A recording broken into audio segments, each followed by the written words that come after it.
Spooky Tips for Kids, a Parent's Guide. Halloween is a fun and exciting time for children, but as parents, it's important to prioritize their safety.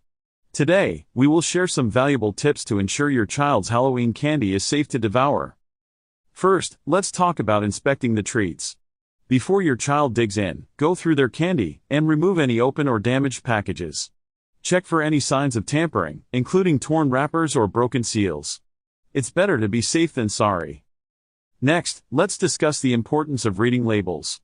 Take a close look at the ingredient list, especially if your child has any allergies or dietary restrictions.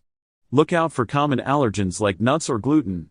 Keep an eye out for expiration dates as well, as some treats may have passed their prime. Now, onto portion control. Halloween is a sweets overload, but that doesn't mean your child should eat it all at once. Encourage moderation and limit their daily candy intake. Teach them the importance of saving and savoring their treats over time. It's all about balance. Additionally, teach your child not to accept homemade or unwrapped treats from strangers. Stick to factory-sealed candies for safety reasons. Remind them to be cautious and only accept treats from trusted sources. Finally, let's talk about sharing the joy. Encourage your child to donate any excess or unwanted candy to a local charity or organization. It's a great way to teach them about giving back, while also reducing the amount of candy they consume. Remember, keeping your child safe during Halloween is a team effort. By following these simple tips, you can ensure a spooktacular and worry-free Halloween for your little ones. Thanks for watching, and don't forget to subscribe to our channel for more helpful tips. Happy Halloween!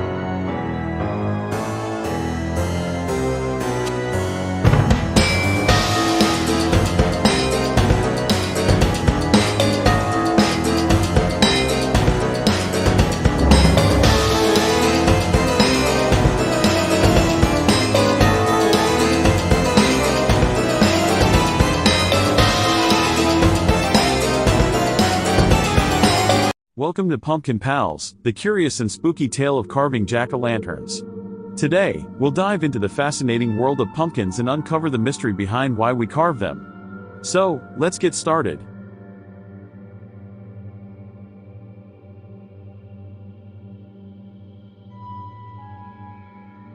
Did you know that carving pumpkins actually started centuries ago in Ireland? They used to carve scary faces into turnips or potatoes to ward off evil spirits. But when Irish immigrants came to America, they discovered the pumpkin, which was perfect for carving. Every year, on Halloween, we carve pumpkins into jack-o'-lanterns. But have you ever wondered why they are called jack-o'-lanterns? Legend has it, there was a man named Stingy Jack who made a deal with the devil and tricked him not once, but twice. Jack was doomed to wander the earth with only a burning coal inside a carved-out turnip. People started carving scary faces to scare away Jack and any other evil spirits. Nowadays, we carve all kinds of designs on our pumpkins.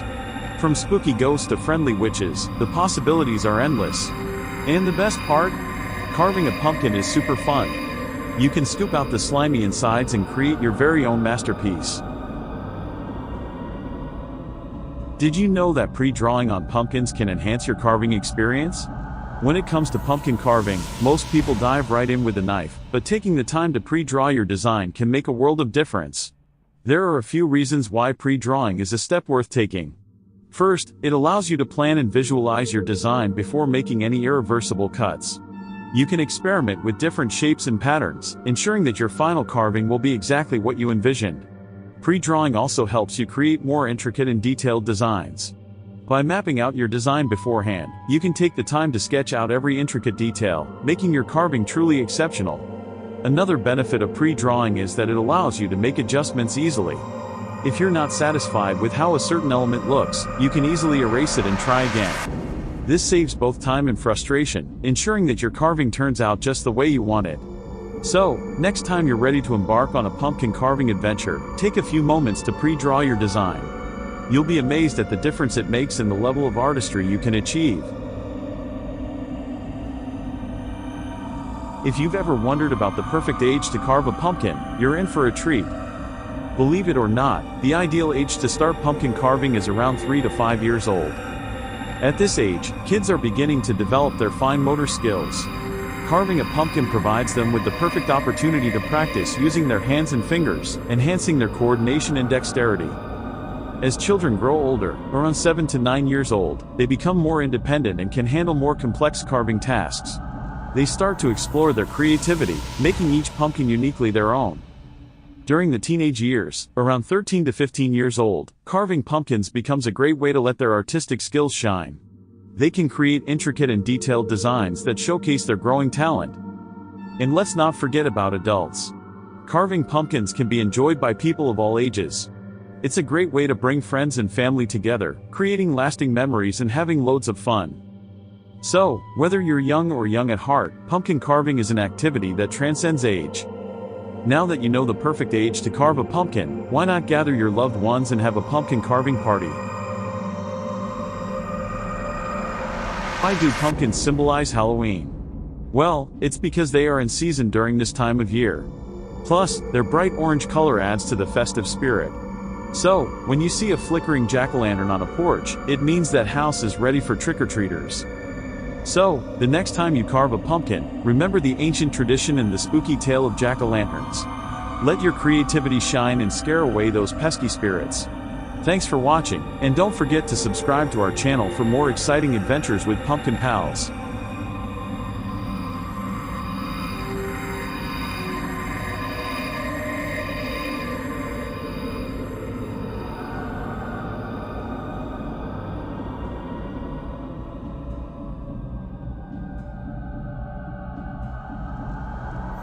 Welcome to our channel.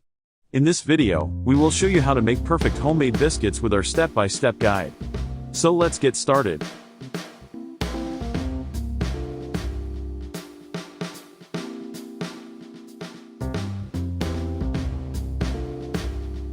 First, gather all the ingredients you'll need. You'll need 2 cups of all-purpose flour, 1 tablespoon of baking powder, half a teaspoon of salt, and 2/3 cup of cold unsalted butter. Don't forget 1 cup of milk too. Now, preheat your oven to 450 degrees Fahrenheit. In a large mixing bowl, whisk together the flour, baking powder, and salt until well combined.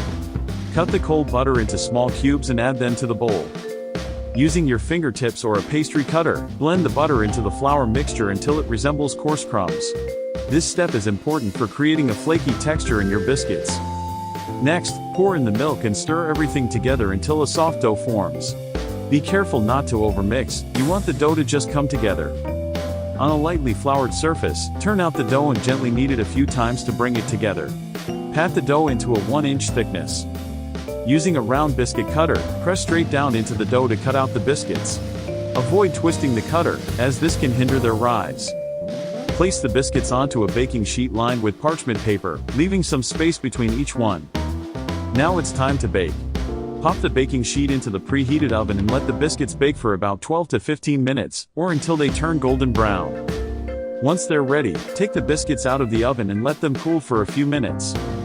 And there you have it, delicious, homemade biscuits that are fluffy and buttery. They're perfect for any meal or occasion. Thanks for watching our video. We hope you enjoyed this step-by-step guide to making perfect homemade biscuits.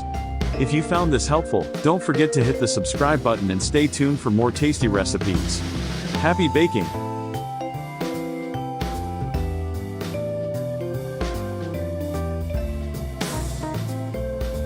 Nobody ever helps me into carriages, or over mud puddles, or gives me any best place. Ain't I a woman? Look at me. Look at my arm.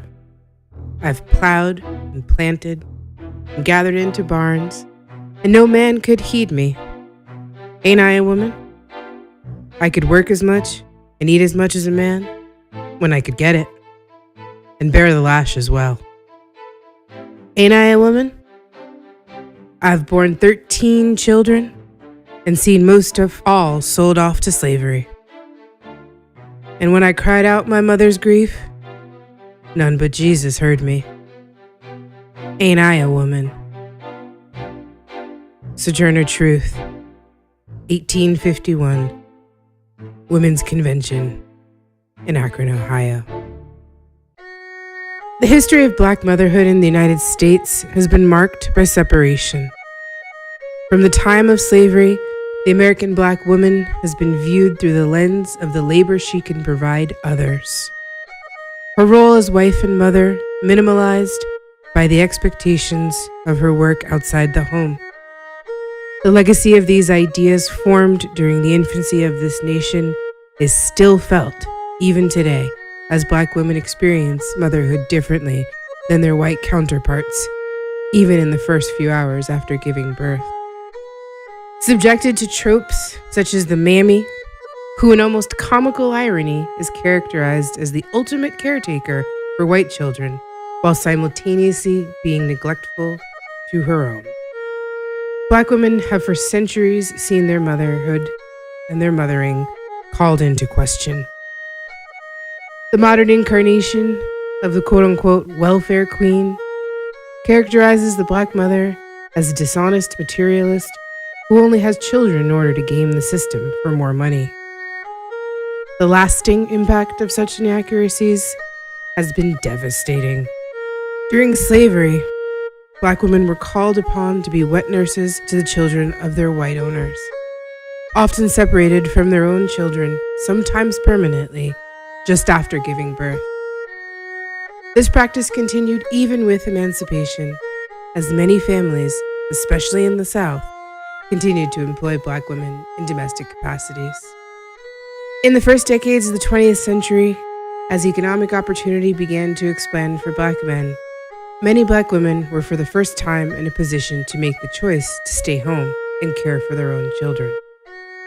The dwindling supply of domestic labor didn't sit well with many employers, and laws were passed in many places requiring Black women to work even if they had other means of support. A 1918 article from Greensboro, South Carolina, is a prime example of one such ordinance. It read in entirety: Negro women to be put to work. Regardless of whether they want to or have to, able-bodied Negro women in Greenville who are not regularly employed are to be put to work, put in jail, or fined heavily. At its special meeting yesterday afternoon, City Council discussed the situation with regard to this class of loafers at some length, and it seemed that all members of the council were agreed that steps should be taken to compel them to engage in some useful occupation.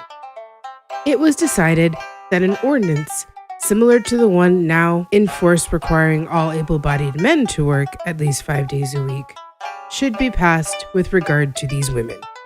Such an ordinance will be prepared and voted on at the next regular meeting of the council. A number of complaints have come to members of the council of Negro women who are not at work and who refuse employment when it's offered to them. The result being that it is exceedingly difficult for families who need cooks and laundresses to get them. Wives of colored soldiers getting a monthly allowance from the government have a number of them declined to work on the ground that they can get along without working, according to reports. Others have flatly refused jobs without giving any reason whatever, while still others pretend that they are employed, when, as a matter of fact, they derive a living from illegitimate means. The proposed ordinance will require them all to carry a labor identification card, showing that they are regularly and usefully employed, and the labor inspectors and police will be charged with the duty of rigidly enforcing the law. To make this abundantly clear, in the 20th century, there were Black women whose husbands were gainfully employed, some even by the U.S. military, who were told that by law they could not stay home with their families because someone needed a maid. The same 20th century in which most adults alive today were born. This assault on Black motherhood would continue. The 1940s saw a rise in the more widespread use of baby formula, and companies were quick to market their product to Black families. The combination of negative historical associations with being wet nurses and the reality of many Black women having to return to work very soon after giving birth made Black women prime targets for these advertising campaigns. By the 1950s, organizations such as La Leche League were formed. Their messages and campaigns were largely designed to encourage white women to breastfeed, while once again marginalizing Black motherhood. Images of white women breastfeeding their children began to be normalized, while one would only find an image of a woman of color doing so in the pages of National Geographic or the like. The Special Supplemental Nutrition Program for Women, Infants, and Children, also known as WIC, was launched in 1974. Women participating in these programs were more often than not encouraged to use formula, and to this day, Black women remain overrepresented in its participants. Historical wealth and wage gaps between races and genders leave Black women on average in the lowest income brackets. They are employed at a higher rate than any other group in the service industry, working jobs that often offer no maternity leave and almost certainly no accommodation for nursing mothers. A 2016 study found that Black mothers were 9 times as likely to be given formula than white mothers during their postpartum hospital stays. Other studies highlighted implicit bias on the part of lactation consultants who reported spending less time with Black mothers based on the false belief that they would, quote, not breastfeed anyways.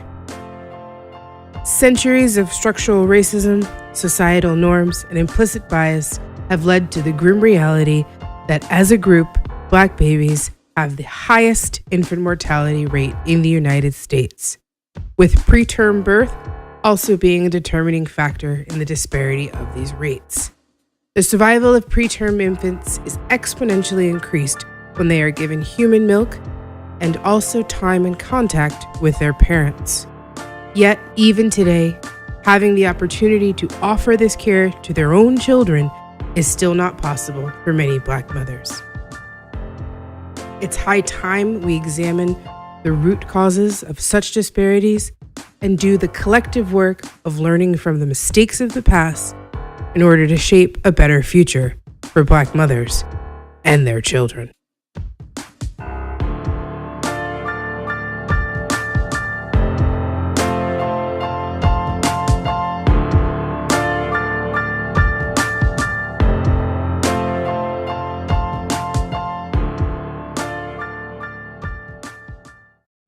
If there was anything I hated, it was investigating the organs of the female pelvis. J. Marion Sims, the father of modern gynecology. The legacy of the good Dr. Sims and the slave women he experimented on has been a topic of widespread discussion in recent years. Yet the true legacy of his work, still in practice, is all too often swept under the rug. Much like his infamous statue, which, to be clear, was not actually destroyed upon removal from Central Park, but quietly moved to the cemetery in Brooklyn, where he is laid to rest. There is a tendency in our discussion of the past to relegate the sins of these historical boogeymen to a bygone era. Both proponents and detractors of men like Sims all too often fail to recognize the lasting impact their work has had. It serves no purpose to tear down statues and demand namesakes be revoked if we fail to address their tangible legacy. Much has been written over the years about Sims's work. Efforts aimed either to praise or to malign often mention his own words as a mere afterthought. Historiography reeks of the disingenuine when it relies on anecdote and conjecture to make a point. The good doctor himself wrote, "I made this proposition to the owners of the Negroes. If you will give me Anarcha and Betsy for experiment, but my operations all failed, so far as a positive cure was concerned. This went on not for 1 year, but for 2 and 3 and even 4 years. I kept all these Negroes." 4 years. 4 years of experimentation, consented to by someone who considered you chattel worth only as much as the price your children would fetch them. Let it be made abundantly clear that we're talking about upwards of 20 different surgeries on these women. Anarcha, Lucy, and Betsy, lest we forget their names.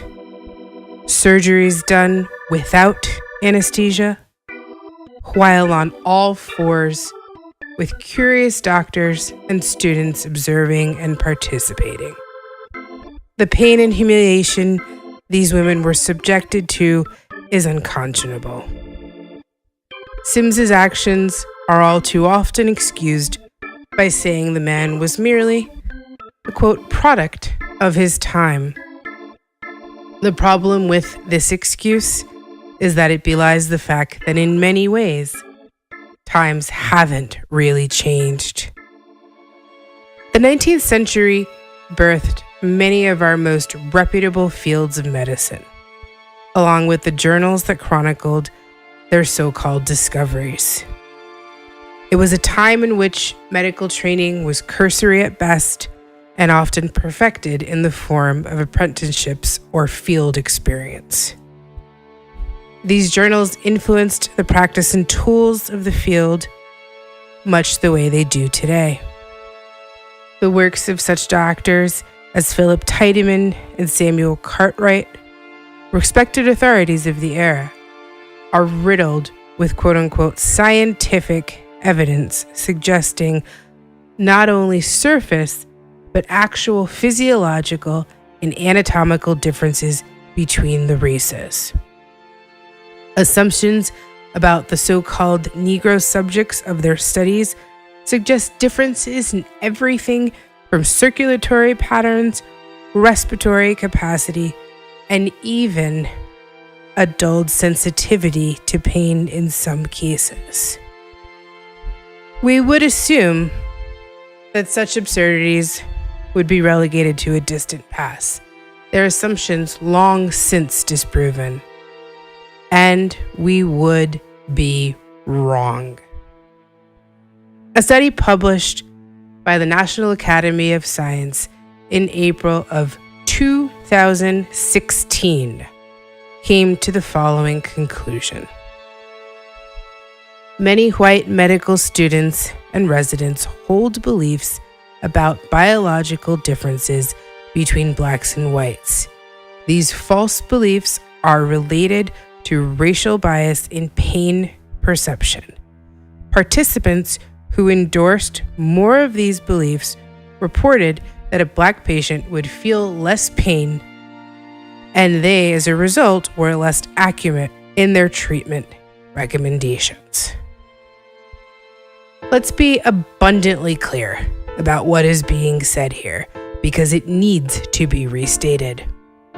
In the year 2016, there were medical students and residents who still held long disproven myths about racial differences to be true, and it actually affected the way in which they treated patients. The gravity of the legacy of mistakes made during the infancy of modern medicine cannot continue to be ignored.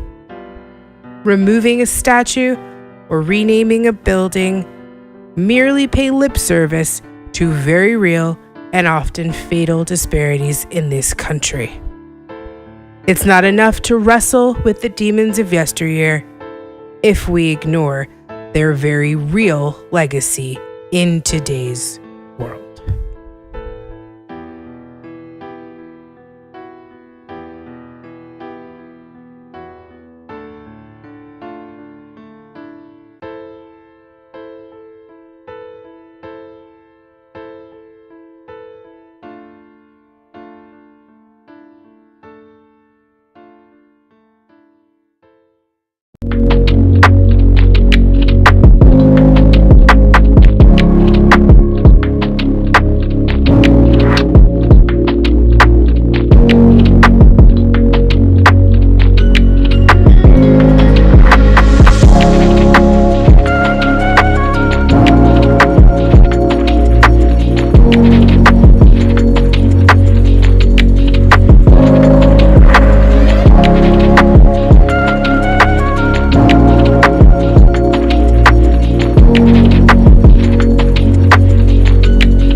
Hi, my name is Nicole, and I'm a new mom.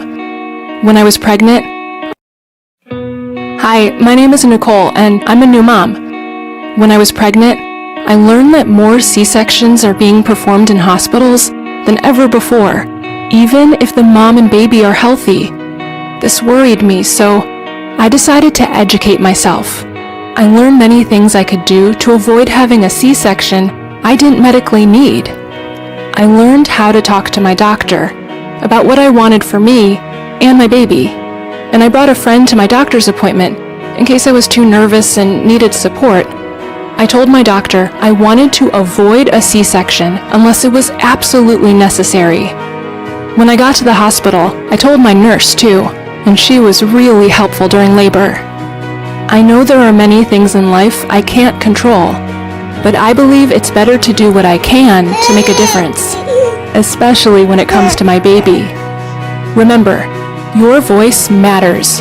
Educate yourself and start talking to your team today. If I can do it, so can you.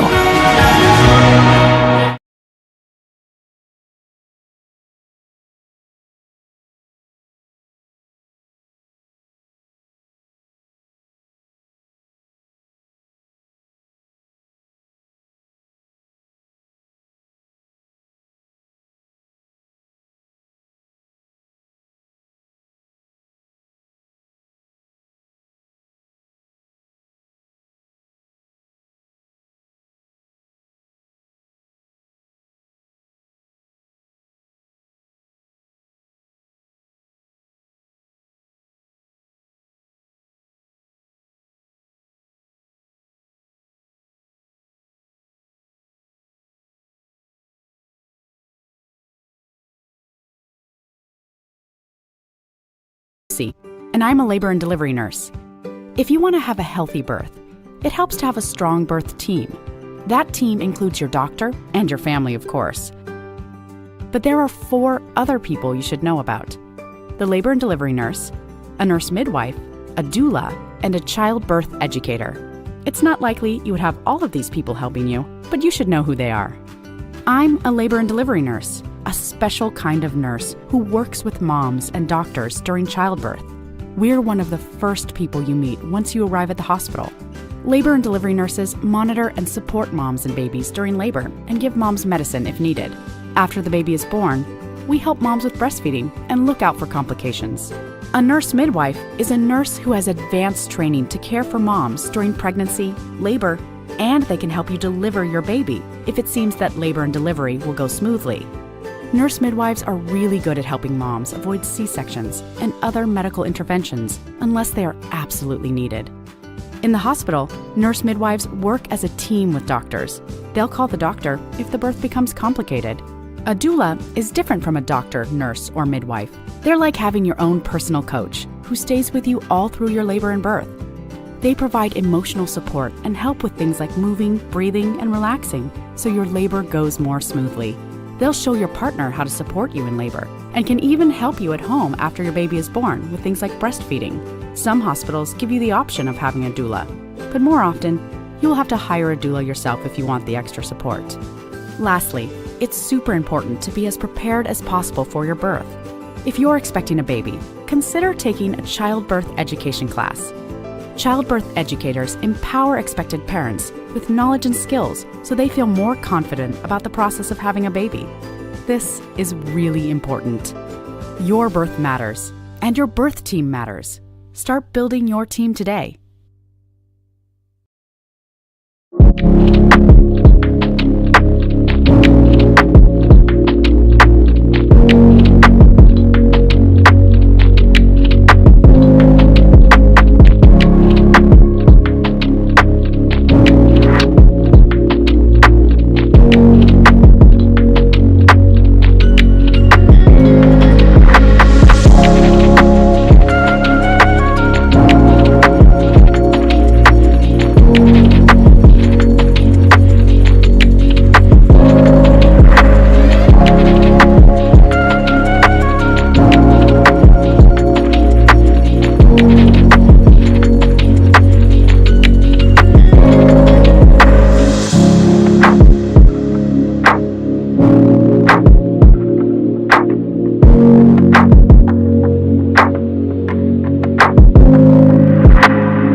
I'm a neonatologist in Boston.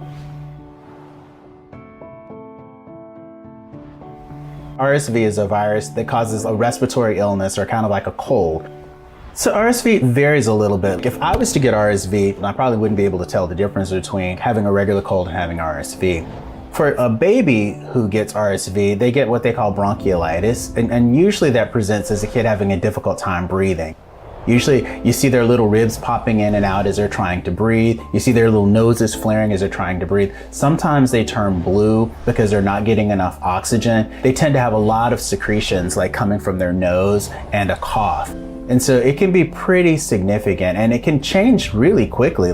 They can go from being a little happy to suddenly being like really having a really hard time struggling to breathe. Some communities are going to be at higher risk because the population is more dense, meaning there's more people living together under certain square footage. There's often more children who often tend to pass respiratory illnesses among themselves. You see these families out of nowhere, they get this like right hook that kind of knocks them out. And these people are just devastated by this happening to them. And they're like, how much can this kid take? How much can our family take? It's incredibly hard. If you're starting to see signs of breathing difficulties, don't wait. This is something that you want to take pretty seriously.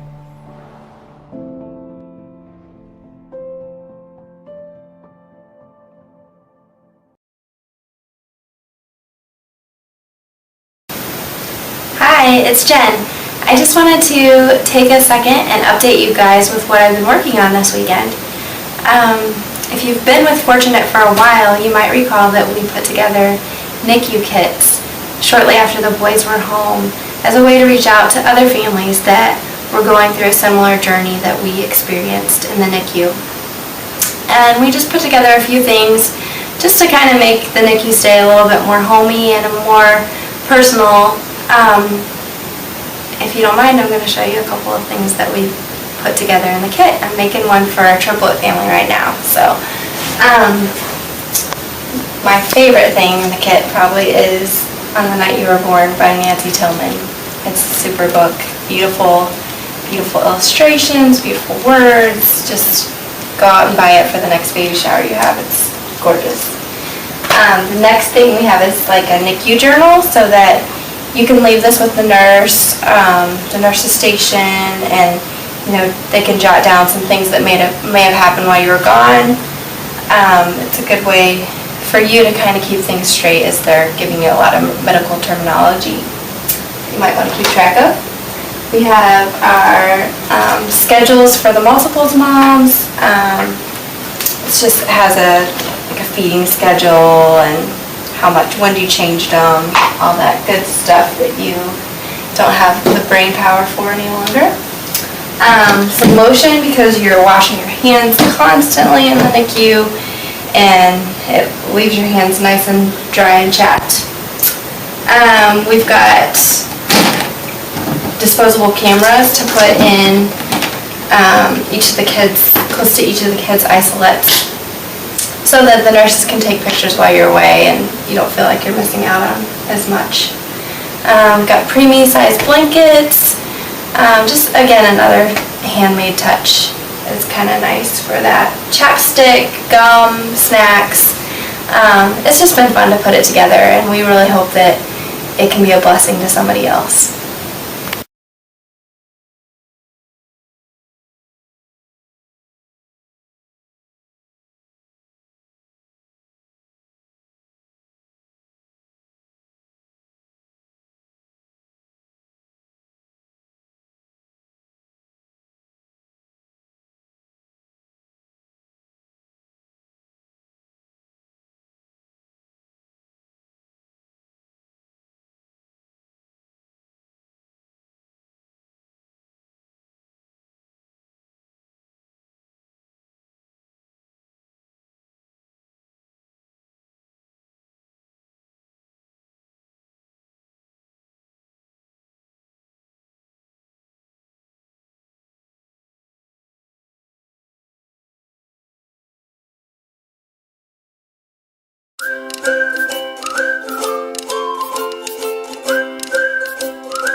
Good morning or afternoon, everyone. This is your host, Ashley Randolph, with the Ashley Randolph Show. I am here with another wonderful episode.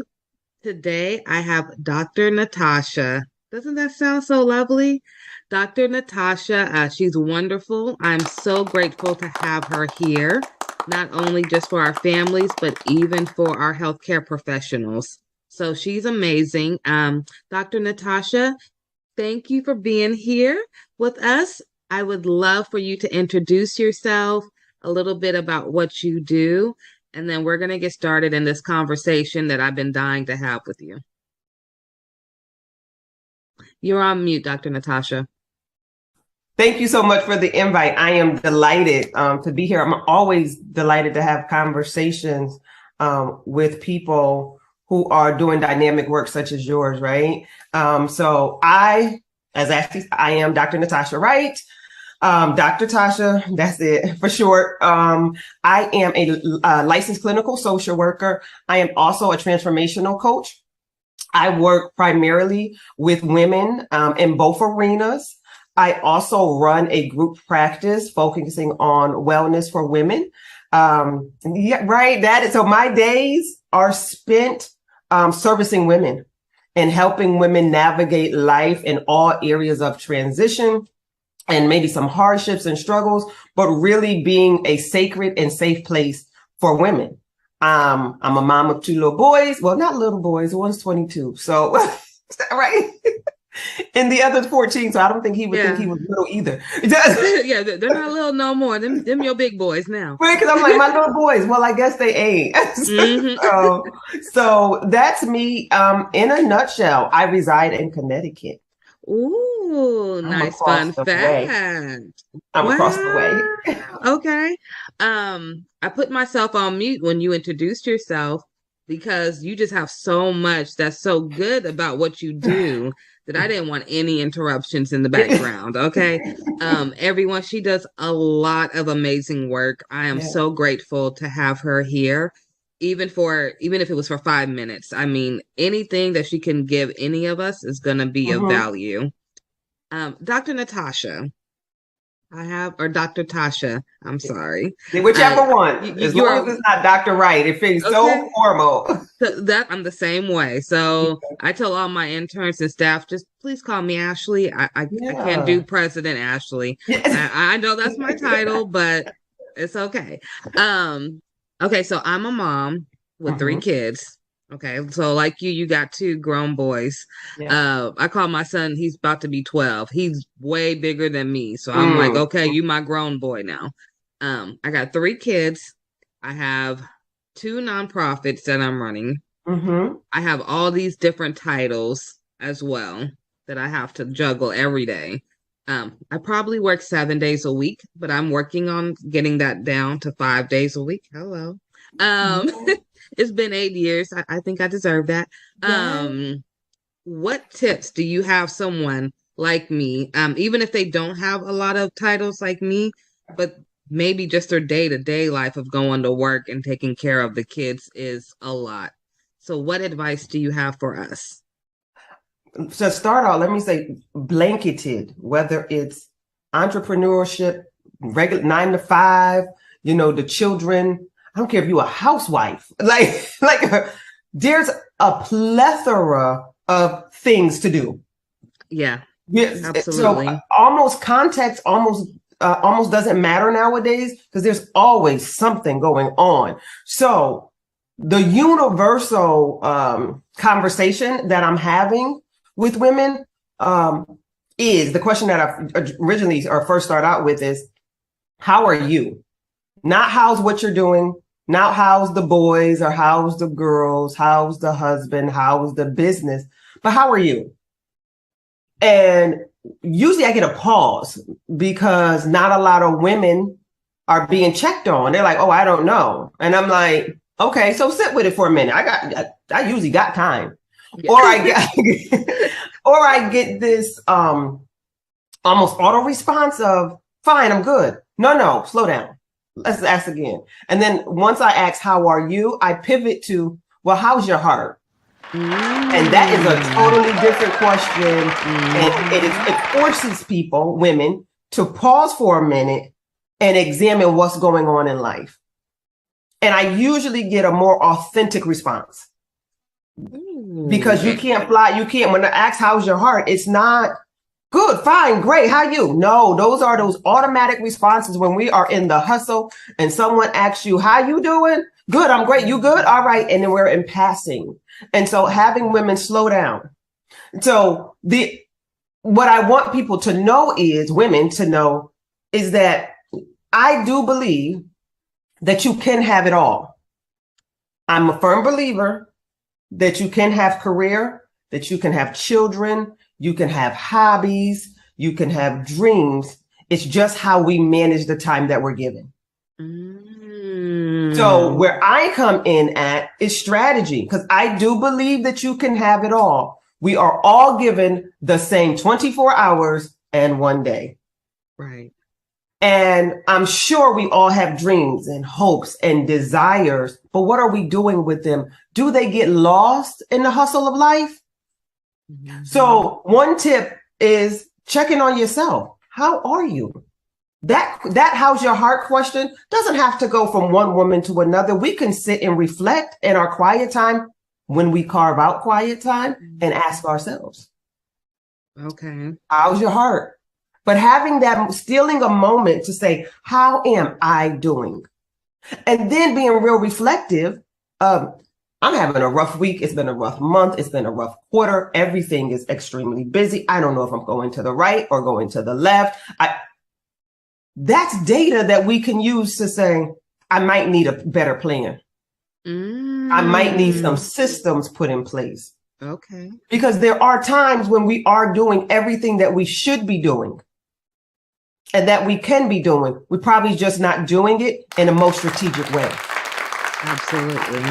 I agree with that. Yeah. And so it's like, well, I can't drop anything. And sometimes that you're absolutely right. Sometimes it is the job. It is the kids. You know, it is if you have a spouse, all of these, if you're caring for aging parents, if you're caring for small babies, if you're caring for sick children, all of that. And you're like, well, what do I do now? I can't drop any of it. Right. And so I don't approach it as you have to drop it, but let's just look at it. And how do we get a better system or strategy to help manage it? Oh, that's good. That's interesting. Yeah. That's interesting. Yes. Strategy is everything, though.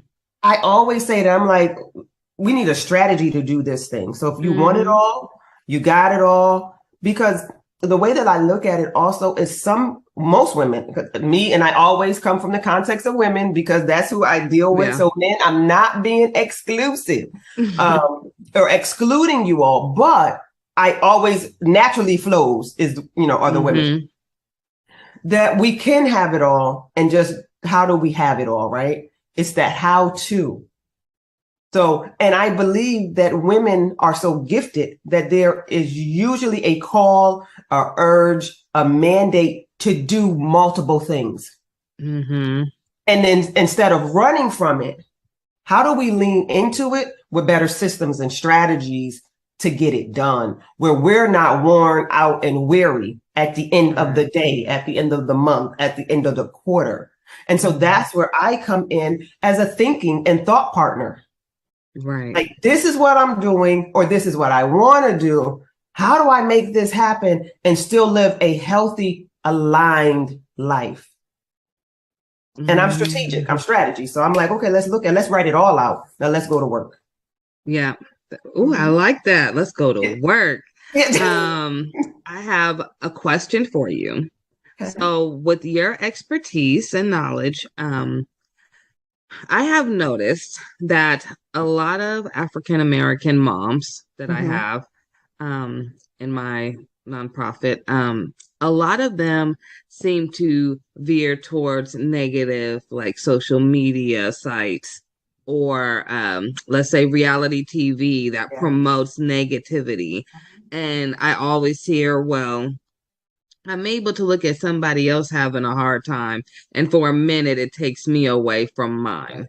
Now, is that something that you would recommend, or like me?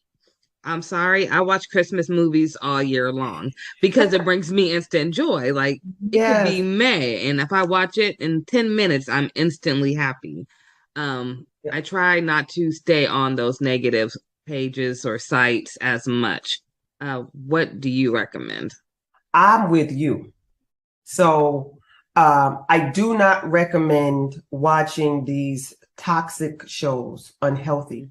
I do understand that some women find comfort in the craziness because one, they're able to detach from what's going on in their life. And then they're able, it's like mindless TV. Right. And but it's planting seeds. So as mindless as you want it to be, it's planting seeds, right? So for me, I like to tell the women that I work with, what's your intake? And then they be like, my intake, what do you mean? What are you seeing? What are you listening to? What is your intake of information? What are you watching? What podcasts or songs are you listening to? They have unconscious effects on your behaviors.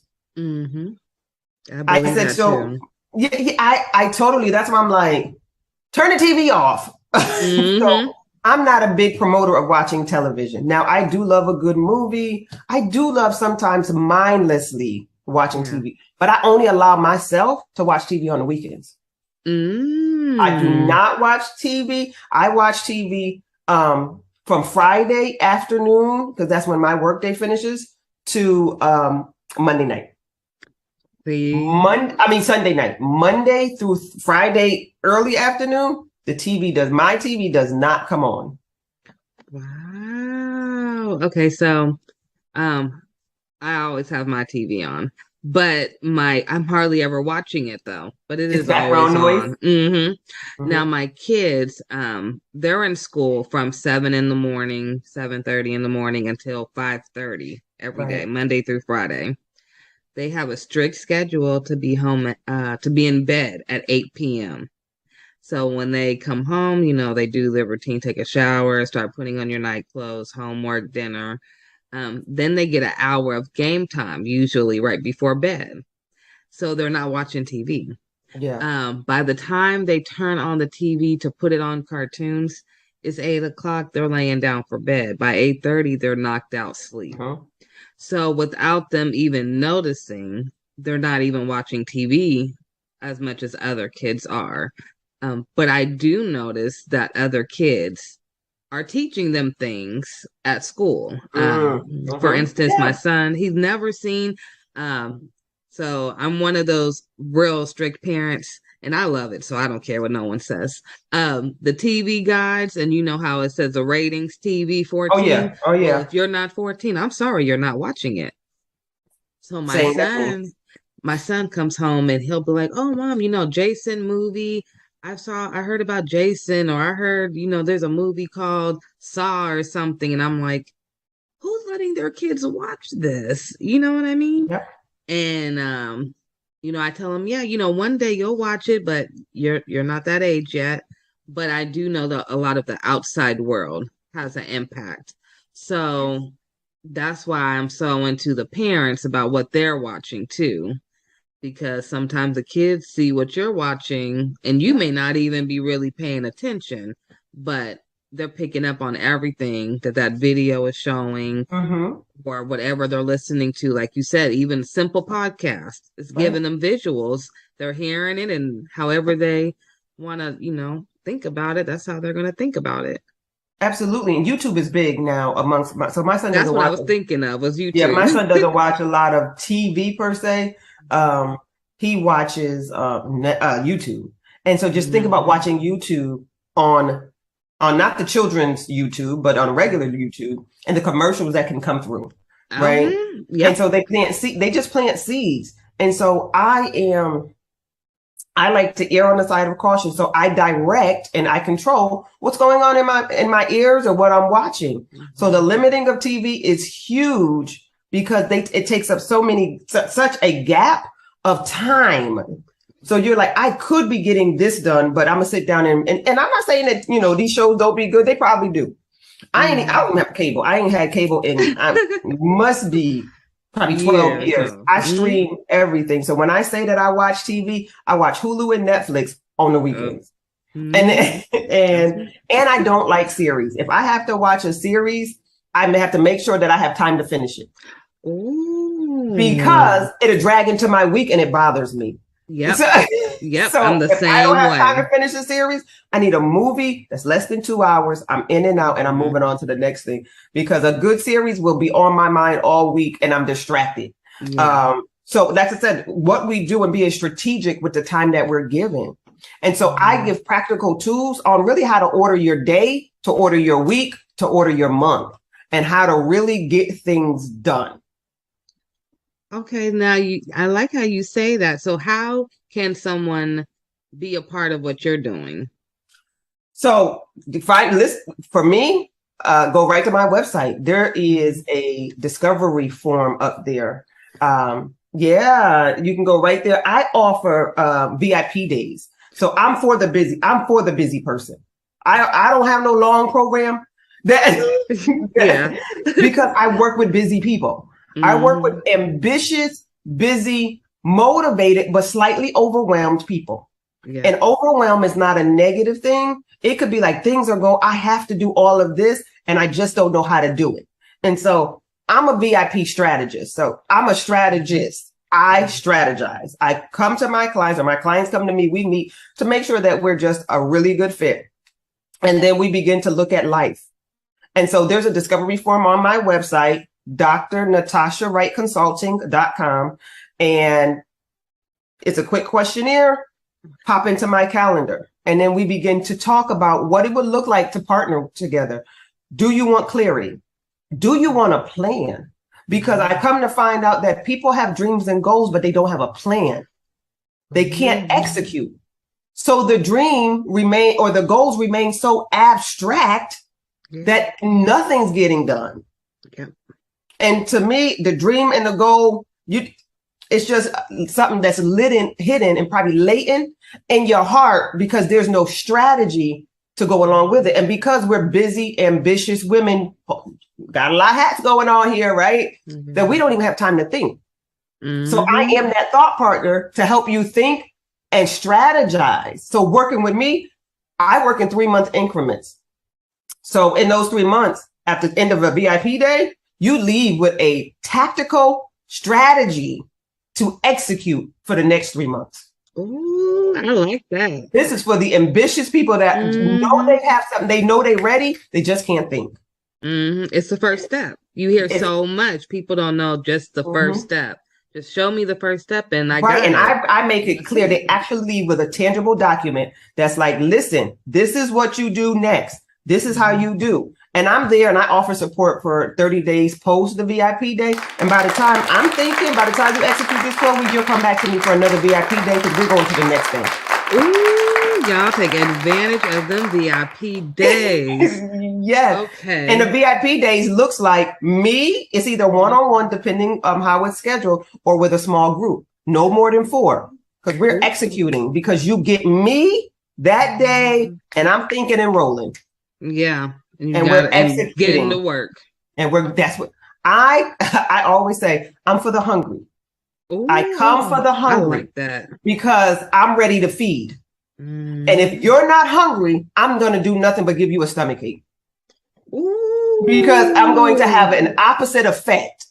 I'm going to aggravate everything in you. So if you're not hungry and ready to go, then I'm not for you. Nope. Because I'm just going to aggravate you. Yeah. Just like VIP. You come prepared or you're not coming in VIP. I'm sorry. That's it. Right. So that's my life and my strategy and how I get women from point A to point B and ultimately to Z.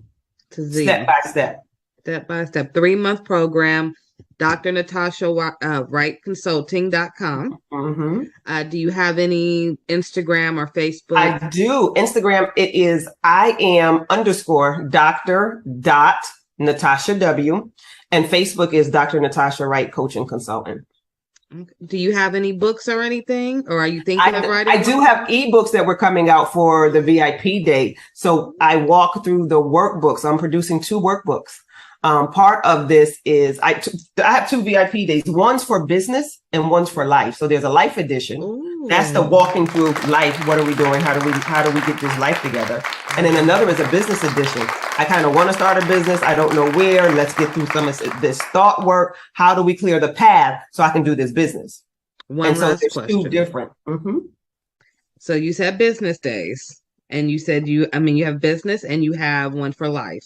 Yes, I do. Would the business one also work for NICU nurses? Because we have a lot of healthcare professionals in the medical field listening in too as well. Mm-hmm. So would this work for doctors and NICU nurses and social workers? Because, that's your your little background. So it does, because it's a day to help you get to strategize how to launch, strategize how to even get through the thoughts of what am I going to do?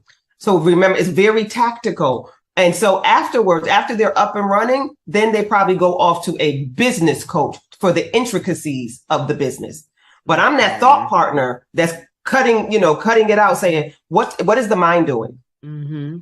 How do we get out of our mind? Here's your first step. Here's your second step. Here's your third step. Yeah. I'm so happy that you created this program. I am so happy that you're African American, first of all, okay? And your voice is powerful. I'm glad of all the work you're doing. I hope everyone takes advantage of these VIP days. Yes, come on, let's get this together. Yes. And if you ever have any days you want me to promote on our GLO Preemies website, wonderful. Send it to me, the flyer, we'll promote it for you, and we're going to have you back. For sure. Listen, I'm here. I love talking about strategizing and getting from point A to point B and getting clear. Yeah, to me, it's money talk to me. If you get your life together, everything else kind of flows. Right. So it's like wedding bells. Like, how can you not love to strategize? So, I told you I'm on a tight schedule. So I keep everything around me in a schedule and to the time. Right to the T. So I appreciate you, and I always appreciate your little talks that we have. Yeah, they're always so meaningful. And I hope you all look at her website. I will post it below. Thank you for being here, and we will see you again, I am sure. Absolutely. Thank you for having me. This has been wonderful. Thank you. Okay, everyone. That is concluding today's episode with Dr. Natasha. She is amazing. Please, please, please go follow her, like and share and subscribe to her pages, and go look at her website. And we will have her again shortly, okay? Thank you, Dr. Natasha. Bye-bye.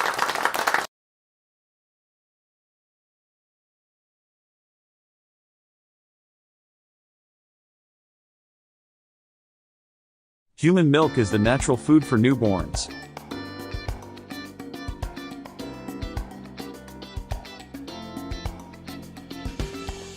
It provides them with all the necessary nutrients to develop and grow strong.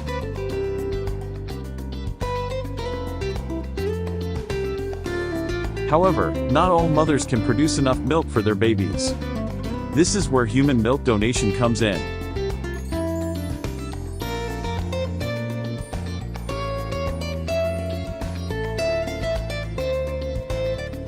By donating breast milk, women can help provide premature babies and sick infants with the nutrients they need to thrive.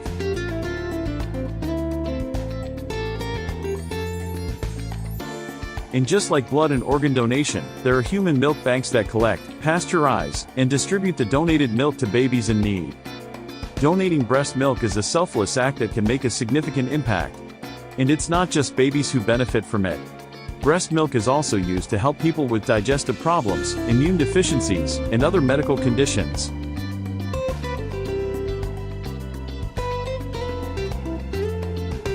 So, if you are a new mother with more milk than your baby needs, consider donating it to a human milk bank. Your milk can help save lives and make a difference in the world. Thank you for watching this video. If you want to support the cause, please subscribe to our channel and share this video with your friends and family. Milk. And that welcome everyone to today's webinar entitled Marijuana and Breast Milk. This is hosted by the Maternal Substance Exposure Database, which we call MADEX, through CPQCC. If you have any questions for myself or for our speaker, please send that over in the chat. There's also a Q&A function that we're asking you to use, so that use the chat maybe for technical issues that you're having. As I've mentioned before, if you're just joining us, there is a link on the screen. You can type that in bit.ly/THC in breast milk, and that will take you to a really short survey that we're asking attendees to complete. We'll share the survey results with you later, so we promise it'll be interesting the more people that do it. But if you can go ahead and fill that out, we would greatly appreciate it. Here's a brief overview of what we're hoping to talk about today. So we'll do a welcome, a presentation that'll be about 30-35 minutes. We'll share those survey results and then have time for live Q&A. So as you're listening, if you have a question, please feel free to submit that in the Q&A box.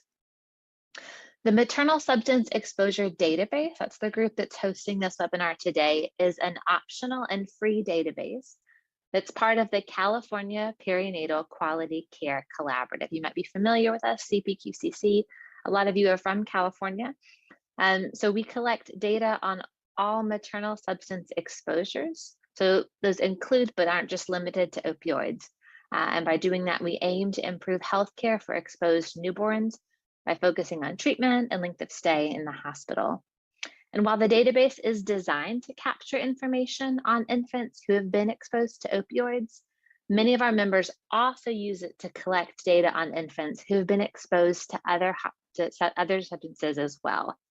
So about 23% of our infant records in MADEX report maternal exposure to marijuana. We would assume that the rate for this data is much higher, since a lot of our MADEX centers do primarily use the database for opioid-exposed infants.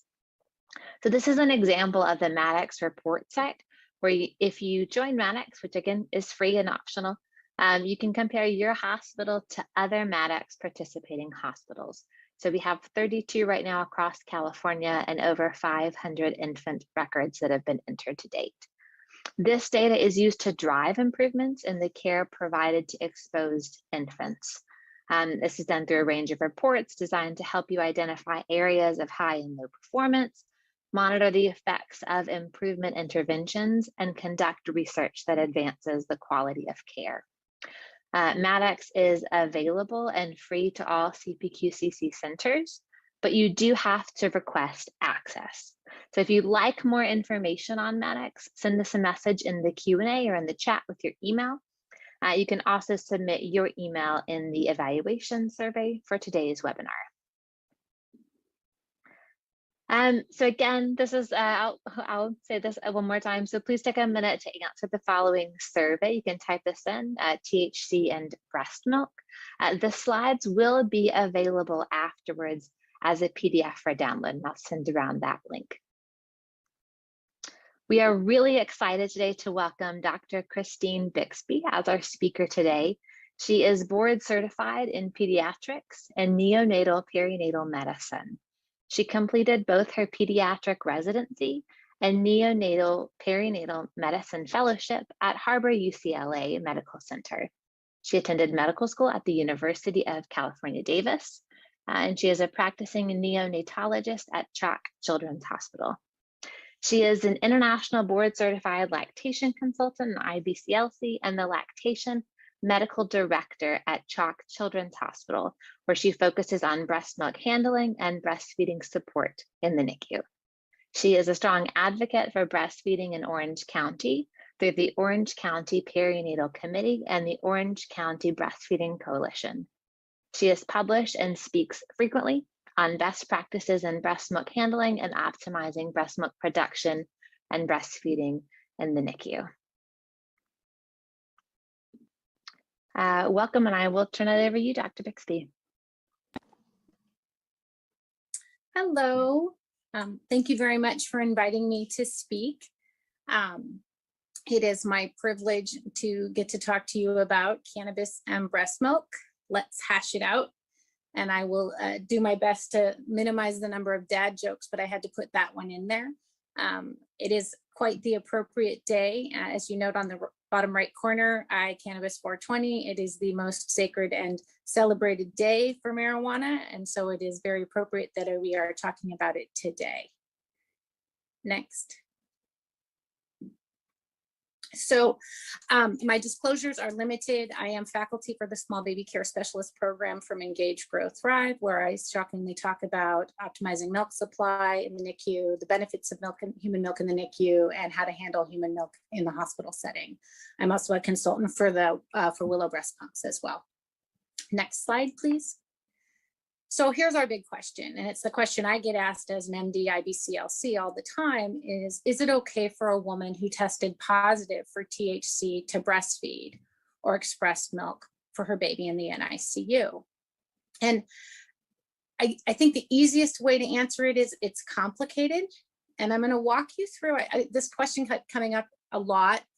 In 2018, I decided to deep dive into the data to be able to come up with a comprehensive understanding of what is known and what isn't, and also to be able to give my colleagues and our group, of which is a number of NICUs, some education and knowledge and maybe a consistent message around the concept of THC and breast milk. So to answer the question, you get two more questions. So next slide, please. One, and this is for any substance that crosses or that you're seeing a breastfeeding mother use, is does it cross from the mom into the breast milk?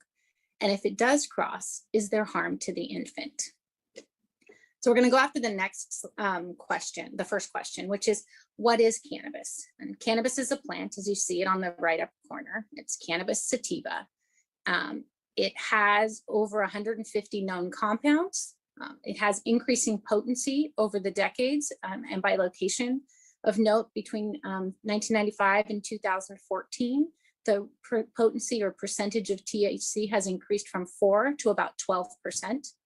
There are some products that are made in Washington State with flower products greater than 20% of it being THC, and with their extracts having greater than 60% of THC. And we'll get into what THC is in a little bit.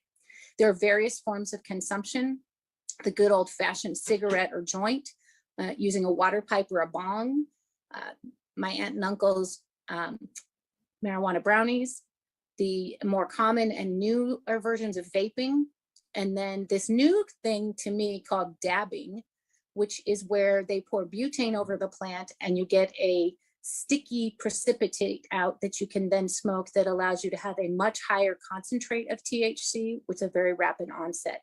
Important to note that with consumption, if you're smoking, you're going to have rapid onset as it goes through the lungs into the plasma, versus consumption of brownies or gummy bears, that's going to take over 30% or 30 minutes, and your oral bioavailability is fairly low.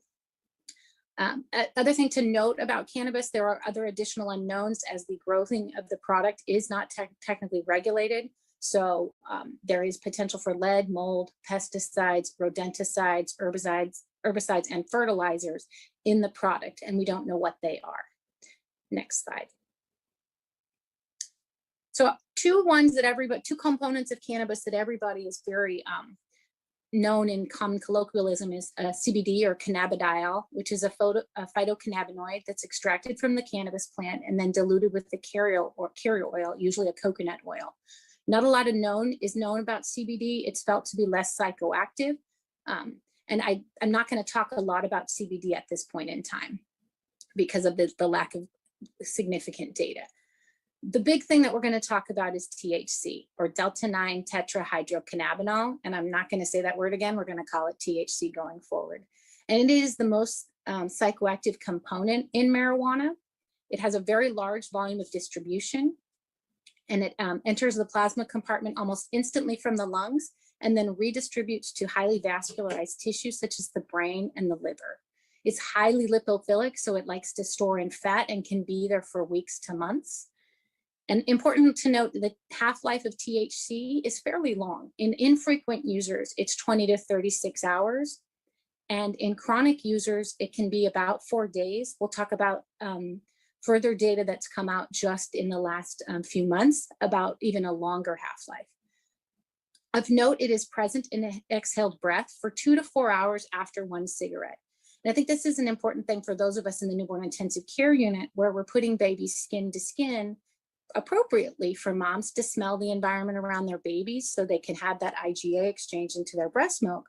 But it's important to encourage moms, if they are going to be using cannabis, to do that after they've done their skin to skin and to maximize the time from smoking to when they actually do skin to skin with their infant in the NICU. Next slide, please. So where does THC function? And THC functions in a lot of places. And I think the big area that everybody likes to talk about and where we have some information and some data in both human and animal is the endocannabinoid system. And I will admit that when I heard endocannabinoid system, I think I've heard of that, but it was not a strong system that I remembered from medical school, but it kind of works everywhere. So THC functions with the endocannabinoid system as an agonist to the cannabinoid receptors, where it impacts neuronal cell migration, proliferation, and differentiation, which impacts attention, cognition, memory, emotion, movement, and the peripheral immune system. So in particular, it's hitting in these executive function areas. And we'll see that as we go through some of the data that I'm going to highlight. THC also functions within the dopamine, opioid, GABA, glutamate, and serotonin associated symptoms, so kind of everywhere. But these are areas where you're looking at reward centers and emotional regulation as well. And then it's also seen to promote corticotropin secretion and preventing the secretion of gonadotropins, TSH, prolactin, one of our big breastfeeding hormones, and growth hormone, where there is some data on fetal exposure with concern for growth restriction, which I do not have time to go through at this time. Next slide, please. This is just a quick review of the uses for cannabis. I'm not going to read through it for you. Of note, recreationally has become a very important and significant area of cannabis use in the current times. Next, please. So let's talk about THC in breast milk. And so we're going to now get into the weeds of, does it transfer or not? So what factors increase the likelihood of passage into breast milk? And it's important to note that certain things pass very easily and others do not. You have a low molecular weight, so less than 300 Dalton, and marijuana in particular is a 314 Dalton chemical, so it would pass in that regard. Low protein binding facilitates transfer, although THC is more commonly protein bound. Weakly basic, being lipid soluble, which we know THC is very fat soluble, that's that lipophilic. High oral bioavailability. THC is about 4 to 12%, so that's not on the high side, but there is some oral absorption. And that's where we get into that question of, if it gets into the milk, is it enough that it is actually causing getting to the baby? And we'll talk about that in further slides. And do we get a high maternal blood level? I would argue that in some of these situations where mom is smoking something with a 60% THC, we could see very significant maternal blood levels, or if she's a chronic user and has significant stores, and we'll go over some of that data. And then is there a long half-life? And like we talked about, 36 hours, 4 days, that's a pretty long half-life. So there is good argument that THC could pass into breast milk. So this is a review from Moore in 2017, looking at data, looking at THC transferring into breast milk. And then does that breast milk, once it gets into the milk, actually result in positive findings of THC in the infant? And this is a 3-page slide. I'm not going to show you it all for the sake of time. The other 2 slides are mostly animal data. So if you want to explore that, you can look, pull up this paper. It's quite easy to find. The red boxes are pointing out some of the interesting things. And when we talk about it over the past many years, the argument was that it's an 8-to-1 and that you get an 8 times dose of THC in the infant relative to the maternal plasma level or the milk level. So this first paper, the Perez, Reyes, and Wall paper, which is from very recently, called 1982. I was 10 years old almost. So it's been a while, it's old data and it's small data. It's 2 women one woman who used every day for 7 months and breastfed, and they did demonstrate that there was marijuana in the breast milk. The other one is the reason why we had this 8-fold increase in THC that got everybody very concerned. And this was a mother who smoked marijuana 7 times a day for 8 months. And in this sample, we did see that there was 8 times more THC in the breast milk than the blood plasma of the mother. And that we were actually concentrating THC in the milk, and it made for significant concern. And that, are we giving a really high dose of THC to babies? And then they did evaluate the baby's stool and found that there were metabolites that showed that the baby actually was receiving the THC and metabolizing it and excreting metabolites. No, it wasn't just metabolite because it was in the breast milk itself. So that paper told us that THC can cross, and it's potentially crossing in a very high concentration, and it's sequestering in the milk, which made things very concerning. The Ahmad and Ahmad paper from 1990 was an interesting study of buffaloes that apparently ate marijuana about 5 to 10% of their diet, and then looking at if the children who drank that buffalo milk, did they have THC in their in their urine samples, and 29% of those children do. So the argument there was that yes, you did even have it from animal milk exposure. You can see THC. Next slide, please. So the good news is we have more recent data that conveniently came out. The first time I did this deep dive was in 2018, and very kindly, the 2 studies, the Hale and the Mommy's Milk studies, came out right when I was looking at the data.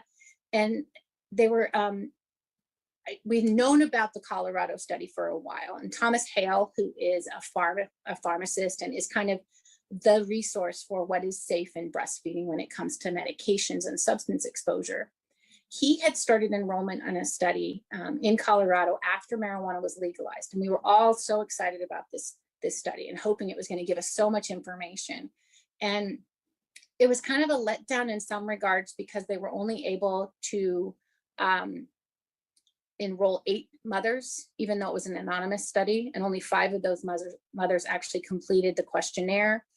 But this study was, the women abstained from using marijuana, then went to a very specific dispensary and picked up a very specific marijuana that they knew the dose of THC, and had them pump, smoke, and then pump over interval periods of time to see if there was THC in the breast milk. There is no serum data for this study. And the RID, which is the relative infant dose, which is the daily infant dose in milligrams per kilogram of infant weight over maternal dose, which is milligrams per kilogram of maternal weight times 100. In general, the relative infant dose, or RID, if it's less than 10%, when you're looking at medications, it's felt to be safe. I will note that even though he did see this 2.5%, it was based on 150 cc's or milligrams per kilo or milliliters per kilogram per day of intake. And he has not updated his recommendation on his resource to put in a defined RID. I think he is appropriately recognizing the numbers are too low to make a definitive statement. He did note that the THC dose peaked at an hour and then slowly decreased until the end of collection. So the takeaway from the Hale study is that THC does get into breast milk. As we move on to the Mommy's Milk study, which was done through the group at UC San Diego, they looked at 50 women with 54 samples, and they had mothers recall their exposures for the 14 days prior to milk collection. So this is just recollection. And then they tested the milk samples. And the big finding from this paper was that THC was detectable up to 6 days after the last reported use. And then as I'm re-upping this study, it's very kind again, new papers have come out, and the Moss study out of Oregon just came out this year. And that looked at 20 different women who provided samples at the 2-week and 2-month pediatric tests or visits and were known to be using marijuana. They were found to be increasing their use between the 2-week and 2-month pediatric visit. And all but one had at least one cannabinoid in their milk. And there was the presence of CBD, even though there was no report of use of CBD. So I think we're getting a compelling statement that an idea that even though the numbers are small, we're getting a consistent data now that says, yes, it's not just these 2 women, but we've got a lot more that's saying, yes, THC does transfer into the milk. Next slide, please. This slide, I think this is an interesting concept because this is the one where what happens if we abstain? So this is a study looking at, and just published, but this is the Weimar paper, and it was just published March of this year. And it looks at women who were frequent users, greater than 2 times per week prior to delivery, who then abstained from using cannabis postpartum. And then they donated their milk and blood 2 to 5 times per week for 6 to 7 weeks. I feel like this is a really labor-intensive study. But what they found was that the maximum milk THC levels were 2.8 to 26, and the elimination half-life from milk averaged 17 days. And I think the important thing when you look at the graphic on the right is that the bottom axis is time in days from delivery and abstention. And what you're seeing is you still have a milk level of THC at 40 plus days. And this is something that I don't think any of us expected. It's something that we were concerned maybe there. Now, these are fairly heavy users, but it is something that we need to take into account as we evaluate our concerns in regards to THC in the breast milk. So next slide, please. I think we've answered the question, does THC cross from the mother into the breast milk? Absolutely. Now it's time to go, okay, if it crosses, does it get to the baby? We think it does. There is some amount of oral bioavailability, but does it cause harm to the baby? Next slide. And I think inherent to the fact that cannabis has been illegal and folks haven't really wanted to be like, yeah, I'm breastfeeding and smoking, because there is that inherent risk, legal risk, plus people's particular bias or response, there's not a lot of data, and there's not a lot of let me jump into a study and be a part of it, which is what we saw in the Hale study, in all of those studies just looking at milk transfers. You're not able to recruit huge numbers. So we kind of have to look in other places. And so I'm going to start with looking at what is known about cannabis exposure in the teen brain, and then look at some of the data in pregnancy and utero, which often spills over into postpartum exposure and breastfeeding, and then get into what we do know about breastfeeding cannabis, what little outcome data there is, what the current recommendations are, and then we'll get into the NICU patient and look at our approach at Chalk Children's. So before I get into the weeds of outcome, it is important to note that there is no reliable biologic sampling method to quantify the amount of marijuana use. I can't get a level like you can with alcohol and say, oh, this person's drank a lot, or this person has drank a little. We really have to go based on self-report. And self-report is inherently biased. Some want to report more use than they actually are to have that perception of them. Others don't want to report their use at all. The other issue with data in regards to THC and marijuana use is there are often confounders. There's often polysubstance abuse with tobacco, alcohol, and other illicit drugs. So the likelihood of a pure study with no exposure to other agents, I think, is exceptionally low. Next slide. So what do we know about the teen brain, and why do I want to talk about the teen brain? And the rationale for the teen brain is really that there's still changes going on and maturation of axonal tracts and networks in the teen brain. So we have a developing brain. And so does THC affect that brain?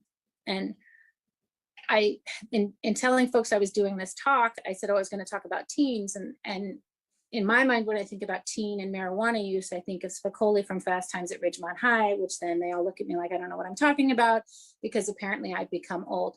So let me walk you through some of the things that we found that kind of go inconsistent with that meme type of that person in that movie. And that is that we do see short-term declines in attention, executive function, and memory. With regular use, they noted an 8-point decline in IQ when you evaluated a teen marijuana user at the age of 38, and that would persist even if they stopped using. Chronic use in the teen years, you can see reduced brain volume in memory centers like the hippocampus and amygdala. And that is also seen in the chronic adult brain, where you see decreased volumes in the amygdala, hippocampus, and parahippocampus.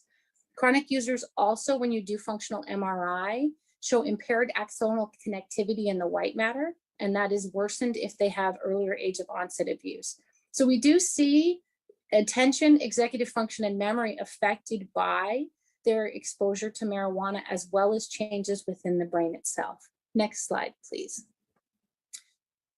So what is known in pregnancy in utero? And I'm going to start with the animal data, and then we'll move into the human data.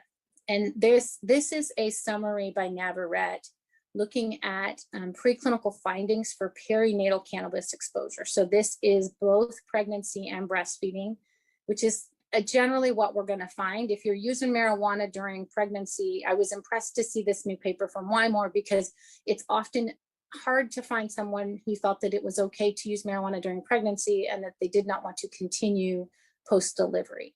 So they go through in this graphic kind of summarizes things that, since we don't have time to get really heavily into the weeds, there are specific neurobiological alterations that I'm not going to read all of those out, but they result in behavioral alterations that you can see on this of the right-hand side, which is motor impairment, cognitive deficits, decreased social interaction, increased vulnerability to reinforcing and motivational effects of drugs of abuse. And that's what you're looking at with your dopamine receptors and your similar receptors that we talked about where THC functions.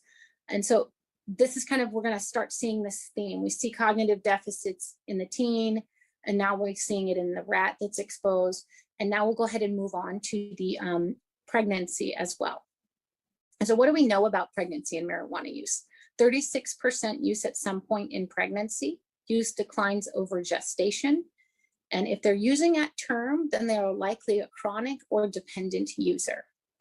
48 to 60% will continue using through pregnancy as they feel that tobacco is a safer alternative, or that is safer than tobacco. Of past users at between 2007 and 2012, 16% of pregnant responders were using daily, and 18% met the criteria for abuse or dependence. Next slide. So I'm going to talk to you about the big three prospective trials: the Ottawa Prenatal Prospective Study, or the OPPS, the Maternal Health Practices and Child Development Project, or MHPCD, and the Generation R study. And when we look at this next slide, it's a lovely table that kind of summarizes, and I don't have the time to go through all the data, but I'm going to hit the high points real quick. The OPPS is a study that was done in Ottawa, started enrollment in 1978 in a primarily middle-class Caucasian population. MHPCD began enrollment in 1982 in a largely African-American population in a low socioeconomic status in Pittsburgh. And then Generation R is our new study in 2001, which is from Holland, which is a multi-ethnic cohort, but they do have a slightly higher socioeconomic status. I think just based on the years of enrollment, we can state that the amount of THC in product that they were exposed to is going to be a lot higher in the 2001 versus the Ottawa and Pittsburgh studies. As we go down the graphic, the polysubstance abuse is notable to be across the board present. So we're going to have confounded data no matter what. And then we will look and see retention is actually, I think, impressive, 63% all the way to 22 years. And then even looking at 80% to 22 years on the Pittsburgh study. The Generation R study is still following up, and they have the 6-year data that they've published, and that has exceeded 80% for retention rate. As we move into the outcomes on the next slide, we'll see that one, there's some trend unclear about preterm delivery and birth weight. And that, I think, is still teasing itself out in the literature. And we really need to jump down into the preschool, school age to start looking and seeing what they saw as a trend. And it's important to note that they're seeing similar things, especially between the two studies in the 70s and 80s. In the preschool population, we're seeing verbal and memory performance is affected. And then when we move into school age, we're seeing attention, impulse control, hyperactivity, visual reasoning issues, executive function problems, language comprehension, reading, spelling, and academic achievement. So we're seeing issues that are going to show up more about 8 to 10 years of age. And it's that reading, writing, academic performance, which is a significant issue. Now, could that be confounded by the polysubstance abuse? Absolutely. When we move into the teen and young adult period, we see persistence of some of this higher level executive functioning, visual cognitive functioning, academic achievement, particularly in reading. And then as we move to the very bottom, we're going to see issues with smoking, early substance abuse, chemical dependence. When we look at Generation R, we're still really early into the data. And they do note that between 6 to 8 years, they saw altered brain morphology in the frontal cortex. And I think we're still, this one, the jury's out yet. We've got to give them the time to follow over time in order to give us the actual good data that I'm hoping they will give us from this study. Next slide, please. So now I'm going to actually look at breastfeeding and cannabis, because I've looked at the teen, we've talked about the pregnant, and then subsequent potential breastfeeding exposure there. But what do we know specifically about cannabis and breastfeeding? So as we saw in the Wymore paper, maternal use does increase in the first 6 months postpartum. What also is important to note that THC and cannabis absolutely has a potential for affecting lactation, as we see a decrease in prolactin levels and a decrease in the oxytocin levels. These are the two big hormones of breastfeeding. Prolactin is your make and milk hormone, and oxytocin is your letdown hormone. And if we're seeing those, there would be concern if those are lower that it would impact your breast milk production and your ability to maintain a milk supply. So what we do know is that women who smoke cannabis, it does not affect whether they will initiate breastfeeding. They have the same initiation rates as the general population. But when studied at a greater than or equal to 9-week postpartum, you see a statistical decrease in breastfeeding if mom is using marijuana. And it's unclear if that is due to the decrease in the hormones, which one could argue it could be, or if it's due to other things such as social stigma, etc. Next slide. When we get into the weeds of the logistics of breastfeeding and THC, it is important to note, especially if mom is smoking her marijuana, that there is an independent twofold increased risk for sudden infant death syndrome. And I think that's an important point. It's not part of smoking cigarettes. So cigarettes we know has an increased SID rate. This is on top of that. And so it is very important, I think, to educate mothers that they should smoke outside if they are going to do it, to minimize that risk. When we look at the data on breastfeeding and THC, there are no isolated studies without in utero exposure. So the data is never going to really be pure. We're going to have to deal with the fact that it's likely we're going to have a prenatal, postnatal exposure between the prenatal exposure in utero and the breastfeeding exposure.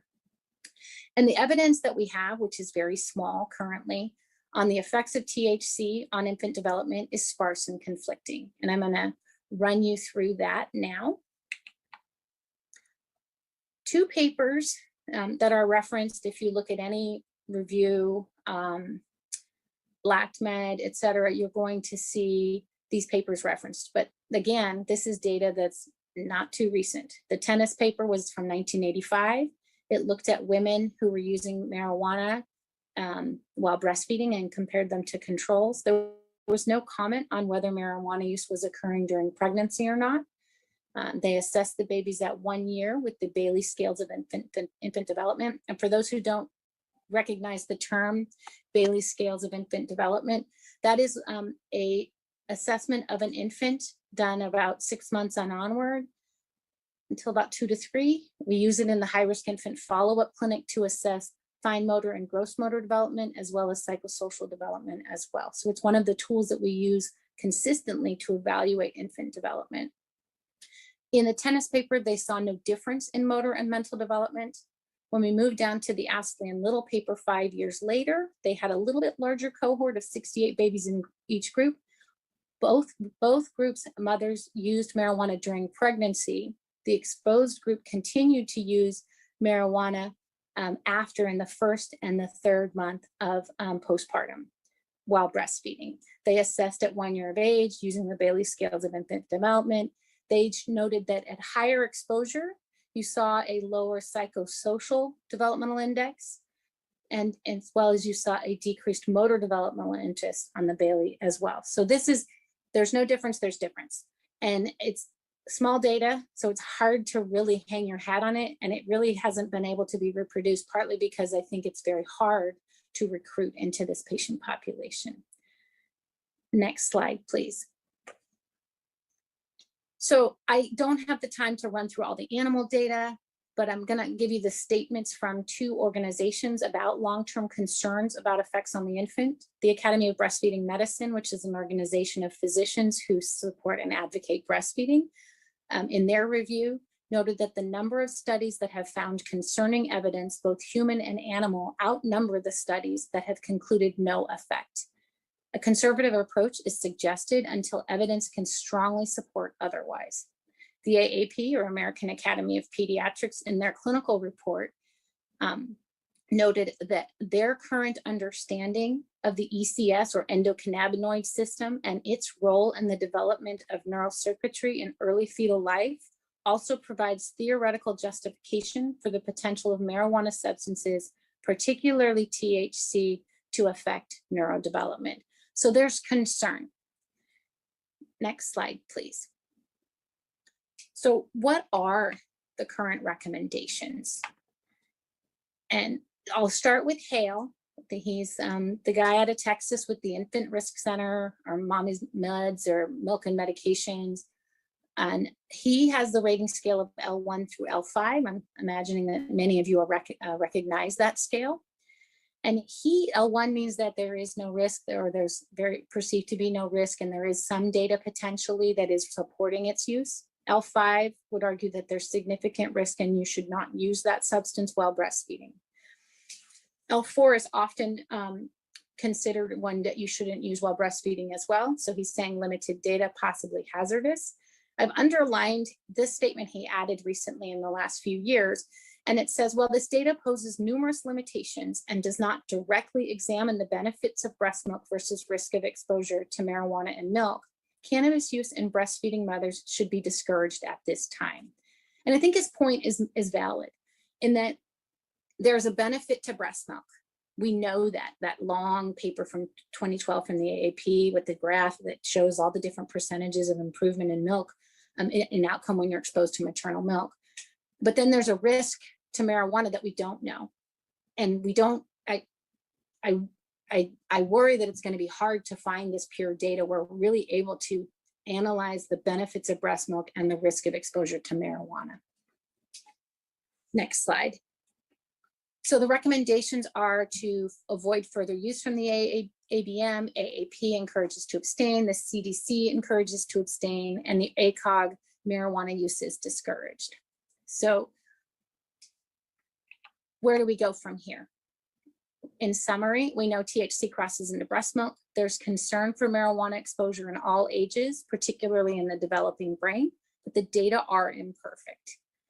Realistically, excellent data sets are not likely coming, at least in the near future. And we're looking at if we think impact is of an executive function, we have to wait until these babies reach an age where they're actually utilizing executive function, which is going to be closer to 8 to 10 years, and then seeing what that looks like in fallout. And then one must recruit. So it's kind of similar to the Generation R. They recruited in 2001. We still don't have great data on how if there is impact on executive function. And our recommendations aren't particularly helpful from the organizations. Discourage, abstain. It's not a definitive moment where it tells us what to do, particularly in regards to the preterm population. Next slide, please. So again, we're back to the question, is it okay for a mom who tested positive for THC to breastfeed or express milk for her baby in the NICU? And I think the answer is it's complicated, but how do we approach it? Next slide. So there's none of the data and none of the recommendations really discuss the preterm or the NICU patient population.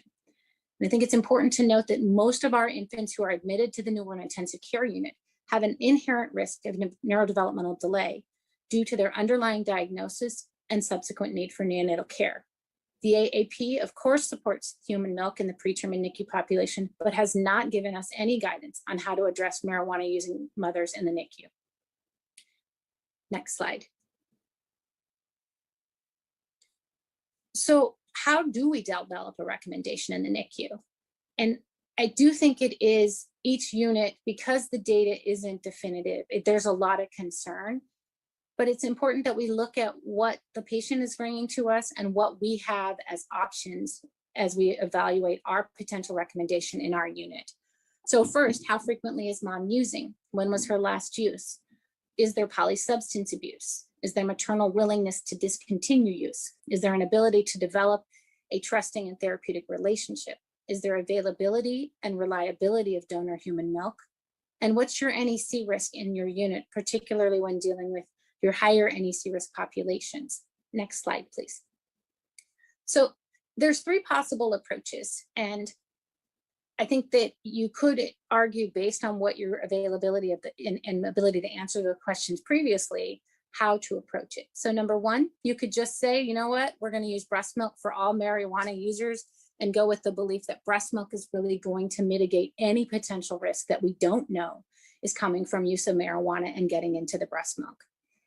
We could also, the second approach would be to pump to establish supply while mom abstains and utilize donor milk until some time that the THC level in milk may theoretically be low to 0.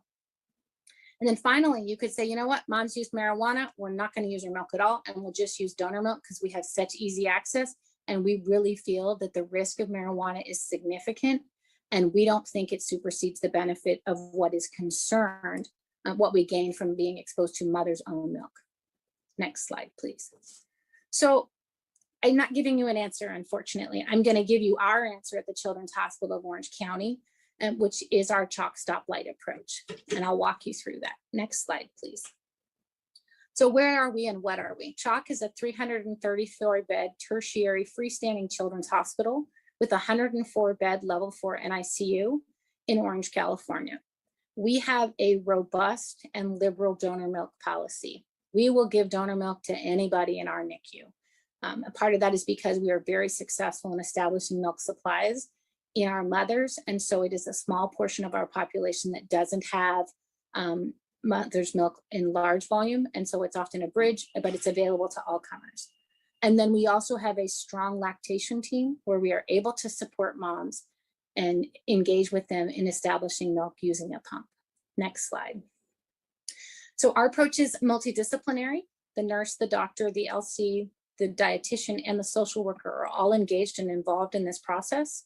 We identify a THC positive mother, and she is evaluated by the lactation consultant. This interaction is respectful and without judgment. Mom is educated on concerns surrounding marijuana exposure and possible risk to the infant, particularly in the NICU patient. And then we identify mom's lactation goal. Does she want to breastfeed? And then we ask, when was her last use? Was it less than or greater than 2 to 3 weeks prior to delivery? And does she plan to continue or stop her marijuana use? Next slide. So our approach, the easy ones, if mom plans to continue to use, we prefer to use donor milk, as the unknowns we feel is too risky to use in our NICU population. And we will use donor milk throughout the NICU stay and transition to formula prior to discharge. If mom's use is greater than 2 to 3 weeks prior to delivery and she plans to continue to abstain, we will use her milk immediately. If mom's in that middle zone of having used within 2 to 3 weeks, but she does take the education and she does plan to stop using, we choose to go with using donor milk for the first 2 to 3 weeks, have mom pump and fertilize. I don't think one should ever dump human milk, so I do have them fertilize a plant. No maternal milk will be collected in our centralized nutrition lab where we do milk handling. Our diet order will be only for donor milk, with the date to reassess in that diet order, so we can see if we can start using at that time. Mom is educated by the lactation consultant on how to establish a milk supply using pumping, hands-on pumping, frequent skin to skin, and regular pumping. At 2 to 3 weeks, the lactation consultant will check in with mom and we'll see if she's continued to abstain. her transition, if she says she has, we will transition to use her milk. We get to change the diet order and the nutrition lab begins to accept milk. If her, that's it, sorry, excuse me, next slide. So that's our approach. It's an approach. Is it perfect? No. We've had challenges in that we've had issues with team member buy-in. Part of it was education. This slide deck was initially built to roll out and educate my colleagues on why we had significant concern. Defining roles was another challenge, as we had to make it so that people could, who was responsible for picking the date? How did we communicate that date? And then when did we go forward with changing the plan, and how do we communicate that plan? And then what are the exceptions? And the exception's always there, and it's a challenge and a success. And the mom who's got a trisomy 18 who wants to do palliative care, we're going to let her use her milk in our unit, and we don't want to confuse the message, so we message around that exception correctly. Our successes are we've been able to generate and develop a consistent message, and then when we get to change the diet order to use breast milk, and then again that exception where we're able to message appropriately that we're making an exception because it's the right thing for this family. Next slide. This is a visual of our algorithm. The middle is the cannabis. Below the dotted line specifically defines whose role the doctor, the LC, or the nutrition lab, and what they do in each setting. I'm not going to go through it for the sake of time since I'm already gone over.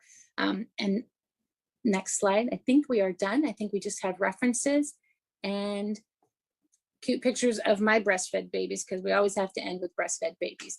So I thank you for your attention, and I look forward to our discussion. Thank you so much. So I'm going to actually start with Q&A and give people, we've had almost 150 responses on the survey, which is great. So I'll give you just another, like a minute to do that. If you haven't, the link is there on the screen. But to kick off our Q&A, what are, and there are a lot of them, so I'm just sort of choosing ones that we haven't really addressed yet in the conversation. What are the legal ramifications around this topic? So some things that were brought up. If you withhold the mother's breast milk, is that a problem? Or what if there are adverse effects for the infant from using breast milk that has THC in it? What about CPS involvement? Yeah, could you speak to that a bit? Yeah. I actually I've had this come up from colleagues saying, well, you know, the recommendation, do we have legal exposure because we refuse to use the mother's milk?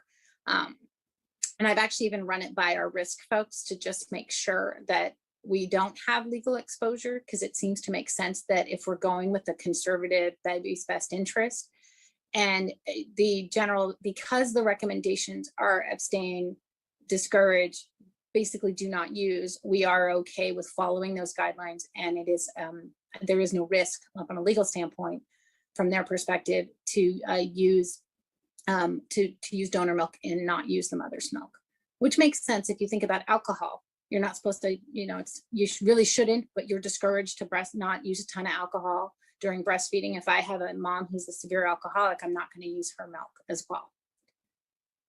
And when we look at things like allowing moms to use, I think the important thing is that if your unit needs to proceed in that fashion because you have low, you don't have availability of donor milk and you have a 24-weeker and a high neck rate, you're probably going to choose to use that milk. You're going to educate the mom extensively saying we need to use your milk to decrease the risk of death or severe complication from necrotizing enterocolitis, but we really think you need to stop, and here's the reason why. So I think as long as you disclose and educate, I don't think there would be liability from allowing use if your unit is in the situation where it makes more sense to do that.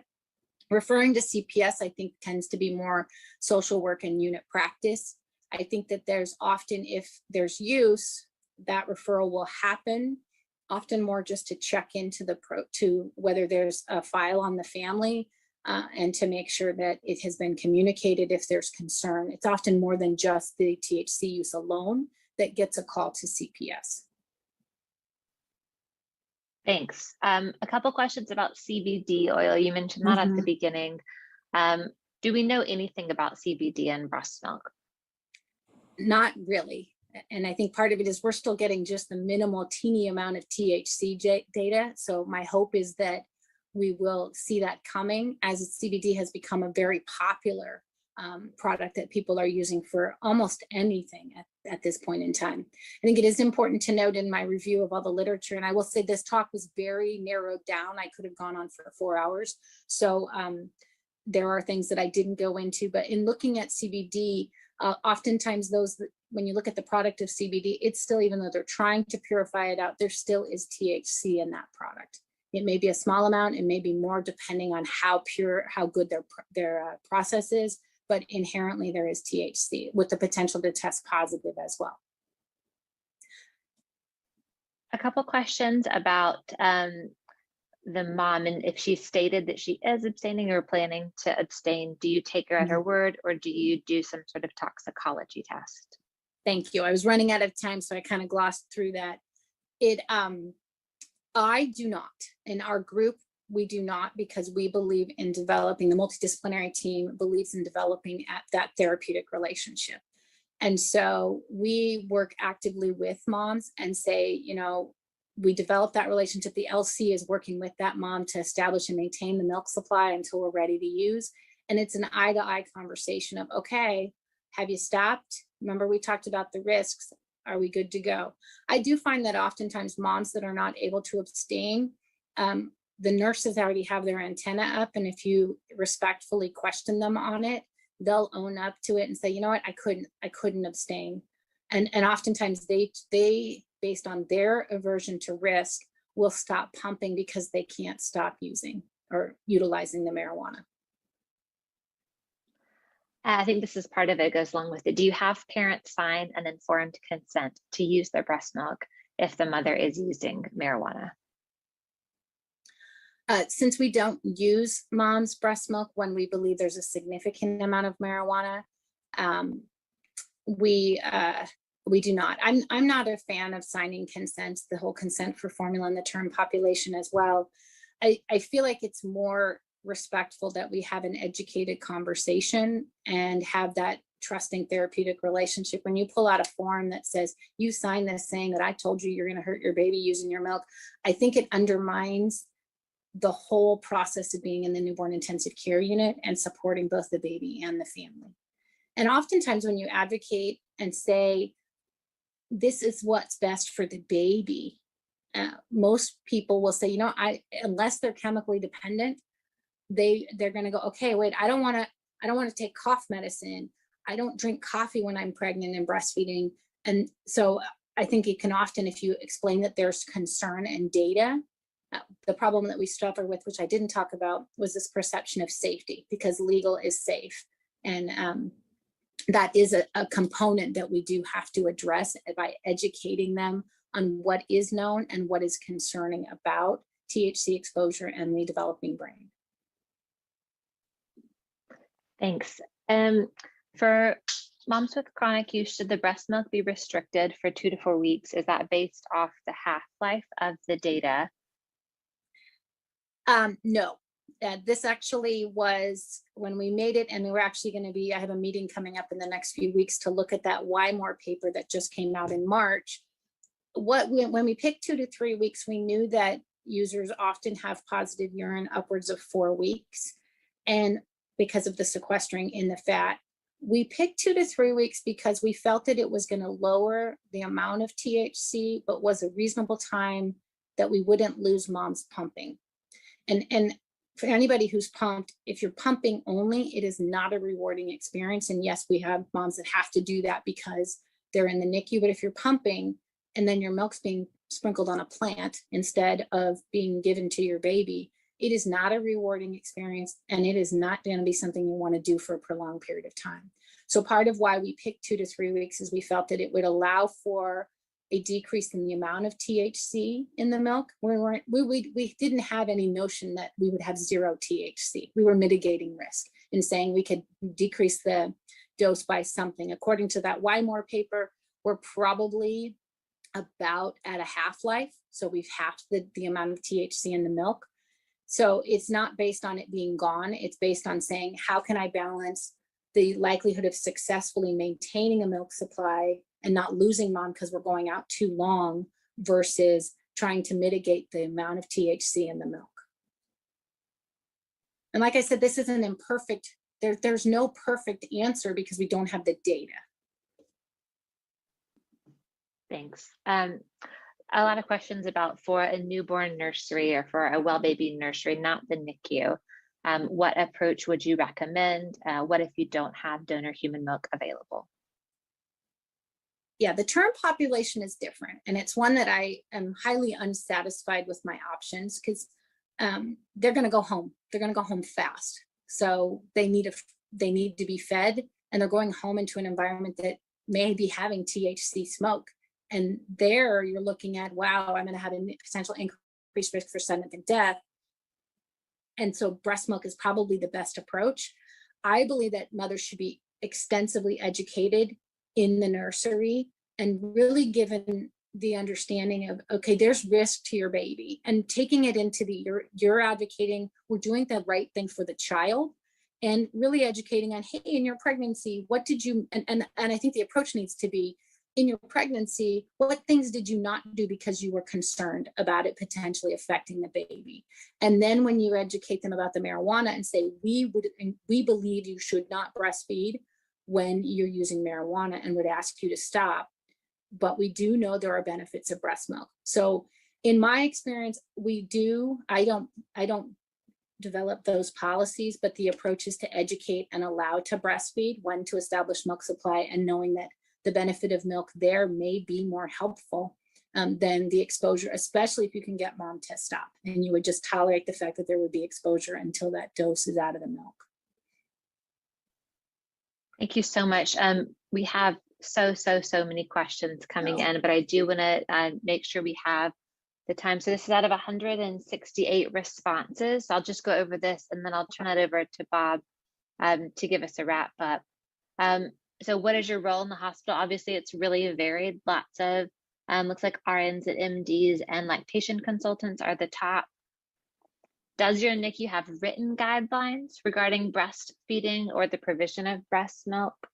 It's really split here. You can see yes is about 40%, no 30, I don't know is 30. Does your hospital test for THC? Pretty much yes. In both the infant and maternal toxicology screens. If a mother admits to current THC use or has a positive toxicology test and no other drugs, would you allow her to breastfeed or provide breast milk to her term infant? The top answer is depends on a case-by-case basis at 38%, and then 31% yes.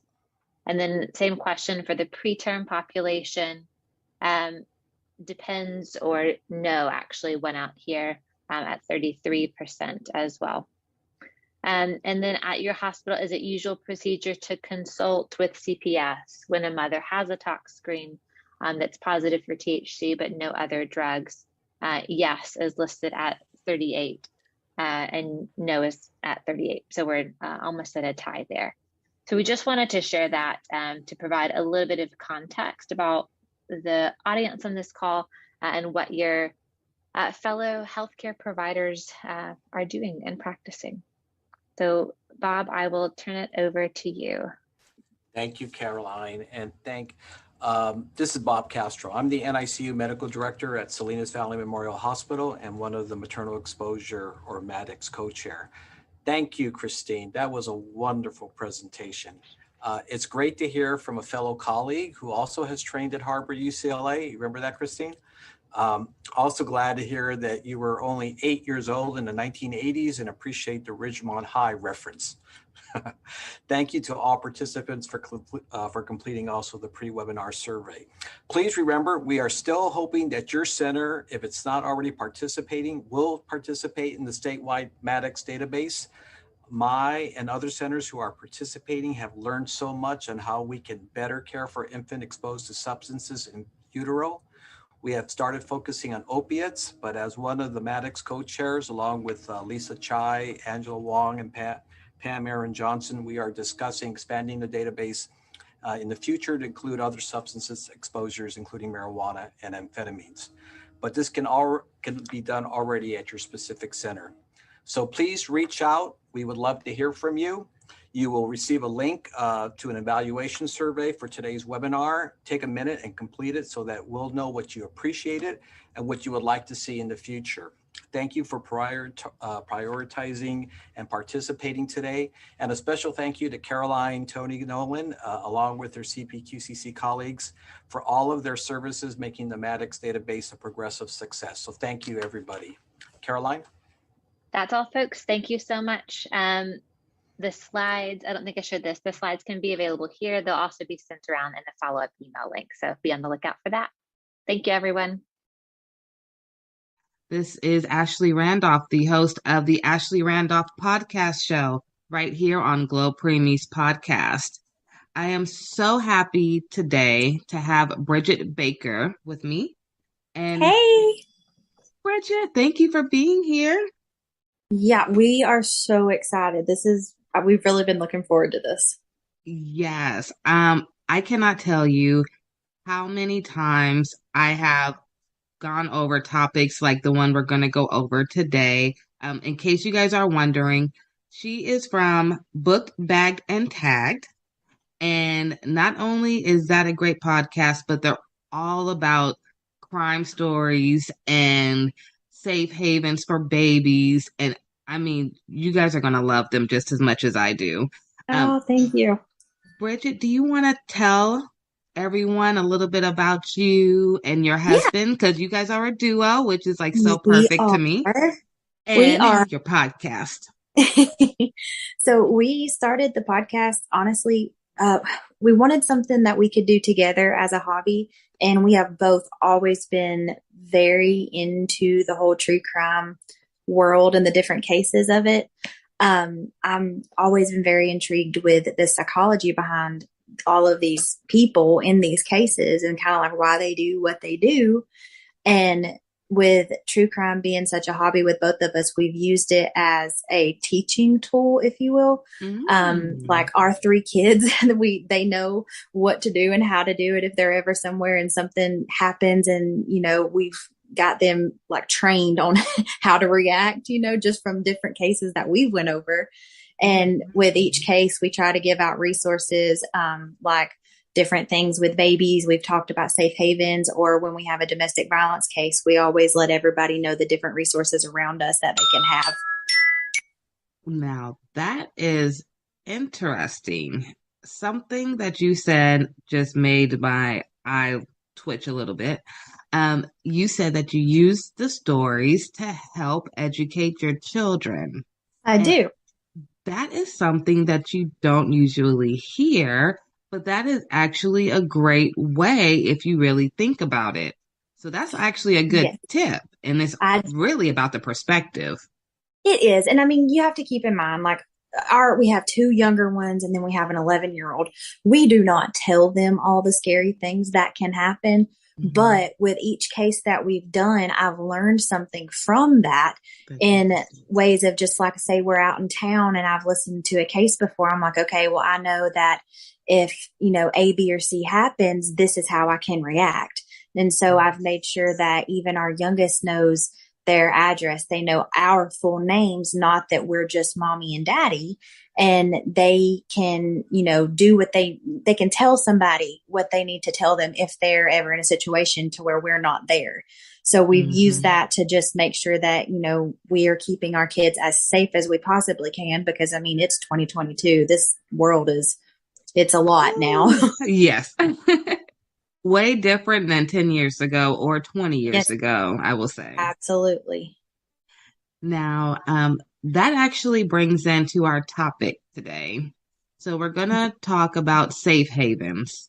And I know that that's something that is truly, truly, really close to your heart. Do you want to go ahead and lead the conversation on that?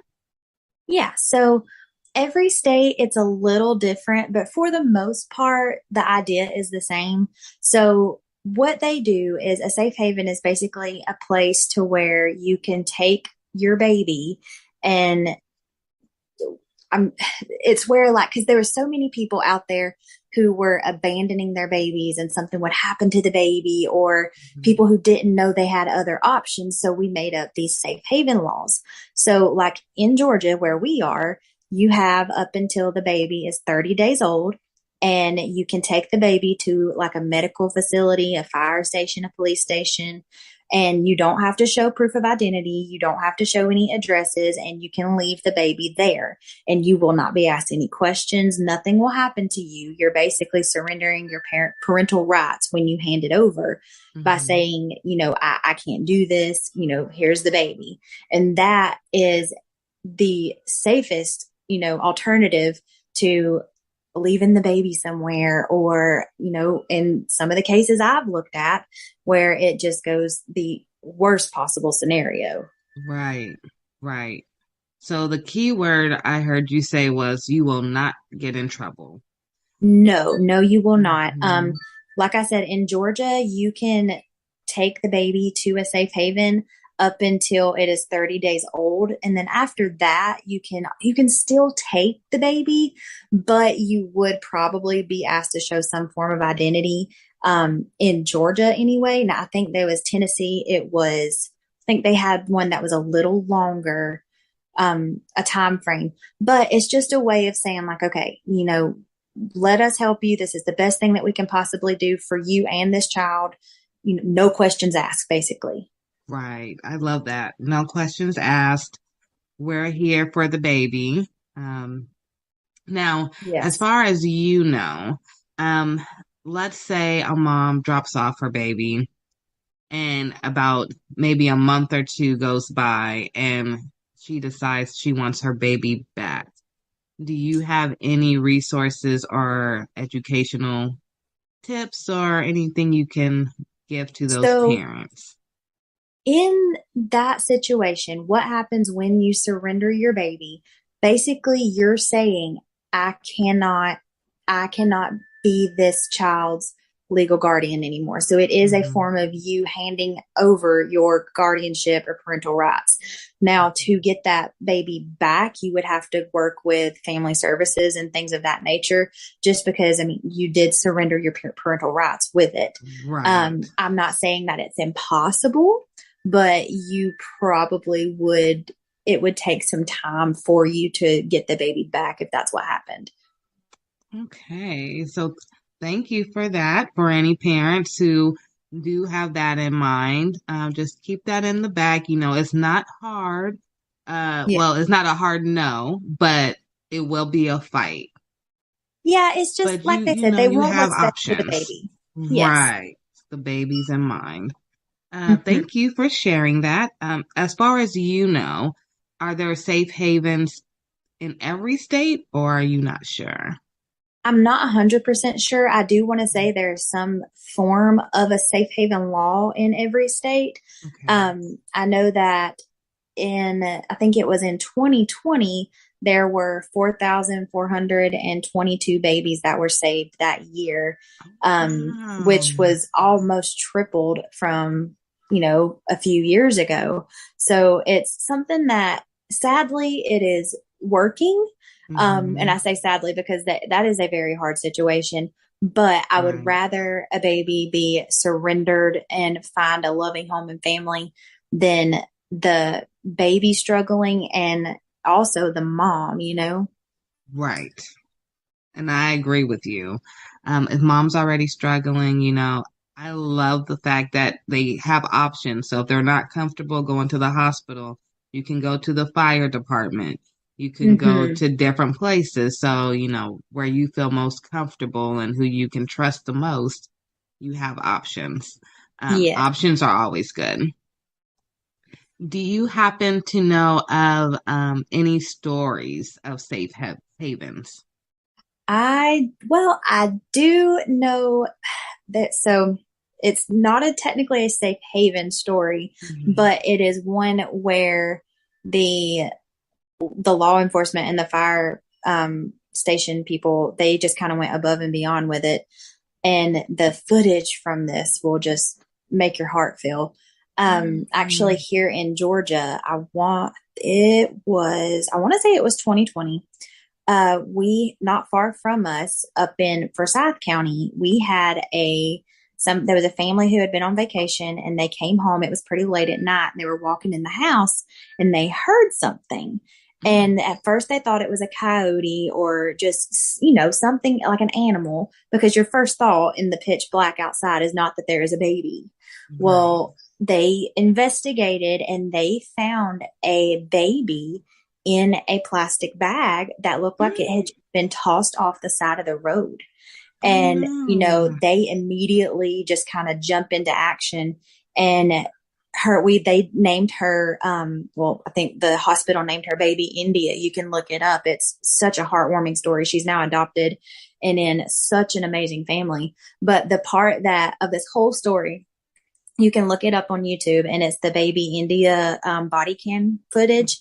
And I don't think I saw one woman in the whole video, but the way that these police officers, the man that found her, the EMS that was on the scene, the tenderness and the loving care that they took with this baby was the absolute sweetest thing I've ever saw. It will melt your heart listening to these grown men do their absolute best that they can for this child in that moment.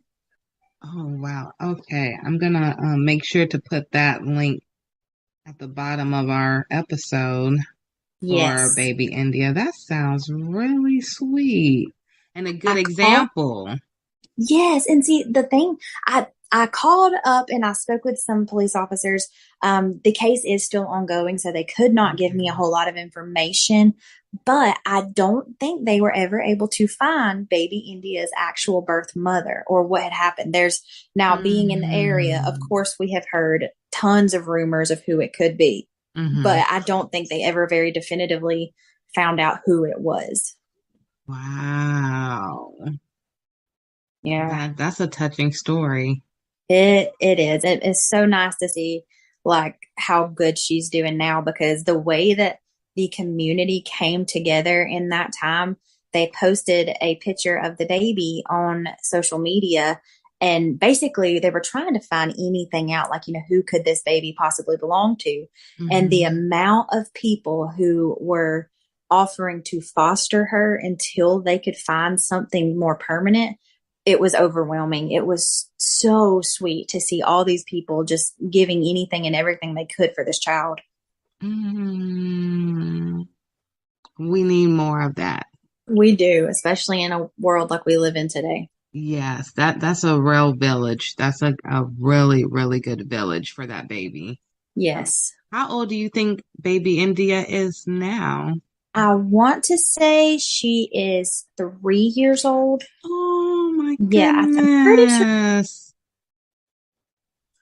Yeah. No, that's a good story. I can't wait to watch the video of baby India, and I hope that one day she makes a video at maybe 18 or, 25.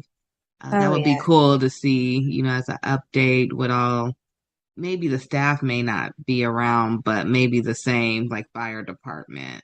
Oh, or the absolutely. doctors, That hospital. That would be so cool. Testimony. Yeah. Yeah, that's a huge testimony for sure. It really is. Is there anything else that you wanted to cover about safe havens, which is very, very important, especially this being NICU Awareness Month? Yes. And preemies come out pretty early, and I have been in the NICU where I have seen parents who had their baby preemie. I seen this once. They had twins, and the parents never came back. Oh, and so the godmother, she was coming in to see the babies, and she was there like she was the mom. And I remember the nurses always asking, where's mom and dad? And she was saying, I don't know. So I don't know what happened after, because my kids did leave, or my son left before the twins left. But it always stuck in the back of my mind, did godmom have to take the babies? Because I never saw the parents, and it was like 2 weeks. So, that's the story that always stuck with me. So I'm glad that you brought up the safe haven topic, and I know that they do have it here in California. So if they did leave the children at the hospital, like you said, they have that right, I think here it's the same 30 days, if not longer. I'll have to double check, but, the parents have that right.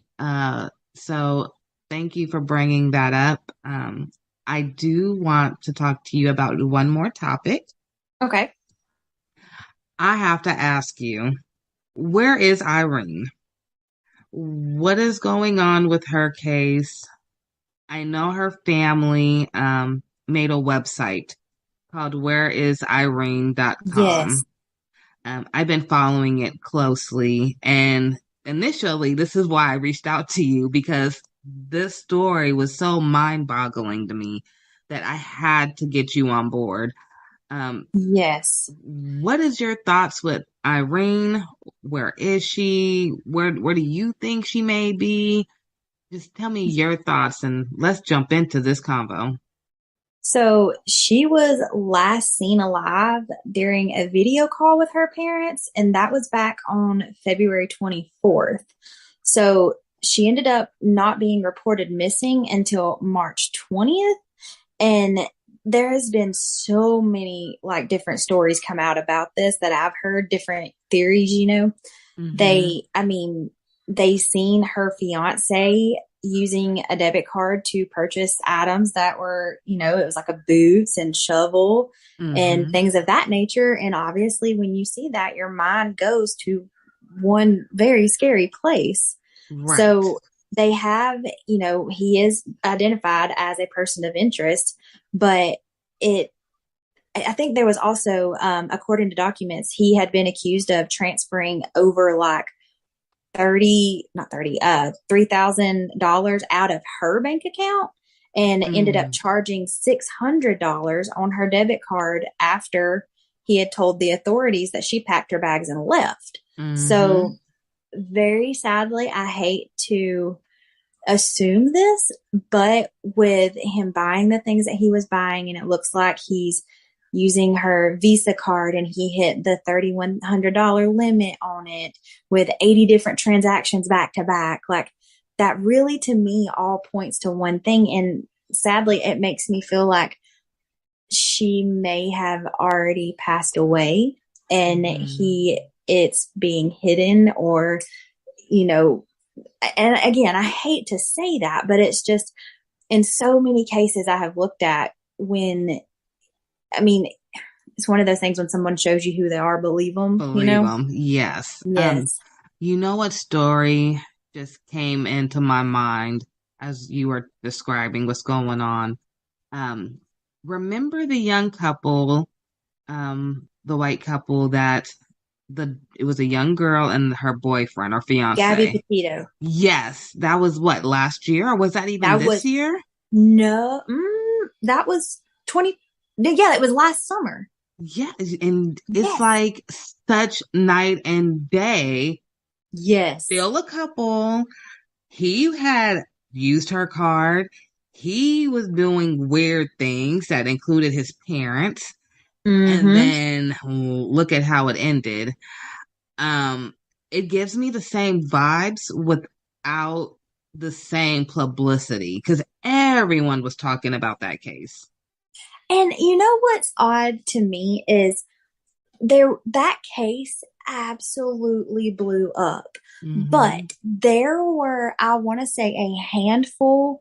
I can see 3 different people in my head right now. I just don't know their names, but that is my point of people who went missing in the same area within the last 5 years and nobody knew their name. Not one person. Wow. Yes.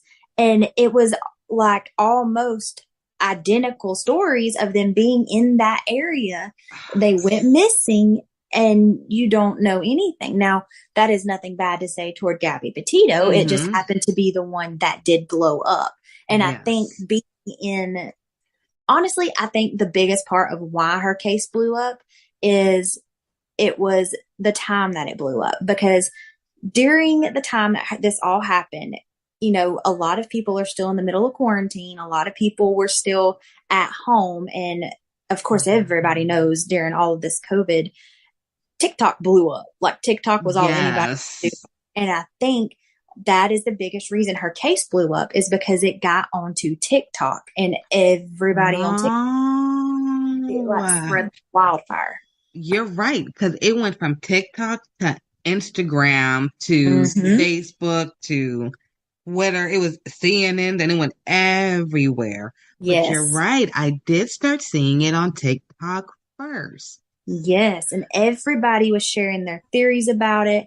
And then, of course, like we were all following it. And then it's just like it kept going and going. And then everybody had their own theory about it. And it just like conspiracy theories came out behind it. And now I think they're actually doing a Lifetime movie about her. I knew it. I knew it would come. Oh, yeah. I always said that. As soon as they found him, they said it was his body. Okay, now I'm gonna ask you this, and then I know we're off the topic, Irene. I promise you, honey, we're coming back to you. When they found what they said was his body, or was it his bones or something? Yeah, it was remains. Do you believe really in your heart that was really him, or do you think they were just trying to close this massive case that just got way too big? I don't think it was him. Now, I said the same thing. It's the rate of decomposition, even with him being in Florida where he was found in the swamp. I do not think they would have actually found anything. He was in Florida in the swamp. That's just somewhere. Hello.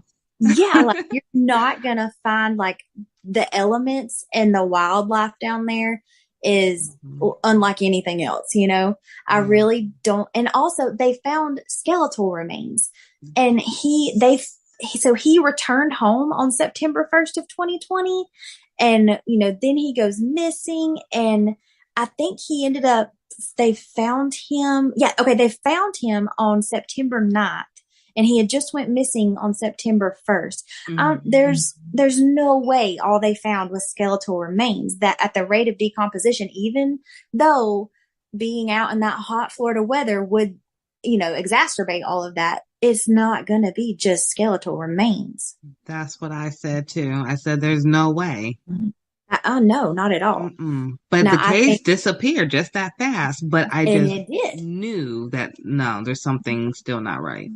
No, I agree 100% with what you said at first, it being something that it got too out of hand and they had to shut it down. Yes. I think he definitely killed her. He ran home to his parents, and whether it be them or whoever helped him try to get away from all this. I don't think what they found was Brian. I don't. Ironically, I kind of feel like it was a coincidence, like a wacky coincidence. I know they found some of his items, they said, in the area. Yes. And I believe that he did go through that area possibly, and he may have dropped something. Absolutely.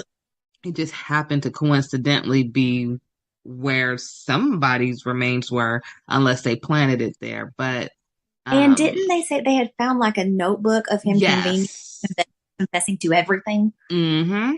And I believe that's what I was referring to, because I remember them saying it was like a book or something, and it happened to be in the area. And I'm like, that's just that's just too close. And I just couldn't figure out, like if an alligator or crocodile or something was to eat him.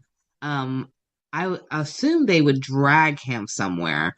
So it was just weird that it would be right there in that swamp, right there.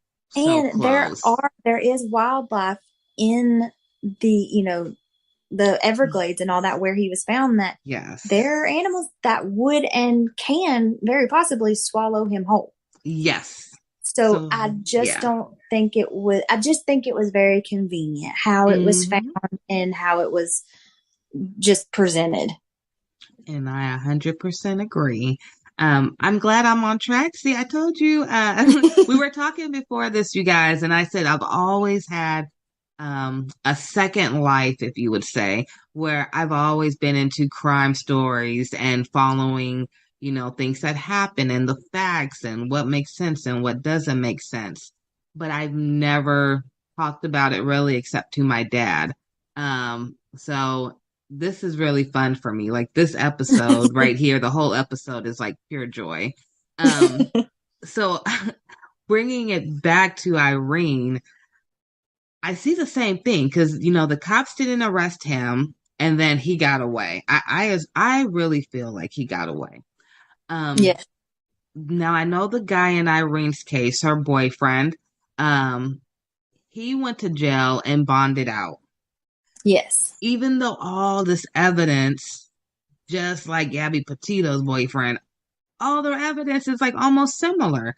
Both use Oh, bank yeah. accounts. Both, they're He staying with deleted them. her email. Yes. Mm-hmm. And then there was a fake text messages, they believe, that came to the family. I think it was right after they last talked to her. And then that Yeah. reminded me so much. Like right now, I'm thinking of, I think Gabby Petito, like they were saying her Instagram wasn't the same caption and writing that she would use.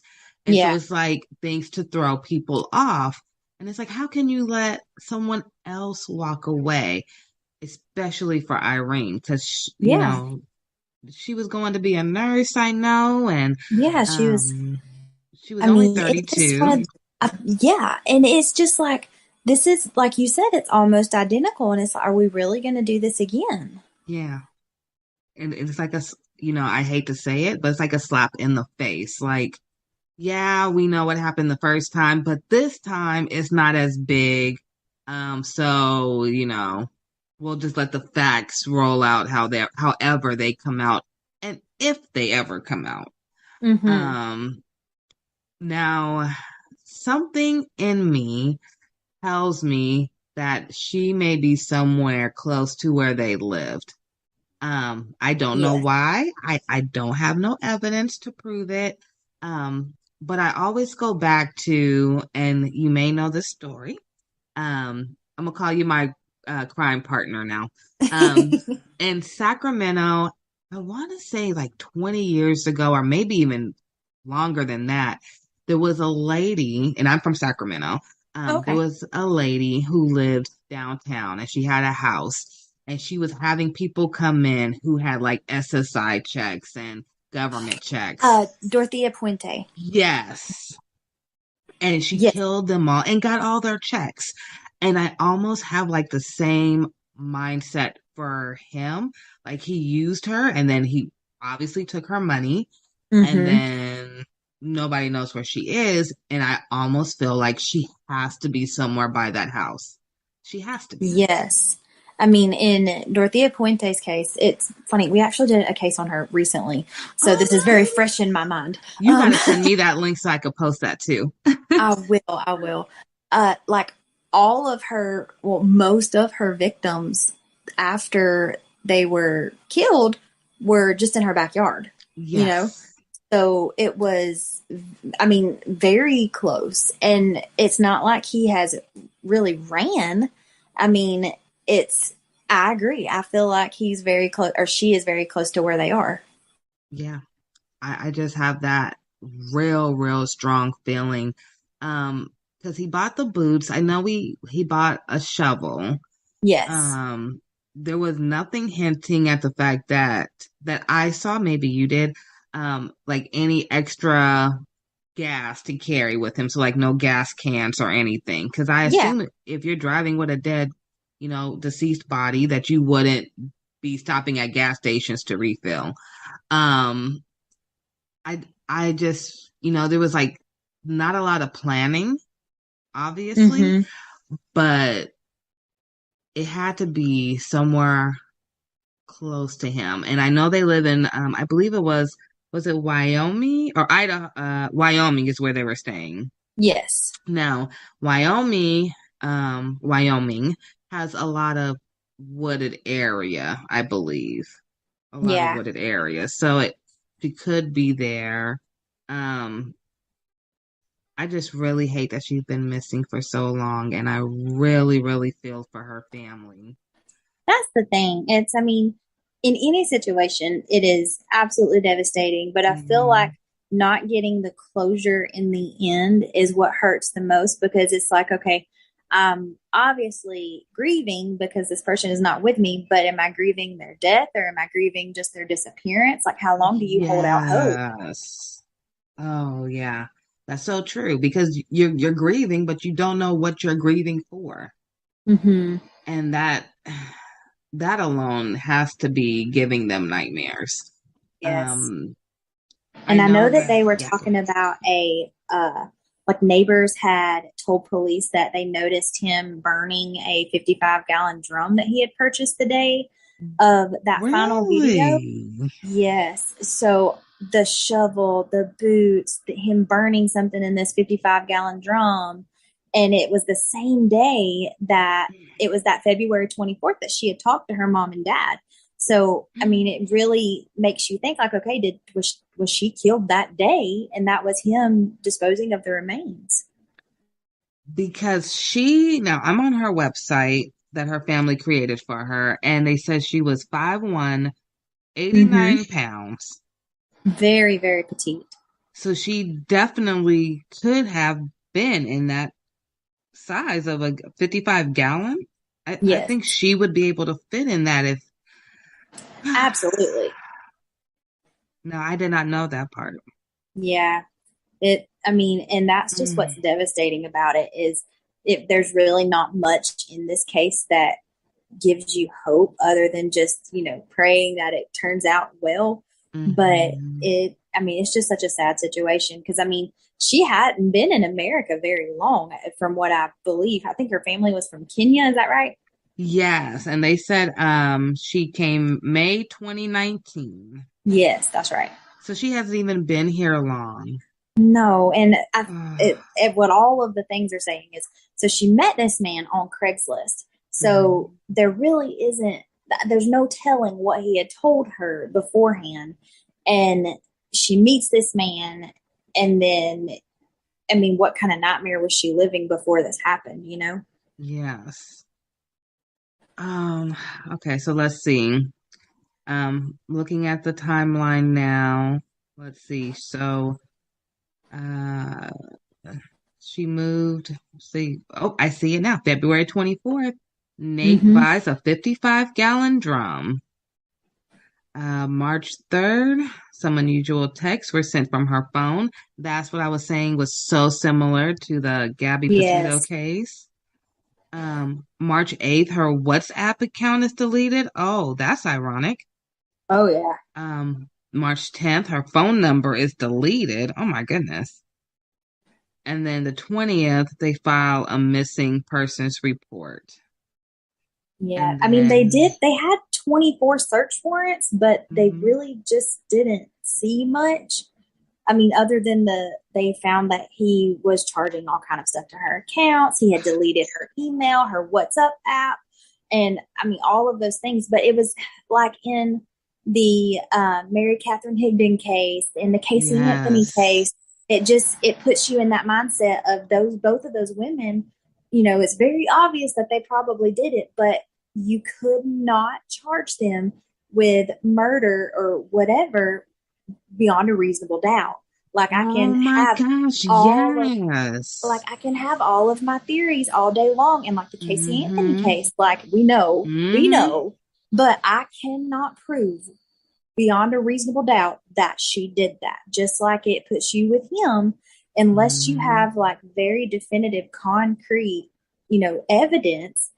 That's where the jury has that gray area in which it would be awful to be a juror on a case like this because you're kind of put in a situation of like really life or death. Because a lot of times, it's either a death sentence or life in prison. And it's, if you make the wrong choice, you have somebody's life in your hand. So they take it, which you should take it very seriously either way, but you know what I'm saying?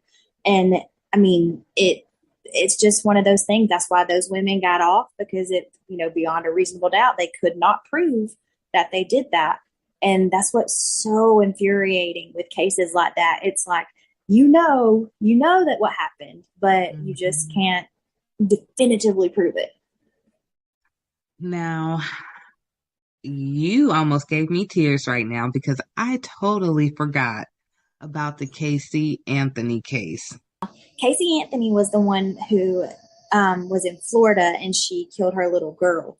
But Lacey Peterson, that is probably one case that I have followed or I've watched and held so closely for years. Her husband, Scott Peterson, murdered her on December 24th, and she was 7 months pregnant with baby Connor.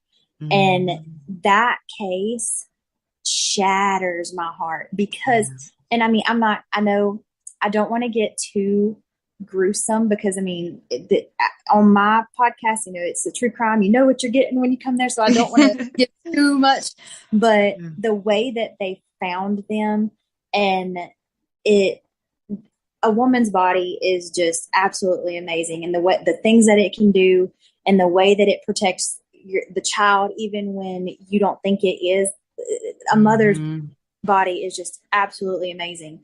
And when they found Connor, the level of decomposition on Connor versus Lacey's body was astronomical because her body had protected him and he stayed in utero for a very long time. So he was at a different decomposition rate than she was. And I will never forget when they found the baby body. No. I just remember like so vividly, like the whole case. Yes, Lacey Peterson. And because it happened so close here. So of course, you know, it was like all day on our news. 24/7, the whole thing. And I remember even being at a young age, I remember him just walking around, acting like he cared, acting like he really didn't know where she was. And then the whole time he had an affair and he had a whole nother life going on. And I remember looking like, this was like the first time I realized that people had, to me, split personalities before I knew it was called split personalities. And I was like, how can you live two double lives and then sit there with a straight face to the cameras, to her family, to your family, and say, I don't know what happened? So the Lacey Peterson case is actually what the book Gone Girl was kind of mirrored after. Now, if you've read Gone Girl or if you've watched the movie, the ending is different. I will say it, you know, Lacey is obviously the victim in the true crime case, the real case, but you just got to watch Gone Girl to understand what I'm trying to say. But I don't want to give away the ending, but it really kind of, it put it in perspective a little bit better when you're watching everything that's going on. And of course, in my mind, I was constantly thinking about Lacey and Scott.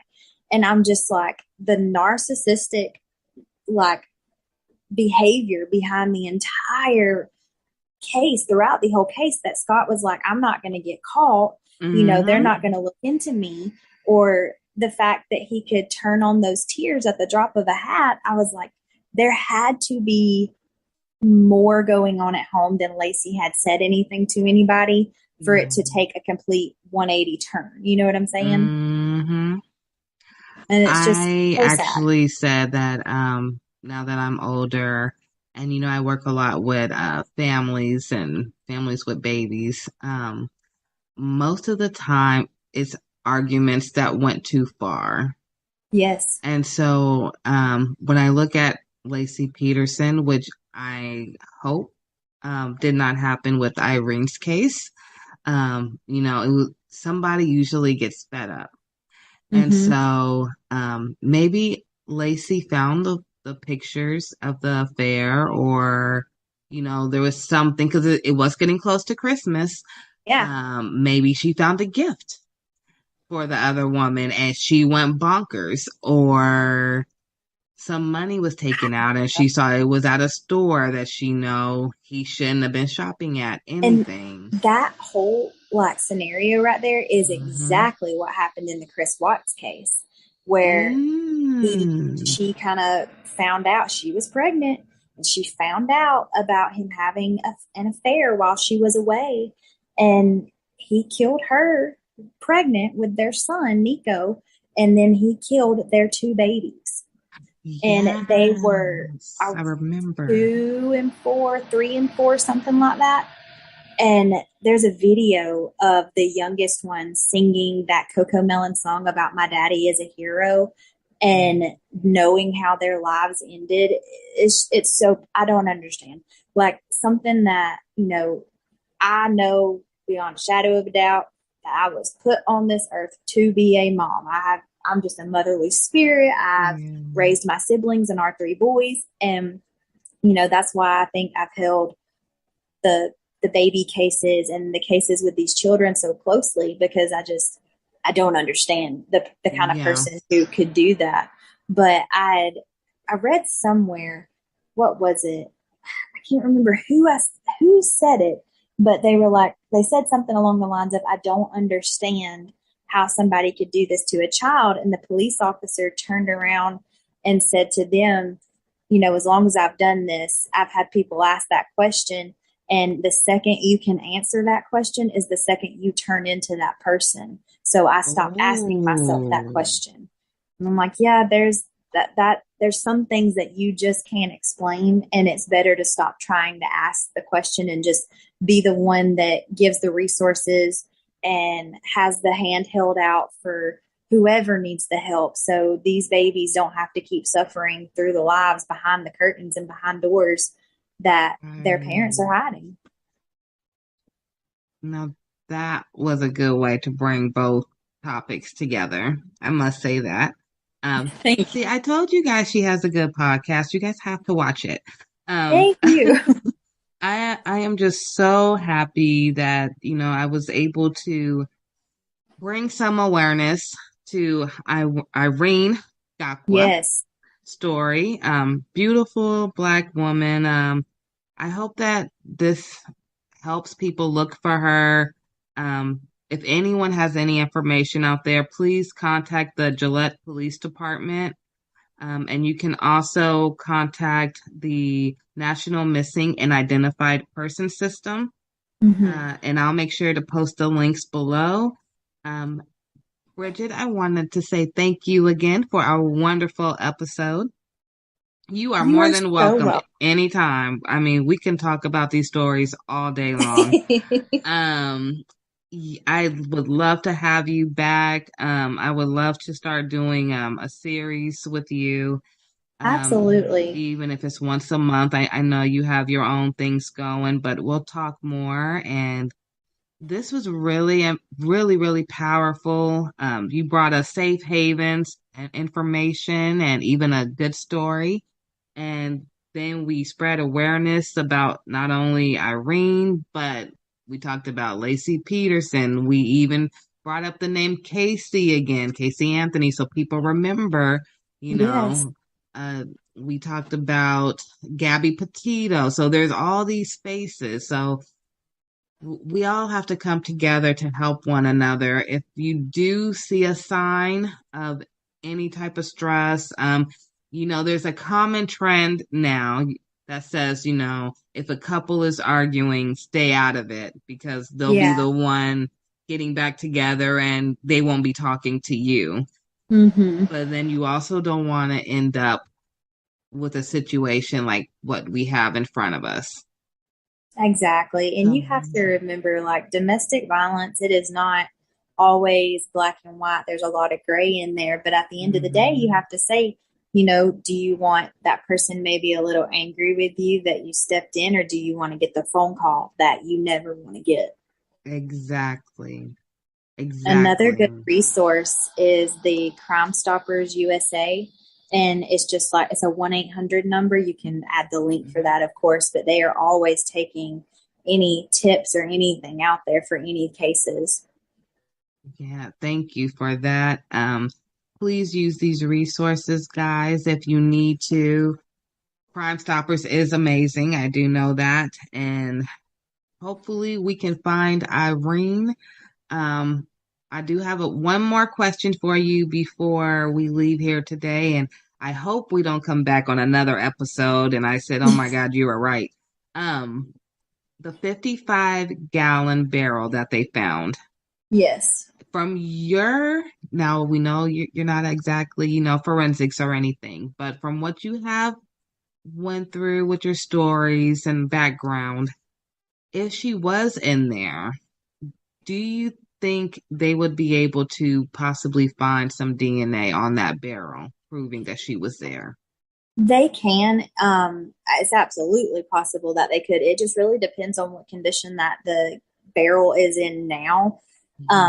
Like blood and different things like it depends on the surface. Like with cotton or, fibers of that nature, it's near impossible to get anything out of because of what it is. But as far as like a barrel, you can bleach that, you can clean that, but then that changes it would show something completely different that they could kind of detect if there was bleach in there or not. Mm-hmm. But I would say that it would be very, very hard to keep absolutely everything off of that, or to clean everything off of that. So I think that you very well could still find something in there. Well, thank you, Bridget, for answering that. Before I let you go, I had that burning question. No, it's okay. Before I let you go, do you want to tell everyone where they can find you and your husband? And yeah, go ahead. So we are on Instagram. It's Booked, Bagged, and Tagged, and we post like after every episode that we do, we'll post like pictures of like who the victims were and things like that. I'm a visual learner. I have to see faces after I listen to a case. Yeah. And we also have a Facebook group, and it's the same name, Booked, Bagged, and Tagged. And in there, we do a lot of polls and things like after each case, it's like, okay, what do you think? And stuff like that. We're on every major platform as far as podcasts go. Apple Music, Spotify, Amazon, Google, things like that. So it's pretty easy to find us. Well, thank you, Bridget. I hope you guys get 1 million subscribers after this. That would be amazing. This was a wonderful episode, and I will make sure that we talk again very soon. Absolutely. All right. Thank you.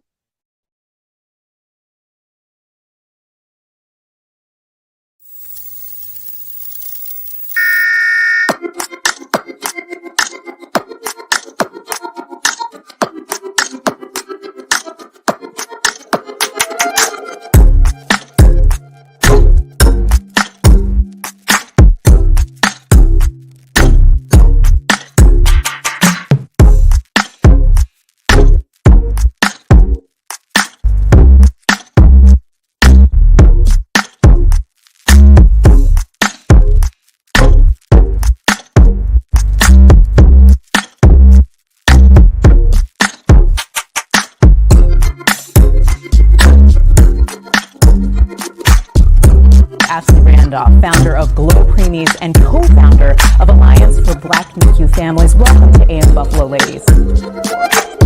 Ashley and Beth, thank you so much for being on this great stage to talk with Ashley Randolph. Join us now. Ashley Randolph, founder of GLO Preemies and co-founder.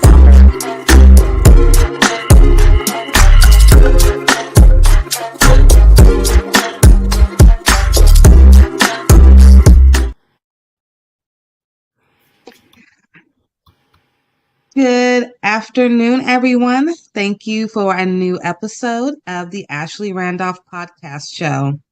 Today, I am so excited because I have someone very special for a very special topic that you guys have been kind of seeing me talk about on TikTok lately. So today, I have Don Mann, but if you research him and look him up, I want you guys to make sure to put Don W. Mann. Very, very important. He's a very important man. And what he's here today for is very important. So I want you to make sure you find him after. Mr. Don, thank you so much for being here. Thanks for the invite. I feel humbled and honored to be here. I'm excited. You know what's more exciting to me is when you came today and you had your shirt that matched your background. I just love that. I love the quote. You saw I put it on the flyer, known, needed, loved. I mean, it's 3 words that really any kid needs or any parent would love to hear, even from their own families. Yeah, it's foundational, and it's really simple, but it's not easy to discover and own in yourself. So yeah, that's part of my story, and that's I love it. So now that you brought that up, you have me curious. All right. Can you tell us your story? Well, so I think like most people, we just try to live life. We wake up and we go with the flow. And so I grew up in the Midwest, was born in the Midwest. And then we moved to Florida, South Florida, when I was 8. Those are tough years of transition, because that's when you're trying to build out your friendship base, and you're learning your social and emotional skills. So when I got uprooted at those times, it was tough. It was tough. So when I moved to Florida, I never felt like I fit anywhere. So I was just like an island. The friends I had, I really didn't trust. It was just somebody to be around and something to do. And then fast forward to the age of 23, I moved back to Missouri and went to the police academy.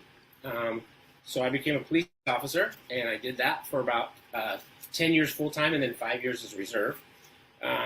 About middle 30s, I decided to join the Federal National Disaster Medical Team as a security specialist.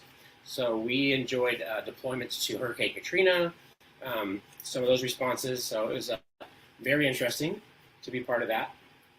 And, I had the great American dream. I wanted to get a great job, a great car, a great home, 2.3 kids, and live happily ever after, right?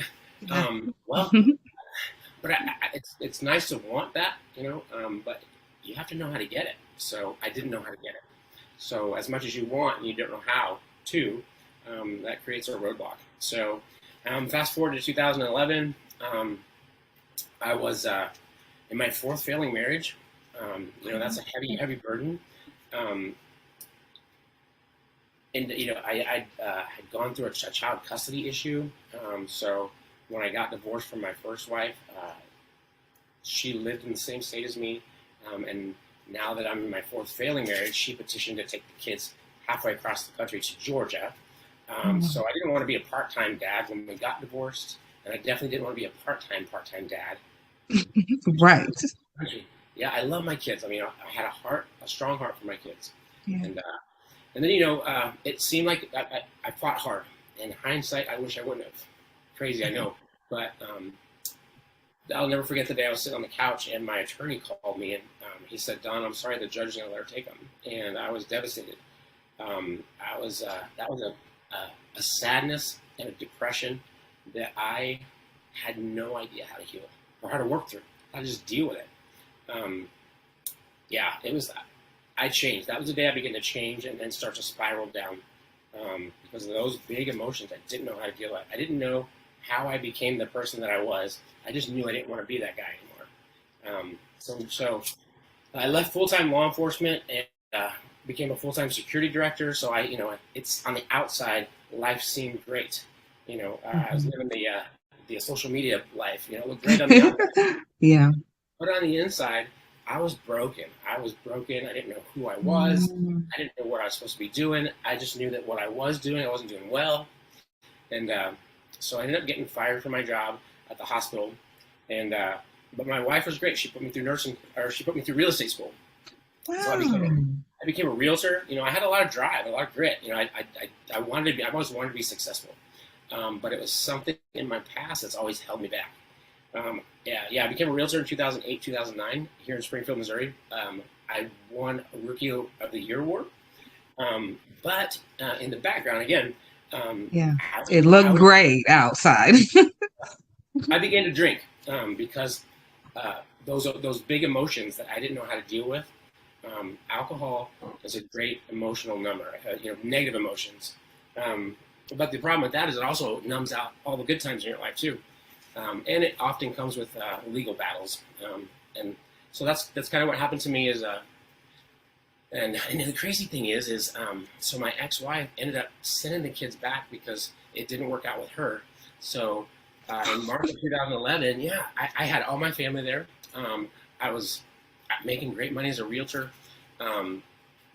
We had a 5-bedroom, 3-bath house with an in-ground pool. I just bought my wife a Mercedes. So on the outside, it looked like it was perfect. But on the inside, I was so tore up and so lost and broken. And I was March 9th. I was driving home in her Mercedes, and I was drinking, and I sideswiped a wooden fence. And when I got home, I looked at the damage, and that was the day that things got really dark. I just took this analysis of, you're a horrible father, you're a horrible husband, you can't keep a job, you're drunk, and the world would be better off without you. And so I was convinced. So I went inside and I grabbed my service weapon that was meant to protect me, and I shot myself at point blank range in the stomach, and I tried to take my life that day. Only by a miracle did I survive. I will say I'm glad that you did survive. I am too. You know, it's and because this is Mental Health Awareness Month, I wanted to add this little part in here. Yeah. I think it's important for people that are experiencing depression and maybe suicidal ideations, and thinking about suicide and thinking that that's the only way out.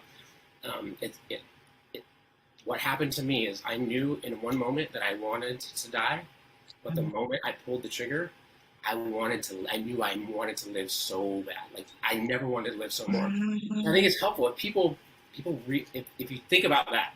Like, yeah.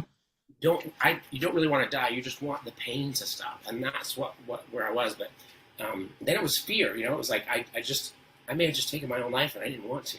Right. And I love that you said that, because there was so much going on the inside that a lot of people didn't even really see what was going on. But like you said, you had this 5-bedroom house, you had the Mercedes, you had everything, but it wasn't what you needed to fulfill you. And, when you said, wait a minute, after everything, it was the fear. You didn't really want to do it. It was just, you just wanted the pain to stop. Yeah. I found myself in a deep, dark place, and I didn't like it. And I didn't know how to get any other way out. It seems like the only answer, but it's not. It's not. And the answer comes in hope. And I can share that a little bit later about the power of hope. Even in our darkest moments, we just get a little bit of hope. We can find the strength and the courage to go forward. I don't remember much after I shot myself. I got life flighted to a hospital here in town, and I woke up a week later in the ICU. And the emergency physician came in and he said, I thought you'd be dead on my table when they brought you in. And he said, but I cut you open. He said, I looked for damage. He said, you nicked your bowel. I had to cut out about 6 inches. You'll have a colostomy for about a year. It'll be reversed and you'll be fine. And so I was like, wow, that's crazy. And then he starts to walk out of the room, and he stops and he turns around and he says, what I don't get is how a 9mm bullet that travels over 1,000 feet per second travels less than 4 inches and stops right before it hits your spine. No. Yeah. So being in law enforcement, I knew that 9mm bullets are made for penetration. They can penetrate up to 14 inches of solid plywood. So that was the day that God said, hey, I'm real. This is me. This is who I am. I had no doubt that I was here for a reason. Yeah. It's funny, the first picture that popped into my mind on that hospital bed that day was, I used to see a little picture of an old, dirty little girl in a dirty dress, but underneath it said, God don't make no junk. Wow. I was like, you know what? That's true. That's true. So, see? And it's moments like that you can't deny that he was there. Yeah. Can I tell you my little miracle story? Absolutely. I didn't even tell you about this. Yeah, I love that story. My little miracle story is with my second child. I was in Houston, Texas. I'll fast forward all the bad stuff. But the doctor who I had in Houston, she told me she was a new doctor and that her mom was already an OBGYN. So I was comfortable with her. Yeah. So when it came to my delivery, of course, all my kids were premature. My daughter was born and she had her cord wrapped around her neck. No, yeah. But the doctor was so calm. She never even I didn't know until my daughter was like 4 years old that had happened to her. My husband had to tell me, like no one told me. She just said, oh, stop pushing. And I just stopped. And it was like a real calm in the room. I felt no anxiety at all. My baby came out and everything. Everything was fine. Of course, she went to the NICU. I went back to thank the doctor. Nobody at the hospital knew who the doctor was that delivered my baby. They have no idea who she was. They said the only thing that was on the papers was that the general MD for the day was on the paperwork. They have no idea who it was. Wow. That's when we can't explain something that's good, we just gotta give You just can't explain it. And I started Glo Preemies right after that. I said, God, what do you want me to do? I don't know. I had just stopped going to college, so I was going to Xavier and Tulane at the same time. And I just didn't know what to do. I had my second preemie, and then it just came to me, God, little ones. And Glo Preemie's been with me ever since. I love that. That is so cool. Such a great story. And all significant lives that I know of Yeah. are foundational on amazing God stories. So when you got out the ICU and you got out, what was the first thing you did when you walked out them doors knowing you just had a miracle? Probably not what most people would do. I went and got a drink. Wow. That's honestly, though. Yeah. You would think that God showing up in my life like that would have like smacked me into reality, right? And just chase your purpose. No, I still had all that unhealed, unfaced internal pain, emotional wounds. And the crazy thing about pain and emotional wounds, we try to beach ball. We try to stuff it. It's kind of like stuffing a beach ball under the water. Sooner or later, it's going to pop back up. Well, that's what our emotions do. When we stuff them, I say they go into the pit of our stomach and they lift weights. And then when they come out like, "Urgh." And so, I had, the pain came out. And so I had to go, or I felt like I had to go and drink. So I continued to drink for a few months. And then, it was actually a couple of years. Then December 28th, 2013, I was driving home from a bar, intoxicated, and I rear-ended a pickup truck of firefighters at low speed. Nobody got hurt, thank God. Okay, good goodness. But I got arrested in the same jurisdiction where I used to be a deputy sheriff. Oh, no. So the thing about being arrested in the same jurisdiction where you work is all the people that are in jail know you. And, even worse. So I got put into protective custody, which means I was locked down in my own cell by myself for 23 hours a day. I would get out 1 hour a day to take a shower and to hear all the other inmates scream death threats at me.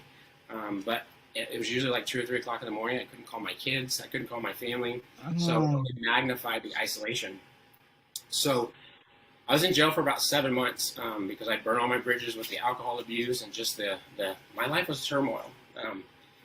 So I was in jail for about 7 months, and it was pretty lonely, just me and my own thoughts in that jail cell. I'd never been a reader. I didn't like to read. I've always been a disciplined reader. Like, I'll read a book in school if I have to get a grade off of it, but I'm not going to sit at home on a Sunday afternoon and just read a book, right? Yeah, it's not your forte. Not then. I do it now because I appreciate it. But anyway, you've seen the movies where the guy comes around with the book cart. Yeah. So it's real. They do that. So I was in my cell, and the guy comes around and he asked me. He says, "Do you want a book?" And I said, "Give me the smallest one you got." So he hands me this he just picks a random book. He hands me this little white book, about 300 pages, and it's called The Shack. I don't know if you know the movie or the book, but The Shack is a book written by a Christian author. He wrote it. It's fiction, and he wrote it to his grandkids just as a gift. Well, anyway, the story, I don't have to spoil it for everybody, but it came out a while back. It came out a while back. Anyway, in the story, a father takes his 2 teenage kids and a 4-year-old on a camping trip. Well, the 4-year-old gets kidnapped, raped, and murdered. Pretty harsh. And of course, the father blames himself, and the children blame themselves. And anyway, fast forward to the middle of the movie, and back up a little bit. So he ends up having this whimsical journey where he meets God, Jesus, and the Holy Spirit. And in the middle of the book, he's talking to an angel in heaven. He's in a cave talking to an angel. And she said, his name is Mac. And she says, "Mac, you have 2 kids left. Which one are you going to save? One can go to heaven and one has to go to hell. Which one are you going to save?" And he says, they're both my children. I can't choose. I love them both. And she says, "No, you have to choose. You have to send one to heaven and one to hell." And he starts to break down and cry, and he says, "I can't choose. I love them both." And she says, "Neither can God." So what she was saying was that the guy that did that to his daughter, he loved him. God loved him too. And that was beautiful. And then something clicked for me that day. God showed up in the hospital room that day when he saved my life. He decided to show up in that jail cell too that day, because I thought, wait a minute, hold on. like everything just stopped. I'm like, you mean to tell me that with all of my mistakes, all of my mess ups, my unfabulous life. I mean, I'm in jail. You mean to tell me that God loves me as much as he loves the pastor behind the pulpit? That's crazy. That's big love. That's crazy. I want to know that, right? Yeah. So I dropped the book on my bunk and I said, God, this is your life anyway. Take it and do what you will. And that was the day I fully surrendered. And life has been, I didn't get zapped and get released and life happened. I actually stayed in jail for another couple of months. But here's the crazy. I love this part of the God story. So my brother, because of our past, he's always been a self-proclaimed atheist, right? Oh, okay. So I'm in my jail cell one day, and the jailer comes by and he says, "Man, get your stuff. You're bonding out." And I was like, "Who's posting my bond, right?" Because I burn all my bridges. I said, "Who's posting my bond?" He said, "Your brother's posting your bond." Yeah. And so I get out in the truck and I said, "Why did you post my bond?" And he says, "It's a loan. You're paying it back." And that's all he's ever said. So I love that God can work in and through people that claim not to even believe in him or have met him yet. So. I had to put it myself on mute because I was making so many noises. Yeah. After all that time, your brother finally came through for you. Yeah. And it was like you seeing these little miracles almost that were happening for you out of nowhere. Yeah. Yes.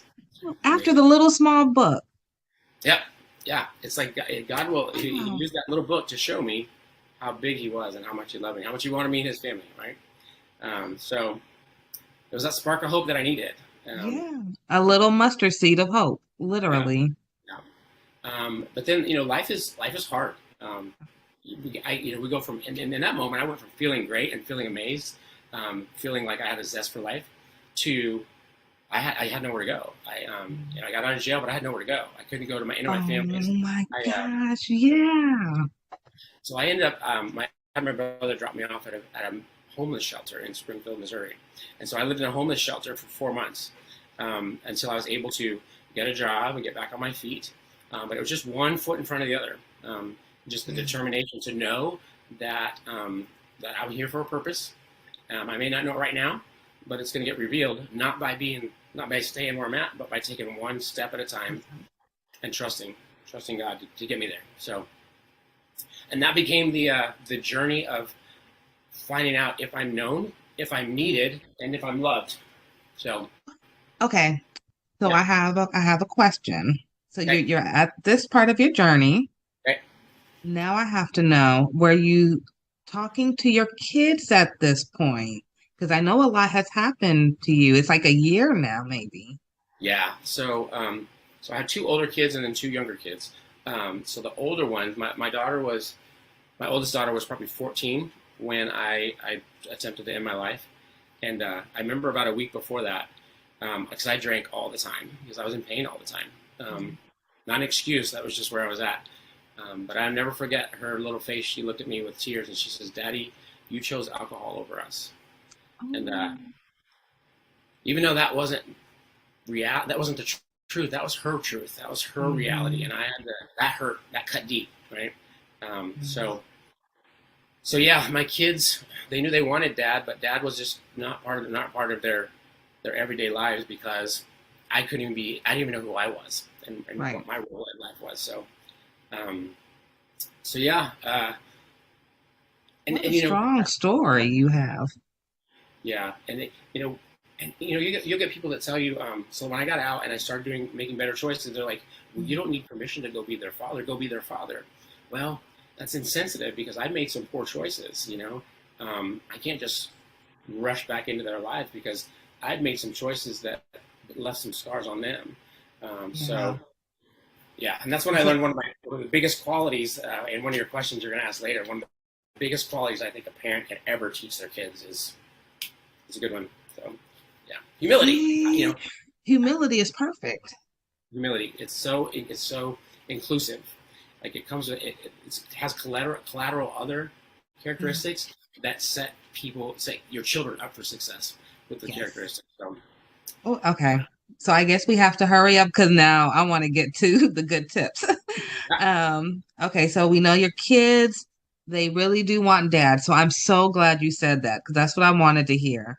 So I know dad still has room to come in, but like you said, it doesn't just happen overnight. You can't just wake up one day and say, okay, I'm perfect dad, and they don't expect you to just walk out the door one more time because they've seen it so many times. So, and it's a reality. And I do hear a lot of families that have that. Either the parents saw the same thing you said growing up or the kids. So very, very relatable. I'm glad you brought that up. I was asked on a recent podcast, they said, well, how did you restore your relationship with your kids or your other relationships? And I said, well, I didn't. And here's why. Because when you think about restoration is repairing the whole thing. We don't have all the parts. I don't have all the parts. They have some, I have some. Mm-hmm. So what is the goal in reconciliation? The goal is no regrets. So I had to take those steps to do what I needed to do to apologize, ask for forgiveness, admit my wrongs, my mistakes, and then that's where I had to leave it. No regrets. I did what I could do, right? And then that creates that safe space for restoration. But it has to come from both sides. So. And wow, you need to go into counseling. That was actually great tip right there. And I think that works even for relationships too, just for our husband and wife or, sister and brother, all relationships. So it has to work both ways. Just communication is key. So thank you for that extra tip. I told you, everyone, he's very good. If you want to see him afterwards, remember, it's Don W. Mann. You're going to want to look him up. Okay.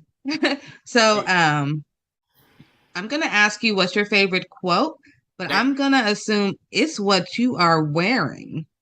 Actually, no, believe it or not. Okay. I thought about this one pretty hard. So this is foundational on I would say the comeback is greater than the setback. And so this is my foundation on the comeback. But my favorite quote that spoke deep into me when I was in the dark, deepest despair it's a Bible verse. It's Genesis 50:20.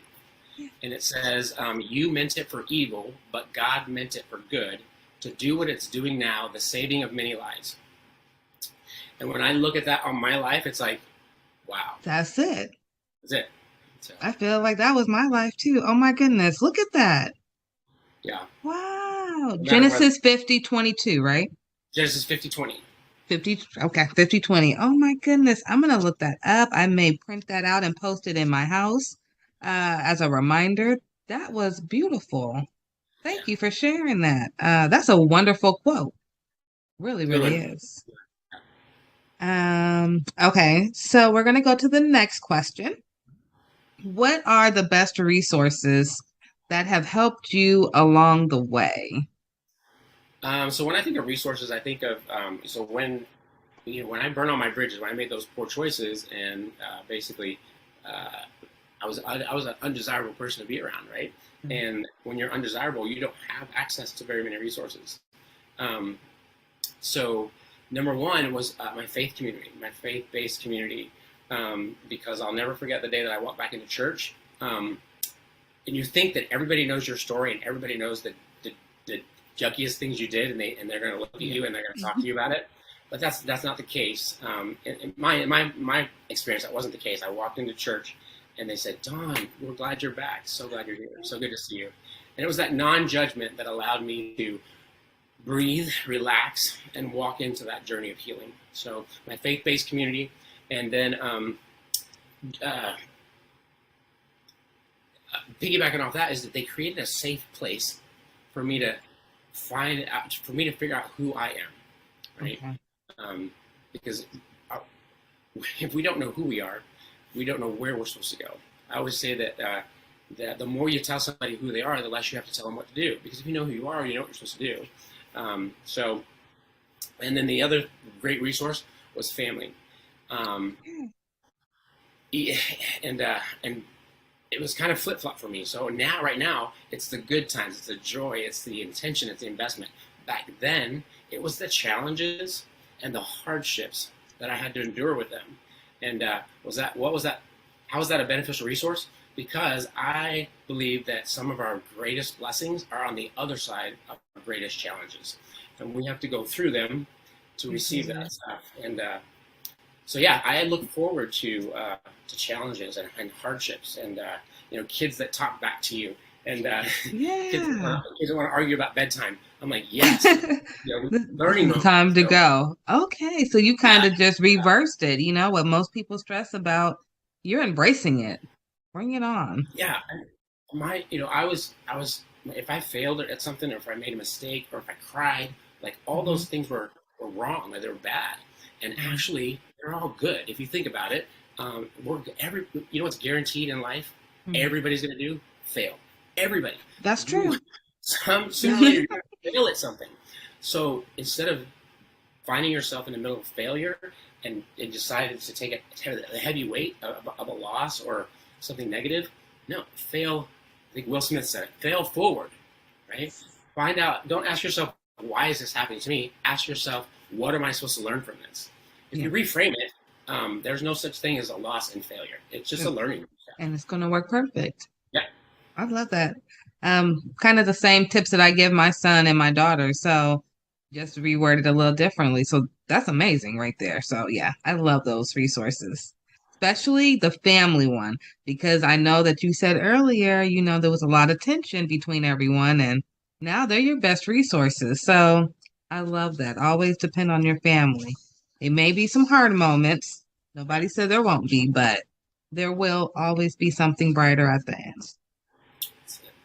Okay, so I do have a couple of questions. So I know that you love talking about bullies. Yeah. And our youth. So I actually had a son that I had to change him schools twice last year. Straight A student, National Junior Honor Society, smart kid, skipped a grade. The school that he originally was, he was getting bullied by the older kids. I believe because he was younger and he do wear glasses. Yeah. So then we switched him to a different school. And then last year he's a new kid. So it was a whole different type of bully and he had to prove, who he was. Yeah. So many parents have went through that, especially after COVID. Yeah. What tips can you provide to help empower our youth and any tips for parents on handling bullying? Okay. So initially, this is going to sound like a very unpopular opinion. But if you notice, a lot of parents whose child has become a victim of bullying, they want the school to do something. They want the bully to change. They want the bully's parents to change. And it comes back to a very basic psychological exercise. What is your circle of control? We can't control the school. We can't control the bully. We can't control the bully's parents. So what do? It's not a hopeless situation, right? We empower our kids to be bully proof. What does that mean? That sounds like a great claim, right? Well, it is a great claim, and it started for me way back in high school. I knew this kid named David Williams, and this kid was untouchable. Like somebody would come up to him and they would just, try to make fun of him or bully him, and he was just like, what? It was just untouchable. Like he would step into his truth. If they picked on him for had a bad hair day or something, he'd be like, yeah, so. Okay. But, yeah, he just owned his truth, right? And I'm like, wait a minute, that makes a ton of sense. So fast forward to last year, my son is 11 and he just got braces. Well, he has to get a slide. It's called a slide on the top of his mouth. Yeah. Well, he came over one weekend and he had his new slide in. He had the worst lisp ever. He was talking. And so, we do what people do, not thinking about it. And I just started making fun of him, just a joke with him, because I hope that he knows that I love him. Well, he got really bummed out, really down about it. And so I recognized the parenting moment. And so first I apologized. I was like, I'm sorry. I didn't mean to hurt your feelings. I said, but we've got to do something about this because you're going to go to school tomorrow and those kids are going to be all over you, dude. I said, so we need to start today to make you bully proof. He's like, bully proof? What do you mean? New concept, right? So I got a little a stack of Post-it notes. And so I started throwing them at him. Wad one up and throw it at him. And he said, stop. Throw it again. He goes, Dad, stop. Throw it again. He goes, cut it out. I'm serious. Throw it out again. He goes, I'm serious. This is really annoying. And I throw it at him again. And finally he picked one up and he threw it back at me. And I was like, what? What'd you do? He's like, I threw it back at you. I was like, why did you do that? Because you were doing it to me. So no, you took what I was using as a weapon and you defended yourself with it. I said, if you do the same thing with your lisp, you go to school tomorrow and somebody says something about your lisp, you say, that's a horrible list. I don't even have to try to have mine, and it's a lot better than yours. Mm-hmm. You have them empower their situation with their truth. If it's acne, you can find a scenario that empowers them. If it's glasses, hey, at least I have 4 eyes. You only got 2. I can see a lot better than you. Adoption, I've heard kids getting made fun of because they're adopted. I just tell them to say, hey, at least your parents chose you. His got stuck with them. So there's always power. Okay. If you find your truth will set you free, and your truth is never bad. It can't be. It's never negative. Right? You walk in your truth makes you bully-proof. So that's, and at the end of it, bringing that full circle, my son went to school that week, and he came back, and I said, so how'd it go? And he said, Dad, nobody really bullied me at all. They just asked a couple of questions and left me alone. Why did that happen? Because he had the confidence. He was ready for it. And that's what bullies do. Bullies are kids that don't feel great about themselves, and the only way they know, their default to make themselves feel good, is to find a weakness in somebody else. Absolutely. Mm-hmm. So he went to school. There was no weakness. Like, he had that list, but he was ready for it. And bullies sense that there's no weakness, they're not going to come at him. So it's every situation is different, depending on what your kids are being made fun of for. But I think a good parent who really knows their kids can turn that truth into, let them walk it, let them own it, and let them use it. Don't let somebody else use it as a weapon against you, but use it as a defense. So if you're courageous enough to own your truth, nobody can bully you for that. So. Yeah, at all. Nobody can use you against you. Right. So. Yeah, and I got an example of that in my life too. With the alcohol and the DWIs that I had for my poor choices, I actually got a felony conviction, and for a long time, that was my label. Wow. And so I held myself back because of what I believed. I wouldn't apply for jobs that I wanted, and if you never ask, the answer is always no. Yeah. Until somebody was saying something, they were calling me a felon one day. I said, look, I'm not a felon. I committed a crime that's a felony. I have a felony conviction. That's not who I am. My value and my worth is not the sum total of my poor choices. So that's it. You're more than just a title. That's what I always say about myself too. Yeah. Labels. I don't like labels. No, I don't like labels either. I have to agree with you on that one. So I have a question for you. And I don't think you talked about this, but I wrote down, did DARE make a huge impact for you? So, I don't think I mentioned it, but when I was in law enforcement, I got training to be a DARE officer, and DARE stands for Drug Abuse Resistance Education. So I got certified, and I started the first DARE program in a little town called Sarcoxie, Missouri.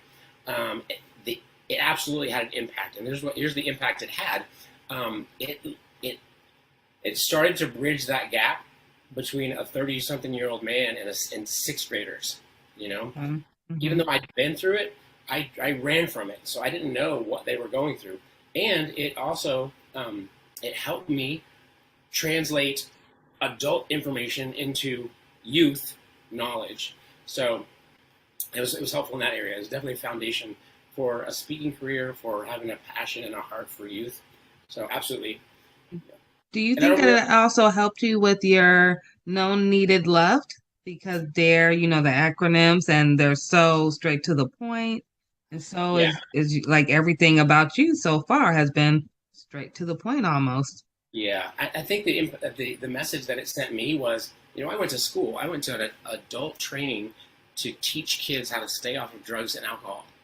And then in my worst moments of life, I found myself neck deep in alcohol. Mm-hmm. So if I knew all that information, why didn't I apply it? Why didn't you apply it? It's not about knowledge. You know what's interesting? There was a nurse who wrote on, she was advocating on TikTok, and she said families need more in the NICU than just education, because everybody can get the education, but if they don't know what to do with it, then it's just wasted information. Yeah. Books on a shelf don't make you a smart person. Right. You can take in all the knowledge. It's knowing when to apply it, Right. the difference between knowledge and wisdom is, knowledge is knowing that a tomato is a fruit. Wisdom is knowing not to put it in a fruit salad. So absolutely, you gotta know. yeah, you gotta know. And I think it also the other side of that is you can have knowledge, but if you don't feel like you're in a safe space to apply it, it's not coming out. Definitely not. Definitely not. So you did give us some tips earlier. Did you want to review the tips that you wanted to give to parents to help with their children, or did you want to add on? So this is what I was talking about before. So how do you help your kids, right? The first thing we can do as parents, right? And I'm coming from a guy who made a lot of poor choices as a poor parent. I'm not saying I'm like the greatest parent in the world, because I'm not now, and I definitely wasn't. I made a lot of poor choices, but making those poor choices caused me to dive in harder and become better, not for me, but for them. That's what they deserve, right? Kids deserve that. They deserve the best chance. They deserve for us to set them up for success the best we can. So how do we do that? Well, the first thing we can do is we can become the best investigators we can of our kids. Yeah. Because we didn't create them. We didn't set them, on this path. They were created on purpose, with purpose, for purpose. We just have to help them figure out what that is, right? As much as I want my son to grow up to be a NFL football player, because that's what I wanted to do. If he doesn't want to do that, I'm not gonna force him into that and ruin his life, and take him away from his purpose. So become the best investigator you can of your kid, and be bold and be brave and be humble to walk that out with them. And then there's 4 nuggets that I think parents should help their kids learn and apply in their lives. So if you think about a race, we're all running a race, right? It's our job. So if you think about a relay race, whose responsibility is it to pass the baton and to make sure that the baton is passed at the right time, perfectly, right? It's always the runner that's giving off the baton, because the runner that's taken off, like they just got their arm, they're not even looking, right? So the parents, we're passing the baton. It's our responsibility to pass the baton well so that they can win their race. And so how do we do that? 4 nuggets. The first one is gratitude. If you teach your kid to be grateful for even the smallest things, even the smallest amount of things, being grateful, it just changes their perspective. It allows them to connect. We're all wired for connection. So grateful. The second thing is forgiveness. If we teach them that forgiveness doesn't approve what was done, it just releases the expectation that it could be any different. And people think, at first glance, forgiveness looks like it's weak, but actually, if you choose to forgive, you're retaking control of yourself in that situation. So it's actually empowering to teach them to forgive. And then the third one is gratitude, forgiveness, empathy. Oh, I love empathy. Yay, I love empathy too. Empathy. So I just had a discussion with my kids last night. They're like, sympathy. And I said, well, they said empathy, and then they explained it. And I said, well, no, what you're describing is sympathy. So the difference between sympathy and empathy is you look at it like this. They said, well, you walk in somebody else's shoes. That's empathy. I said, no, that's sympathy. Having empathy is taking off your shoes before you put their shoes on to walk a mile. I like to use the lens. We grow up and we have life experiences, so we look through life through a lens. It's our lens. Well, everybody's like that. Empathy is stepping out from behind your lens and then stepping behind their lens to understand what they're going through. If you teach your kids empathy, it helps them be grateful. It helps them forgive, right? It helps them understand why people make the choices they do. And then the last one, I love it, and I mentioned it before, it's humility, right? If you teach your kids to be humble, when you think about it, to be humble, you have to be grateful. You have to forgive, and you have to have empathy. So if you could just teach if you can't do all 4, you got a busy life, just focus on humility, and not just teach them. Remember, we're not just giving them the knowledge. We're demonstrating it. And this was tough for me. I remember I was going to school, and my son was 6 at the time, And he used to always come and interject himself in conversations with like these big lies. Like he would make up some story to include himself in our conversation because he wanted to feel known and needed and loved. And I would get so mad because he's lying, and I knew it was a lie. Everybody else knew it was a lie, and so I felt embarrassed. Well, then I was going to nursing school at the time, actually. Then went to school later that week. We learned about Erickson's stages of development, and at 6 years old, they have what's called magical thinking, and they're not lying. He just wants to be included. He's not trying to lie because he's trying to be conniving and manipulative. He just wants to be included, and so that I felt guilty. I'm like, oh man, Dad failed, right? So I went home that night and I said, hey buddy, I would never thought I would have to apologize to a 6-year-old, right?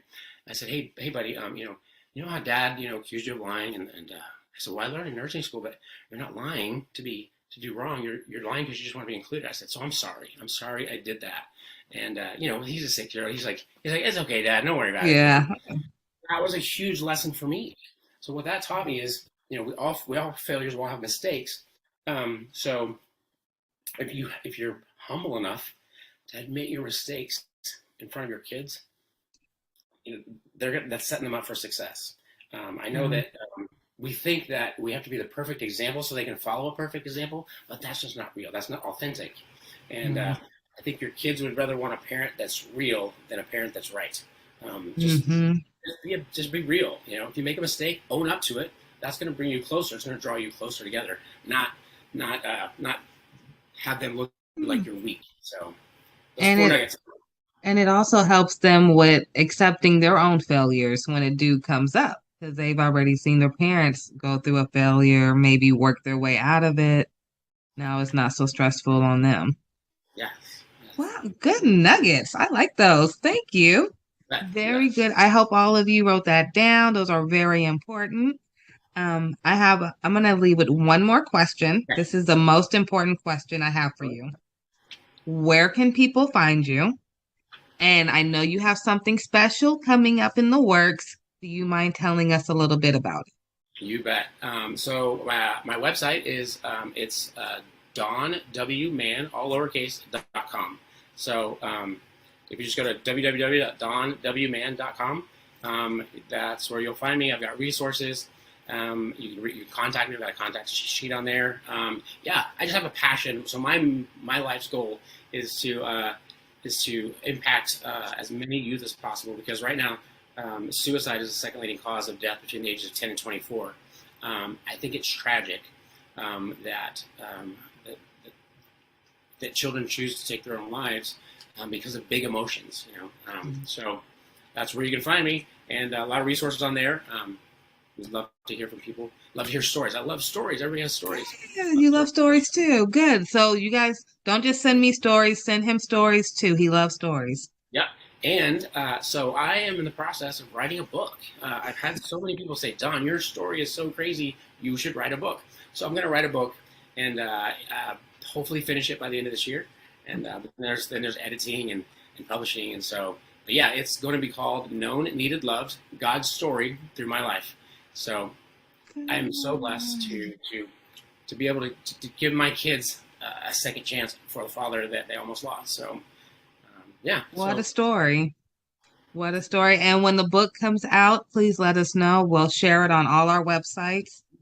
We thank you so much. I'm a huge advocate for mental health, usually for postpartum moms, but it can go with the youth and the dad as well. So I thank you for being here. I thank you for sharing your story. I appreciate the invite. So honored. Thank you. I appreciate it. You're welcome. And please come back and please let us know when the book comes out. We'll make sure to include everything in the description for you, okay?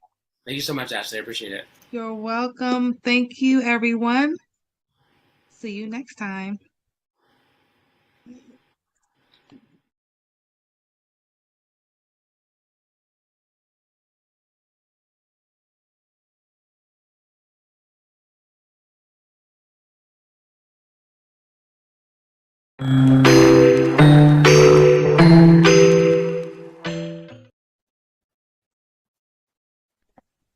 Hello. Hello, everyone. Welcome to another episode of the Ashley Randolph Podcast Show. I have a lovely guest today, and I'm so excited. I've been planning this for maybe 2 weeks now for Miss Marie Mosley.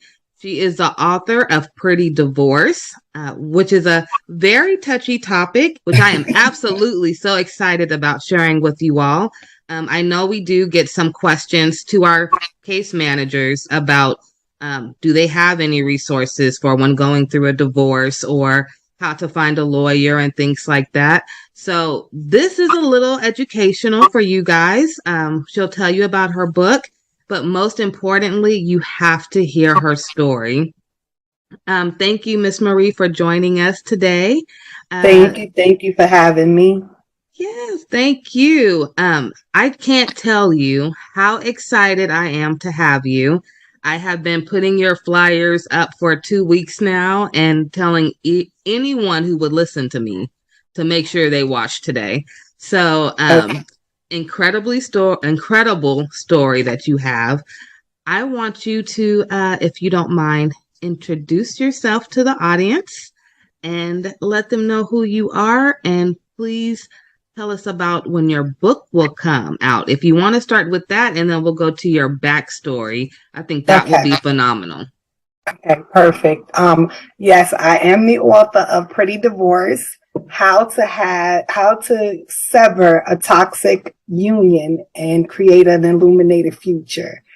The book is on pre-order now. It's on pre-order, and you can order it if you want at theprettydivorce.com. And it should be in people's hands no later than next week. I'm finalizing everything in printing and getting them right out to everybody because it's been on pre-order for a little bit. So yeah, it's been a journey. Right in time for the holidays. Yeah. Oh, yes. I actually wanted it to be out this summer. But, I do trust in God's timing. So I think maybe the timing is perfect. I think it's perfect. And, I'll do another little hint. So I'm very business savvy. So my business mind instantly said, okay, holiday sales are like the highest time that you're going to have the most profit. And then it also told me that this is also one of the times when people who are going through a divorce get really sad because it's maybe the first holiday season that they're not together. And what a great book to give to someone who's sad and down and say, honey, it's a pretty divorce. Absolutely. Face up. So I think it's wonderful. Timing is everything. I do believe in divine timing. So I think you're going to do a wonderful job. If you need any ideas for gift wrapping the books, I already have some too. So oh my God, I appreciate you. Thank you. I appreciate you and just the strength to write this book. You had to have so much incredible strength to even look at what you went through to come out of that, because I'm sure you had a lot of emotion. You sit there, because I had to write a book for the NICU and my experiences, and it was one of my most traumatic experiences. I had 3 preemies. Okay. All 3 was horrible. So to sit there and write that was almost like journaling my experience. And there were some moments I forgot about. So I can only imagine how hard it was for you, and to still call it pretty divorce. I mean, yes. You are the first person that understands exactly what I was going through. There were times when I had to put it down for a little while, and just go back, because it was almost like reliving everything over and over again. The editing, the going through it, the writing, it was really taking its toll sometime on me. And I began the process because let me go back. I want to say this part. At first, I really did lose my identity in this marriage.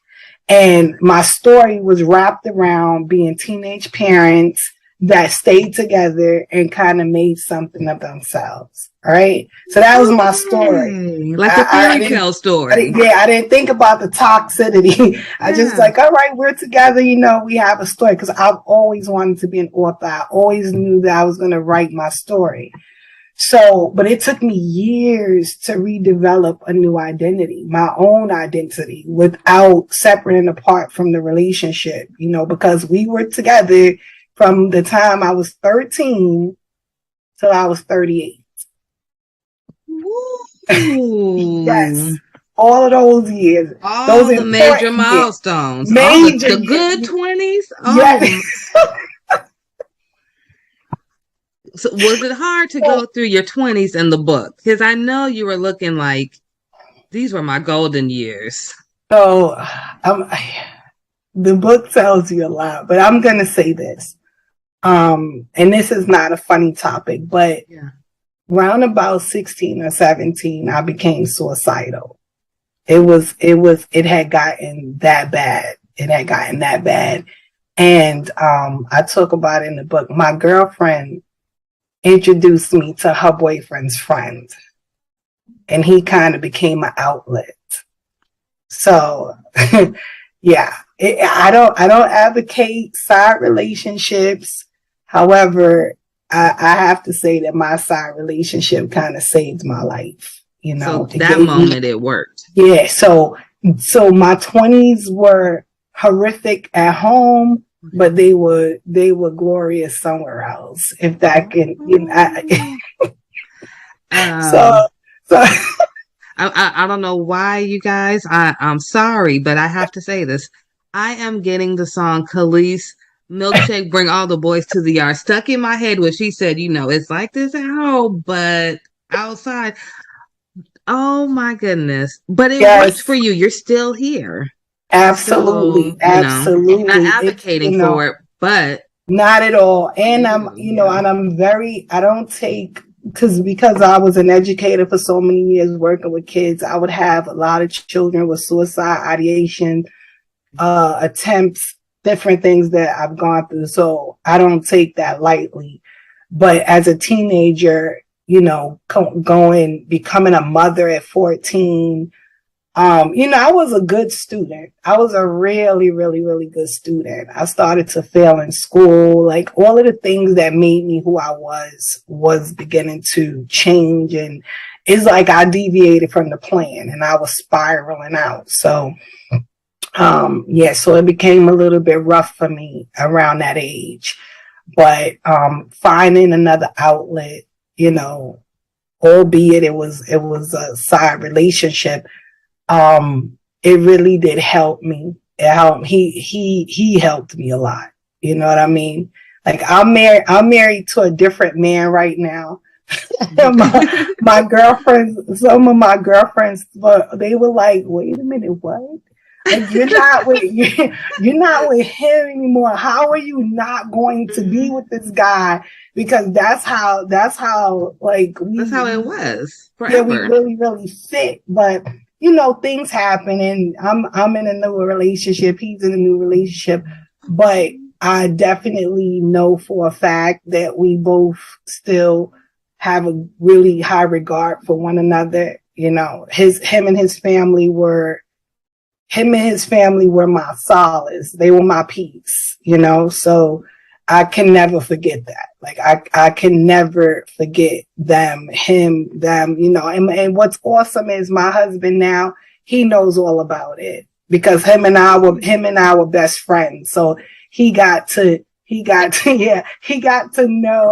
and understand how crazy I was about this guy, and how indebted I was, and how, you know, I hold him in a really high regard and stuff. So, and he's okay with it. He's an alpha. He's an alpha in his confidence. So absolutely. Yeah. So he's not intimidated by it or anything. So I can talk about it. He knows about it. So, but that's a good thing too, because he knows what he's coming into. Mm-hmm. You know, I hear a lot about baggage and people coming into new relationships with extra baggage.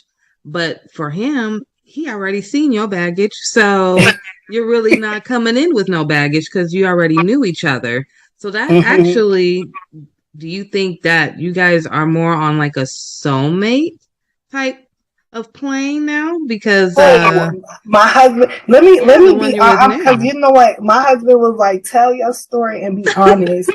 I really felt like the other guy was my soulmate. I really, really, really did. And there's some amazing stories about our journey that I'm even thinking about putting into a book. Like, I used to be able to feel his pain. Like, if something happened to him, I would know, you know?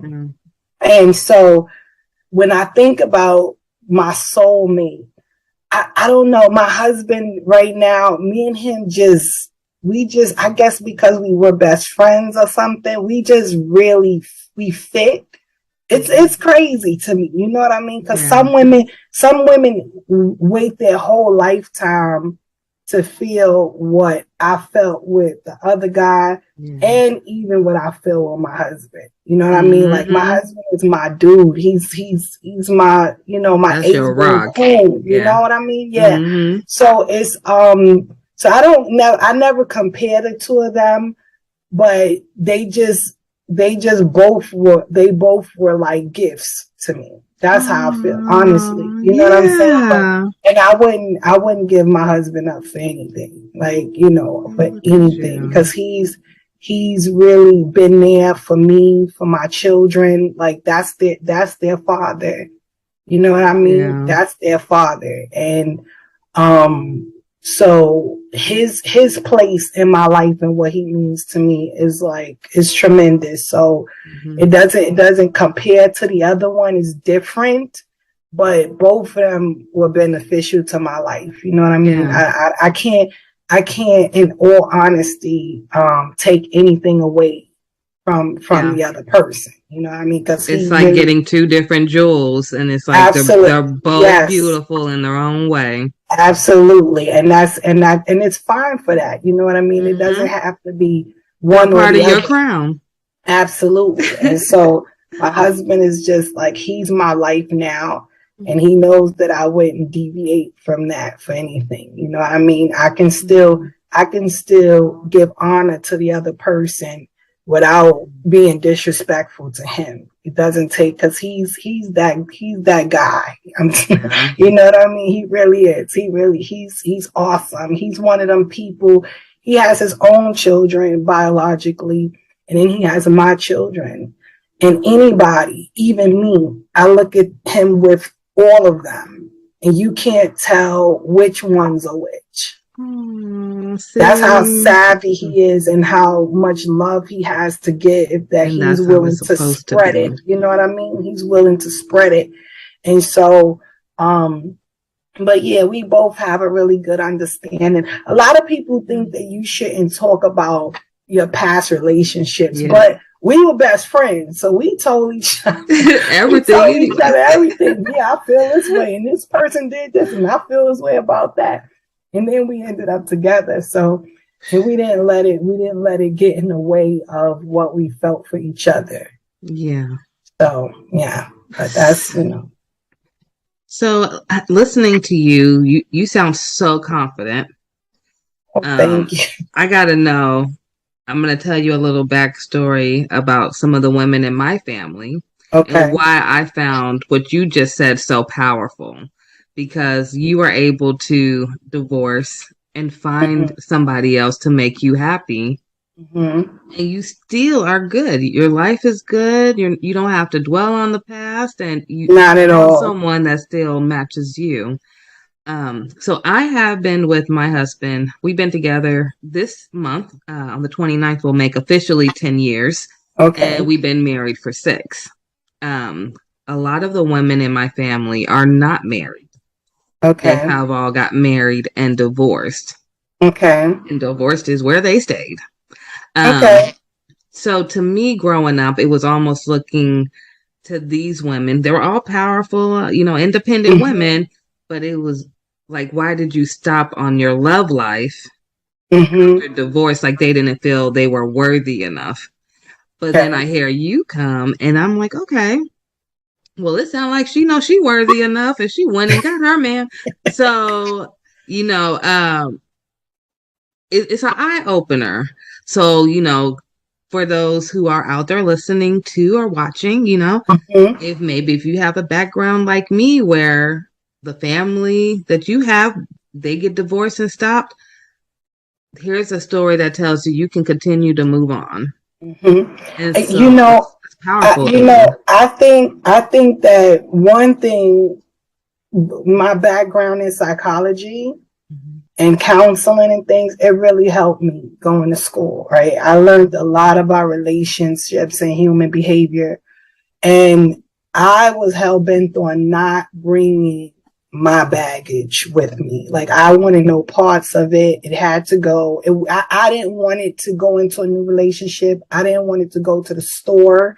I didn't want it to go to work. Like, this is done. It was a bag of garbage to me. It wasn't like luggage to keep carrying around. It was something to discard, right? And I also did not want my husband to pay for what someone else did to me. I think that's completely unfair. I also talk about it in the book. Anytime someone did something to me, I dealt with them, and this has been me since I was a little girl. I dealt with that person personally. I didn't carry it outside to dump it on people that did not deserve it or give it to me, or, they had nothing to do with my pain and my suffering. So, and there's a lot of women that ask me that, like, how did you do it? Because it is a process. It's a process of learning to trust somebody again. It's a process of you allowing somebody to really love you, and believe that that's what their intentions are. So my process, I took some time off. I did. I wasn't, because a lot of us, where we make mistakes is jumping in and out of relationships, back and forth. Like, we get the revolving door, and we never take our time to really heal, process what happened, reflect on what happened. What did I do wrong? Because everybody's not perfect. You didn't do everything right. What did I allow myself to be involved in? What do I not want to be involved in? And you used the key word earlier about journaling. It's really important for women to, like, start writing down what's going on. I have like 5 million notebooks. Okay, so I do too. All over the place in this house, but they're good because you get to get your feelings out. You get to act. And you also said something before we started. We talked about girlfriends, right? Yeah. Girlfriends are good. Their intentions are good. But most of the time when you talk to your girlfriends, if women want to admit it, it turns into like a male bashing session. And we just go, Absolutely. And hearing this one from 10 years ago, he did this. You're muted, Ashley. Those conversations are not productive. They're not productive, and they keep us stagnated. They keep us bitter. They keep us resentful. And those are recipes for never really going on because now you're not really open. You're not open to having love come to you. Yeah. And you're not willing to give love because somebody already trampled all over it. Yeah. But you know that saying about the $1 bill or a $10 bill, you can crush it up, smash it, kick it all around, and you drag it through the dirt. And when you open it and take it to the store, it's still worth $10. Still $10. So if we can understand that our value is not diminished because of the stuff we've gone through. And life does go on after whatever his name is. Like, it's okay. You don't let one monkey stop your show. You keep the show going. You have to, because if not, they win. I don't like to reduce it to that, but the truth is they win. Yeah. They left you a shell of a woman, while they're out enjoying their life with whomever, and you're sitting around and you've not really find yourself, and that's only if you want to have another relationship. Some people go through so much they don't want to be bothered anymore. But Yeah. even in those places, I think that if they went through some healing and, mindset changes and self-development, reinvent yourself, turn things around, it can work for them. They don't have to be alone. I don't think that we're designed to be alone. I agree. I don't think we are either. We are Definitely not. I think we were designed for companionship, and to have someone that genuinely loves us in our lives. And because one man didn't appreciate it and didn't understand the treasure that he had, that's his problem and his loss. Yep. And you have to shift your mindset. You have to. Because if we sit around pondering what we went through, why, if I shoulda, coulda, woulda, why didn't I, we're wasting more time. Yeah, I agree. And we don't have that much time to lose. Every day we get older. Absolutely. I have to ask you a question. I'm here for it. You have this accent. You got to tell us about your accent, where you come from, and if you don't mind, I know we talked a little bit offline about some of your family and some of your family stories and how they are in the book. You don't have to say it all if you don't want to, because we do want you guys to get the book. So, but if you want to, just touch on it a little bit, just to invite everyone into your life and how you were able to get this beautiful mindset that I hope we all can have after meeting with you today. Thank you.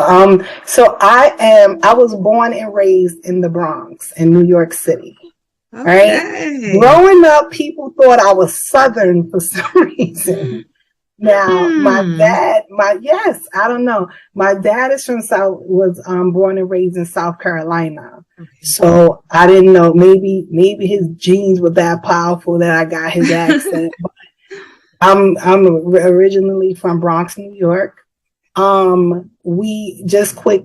dad died when I was 5. And we came from a quaint little neighborhood. And after his death, we had a fire. Really? So no, I shouldn't leave my precious dog out. After my dad died, maybe like 2 months later, we lost our dog that was there when I was born. And then we had the fire. And then we moved to the projects in the South Bronx, which were a bit intimidating, but we had to do what we had to do. That's where we were placed. And so we lived there for a while, after getting used to all of that. Around about when I was 12, my sister passed away. I don't want to say, well, my sisters, both of them are my favorite siblings. I'm going to say, my brothers, I got my oldest brother that I'm like in love with, my oldest brother. But my sisters were my sisters. They never treated me like a pesky little kid. I was like their life, anything, like, what do you want to do? Take me shopping, doing my hair, everything. So I love my sisters. But my middle sister, she was 22 years old and she had a preemie. Yes, she had a baby. She was born 1 pound and 7 ounces. Ooh, little warrior. Yes. And she fought through that. She came home on Valentine's Day of 1983. She was born in 82. Oh wow. Okay. Yeah. So a long NICU stay. And my sister, they gave my sister the wrong medication. Oh no. For an allergic reaction. And she ended up, oh God, I've never told nobody this. I wrote it in my book, but I didn't never utter the words. Well, you're in a safe place, so know that. Yeah, I know, but it's still difficult. It's still hard every time. I know. Oh, God, so she ended up she was hallucinating from this medication, and she and the baby went out the window. Oh no. Yeah. And I'm so sorry. it's That's been why a you're minute, such but a fighter. Man. so the baby passed away that day, and then my sister was in the hospital for 2 months. And the day we told her, because we didn't tell her for the whole 2 months, she was in the ICU, unit for 2 months, and the doctors suggested, because she couldn't really remember what happened, and the doctors suggested that we didn't tell her, because it would be detrimental to her healing and her health and everything. And once she got herself together and she was in the regular room and she was asking, like, now I'm out of the ICU, I can see the baby. I need to see the baby. They got a psychologist, my mom, the clergy, we all were in there, and we all told her what happened. And she was gone the next day. No.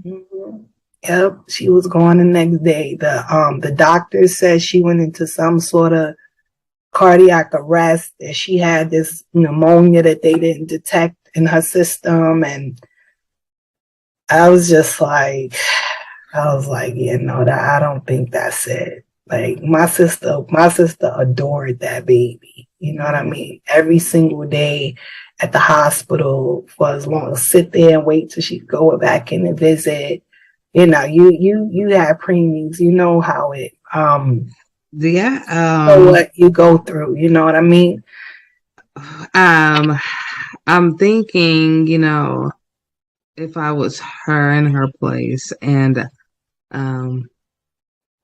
not talking for your sister, of course, but if it was me and then I heard that news, I mean, you literally, how we were talking about earlier about, you don't want to lose yourself. But when you're in the NICU, you kind of do lose yourself, and then you become all about that baby. And then I can totally understand her feeling like her whole life just got snatched, because that's all she worried about. And that, I know those NICU stays are not easy. Yeah. Bless your sister. Bless you. Yes. Thank you. Yeah, she was completely attached to that baby. I mean, if the baby would have a stain on her t-shirt. I remember we couldn't see the stain, but my sister she was like, no. And she's like, no, I have to change her clothes, and she just cared for her so much and was very attached to her. And I really do believe that in her heart of hearts.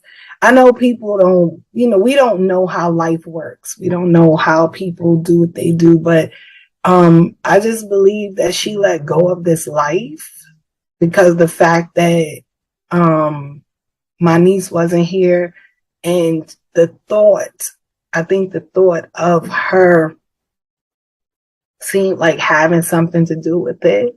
I think it was crushing her. It was too much. It was too much for her to bear. That day that we told her, it was in the morning. So me and my mom stayed with her like the whole day. The family was in and out, but we stayed there. And I can't count how many times she just kept saying, I'm sorry. She didn't cry. She didn't cry. She just was like, I'm so sorry, Denise. Do you forgive me? And I'm like, no, like mommy said, it wasn't your fault, that they gave you the wrong meds. It's not your fault. Like it's nothing for me to forgive, you know what I mean? But, she was in shock. She was just, she was over it, So I ended up losing my niece 6 days after my 12th birthday. Oh, you were so young. I think after my 12th birthday, and then my sister passed away in 2 months after that. And I literally had to go back to school. Like, I literally had to go back to school. Like, I didn't just bury them. you know. And it was my 13th birthday. I'm wrong. It was my 13th birthday when I was going into 7th grade.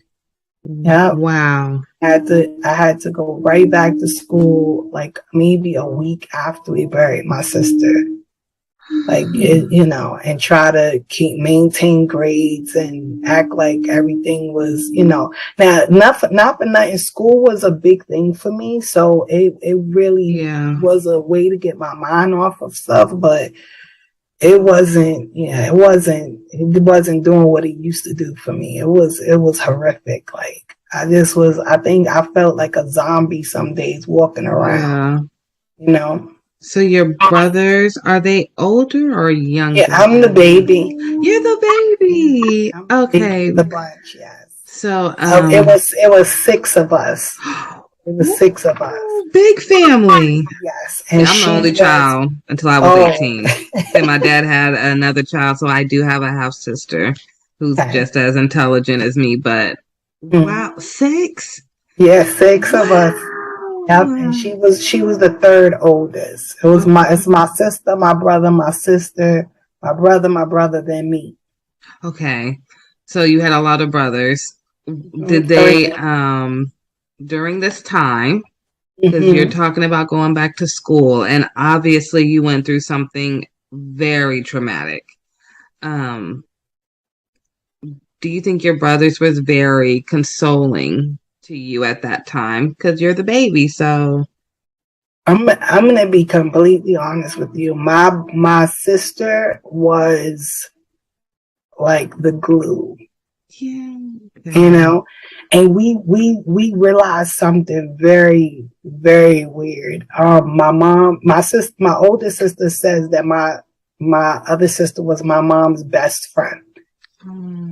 So my sister was born February 1st. My mom was born February 20th. Oh, okay. My mom passed away August 28th. My sister passed away August 31st. No. Yes. Yep. And it really was strange because my mom is buried on top of my sister. Wow. So when we finally got because due to COVID and all of this, it took a little while for, to get things in order. But when we finally got the stone, the way my mom purchased the stone, 20-something years ago, it was left with enough room. So instead of us buying a brand new stone, we just had them remove it and add my mom's information to it right under my sister. And when we went there, we were looking at the stone like, wait a minute, they were born in the same month, they passed away in the same month. And my sister was like the life of the party. She was the one, that one person in the family that kind of lights it all up and have everything and everybody. So anybody from New York to South Carolina, I'm skipping Washington, D.C. We have a lot of family there. Anybody that knew my sister was really devastated. It was hard. At the time, I'm going to say really that no one kind of wrapped around me. No one really, was like, oh, little sis, like, how you doing?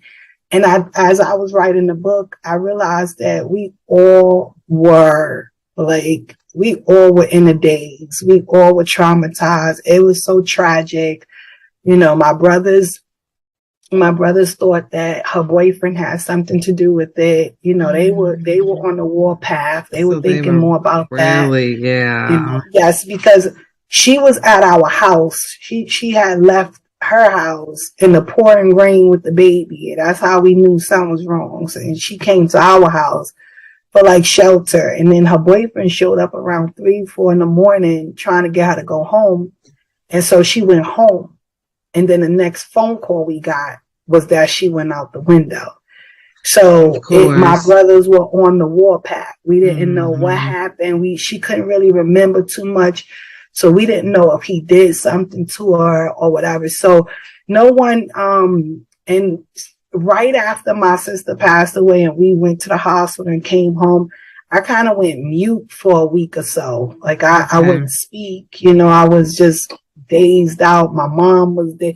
So I don't, you know, they didn't really come to too much, you know, gather around Denise because something might be wrong with her. My middle name is Denise. I'm sorry. Oh, okay. Yeah, so, but you know, as now that I'm older, I don't really blame anybody because I know that we all were just in the daze. It was unbelievable, you know, unfathomable that this was happening, you know, to us, to her. Yeah. And so I don't blame everybody. Everybody, you know, went into their own corners to try to figure out how to process it and deal with it and get their lives together. So I can't even imagine, like, just visualizing everything you're saying right now. It almost feels like a bad dream that's never going to stop. Yeah. I mean, from the age of, I think you said, what, 6? You're 5 when your dad passed away, and then the fire, and then you had to move to an area that was a little different. Very different. Then you had to, you know, I'm assuming, learn all different type of skill sets to live in this new environment. Absolutely. And then this you had with to your learn. sister. Let's just call it what it is. I had to learn how to fight. Yeah. And I had to learn how to survive. You know, I did. And I talk about it in the book that, you know, I was just starting to get my bearings straight. Like I finally started to feel a little bit of stability. Yeah. Like things were normal for a little bit, you know?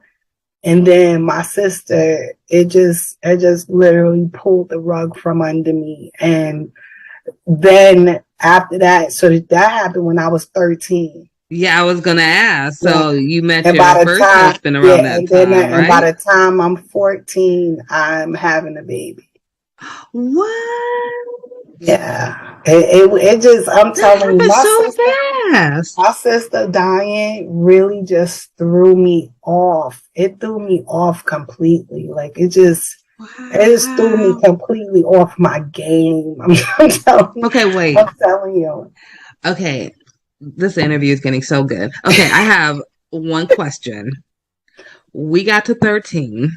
Okay. And then we're going to have to get you a documentary, okay? You get to 13, and I'm just so curious. You were talking about going back to school and your grades.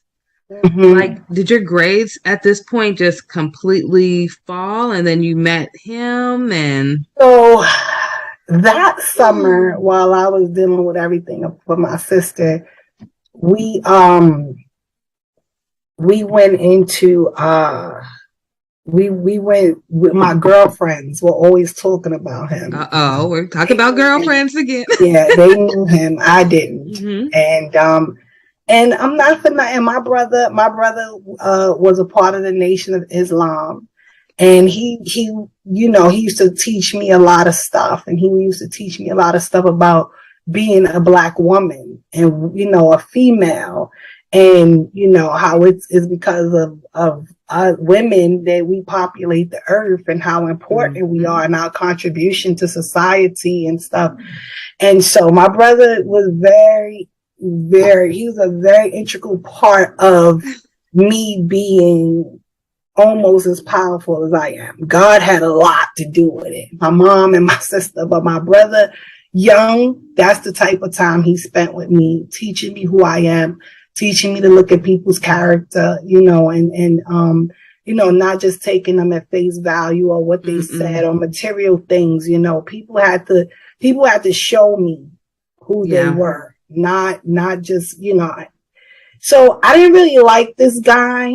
Which makes matters a lot because I didn't really like him at first. I didn't like him. He was not a good person. He messed around with a lot of girls, different stuff. So I ended up we ended up getting to know each other, and I gave him, like, I let my guards down and gave him a break or whatever. And by the time I turned around, I was in a serious situation of peer pressure. And yeah, no, really, it was peer pressure because I knew better.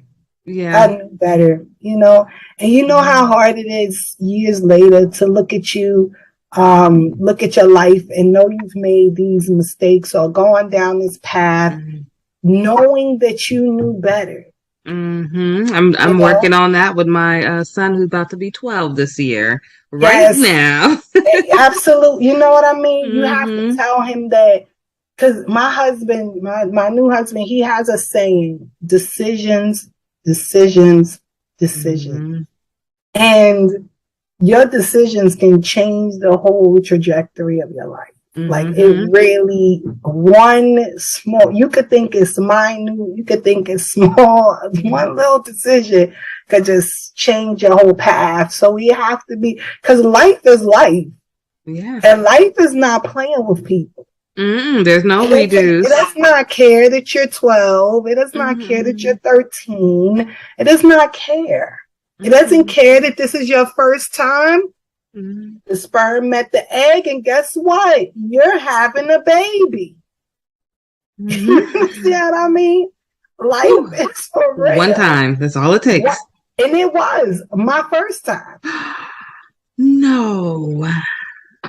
Even more traumatic. Let me tell you something. I was just like, I was like, what is happening to me? Like, why? Wow. And it's so many years later that I can say that it's okay. You know what I mean? Because now that life has given me so much lessons and so much experience that I can help other people.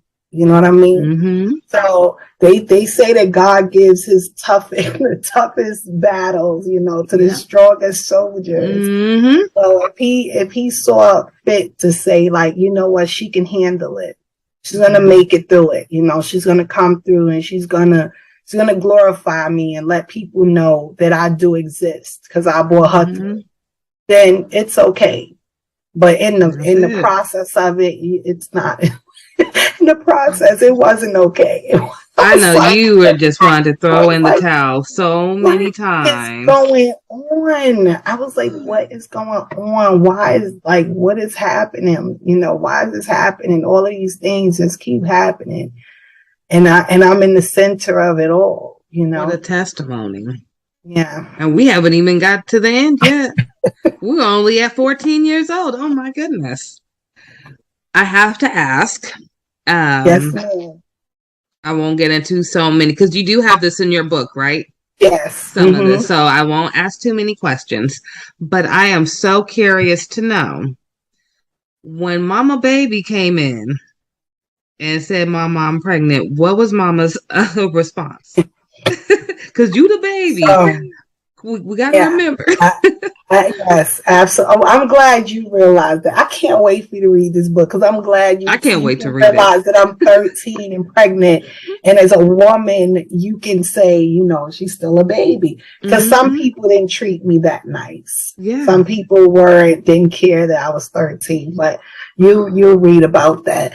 So my mom, my sister, the person that didn't treat me well, was on the warpath against me, and I had to get to my sister. I couldn't think. I couldn't take time to think about anything, so I had to call my sister. My sister is my rider. She does not have children. Okay. I am. And I don't care about her godchildren. I don't care about my children. That's her nieces and nephews. I am the closest thing she has to her own daughter. You claiming that right now? Oh, absolutely. And you can ask her. She'll tell you.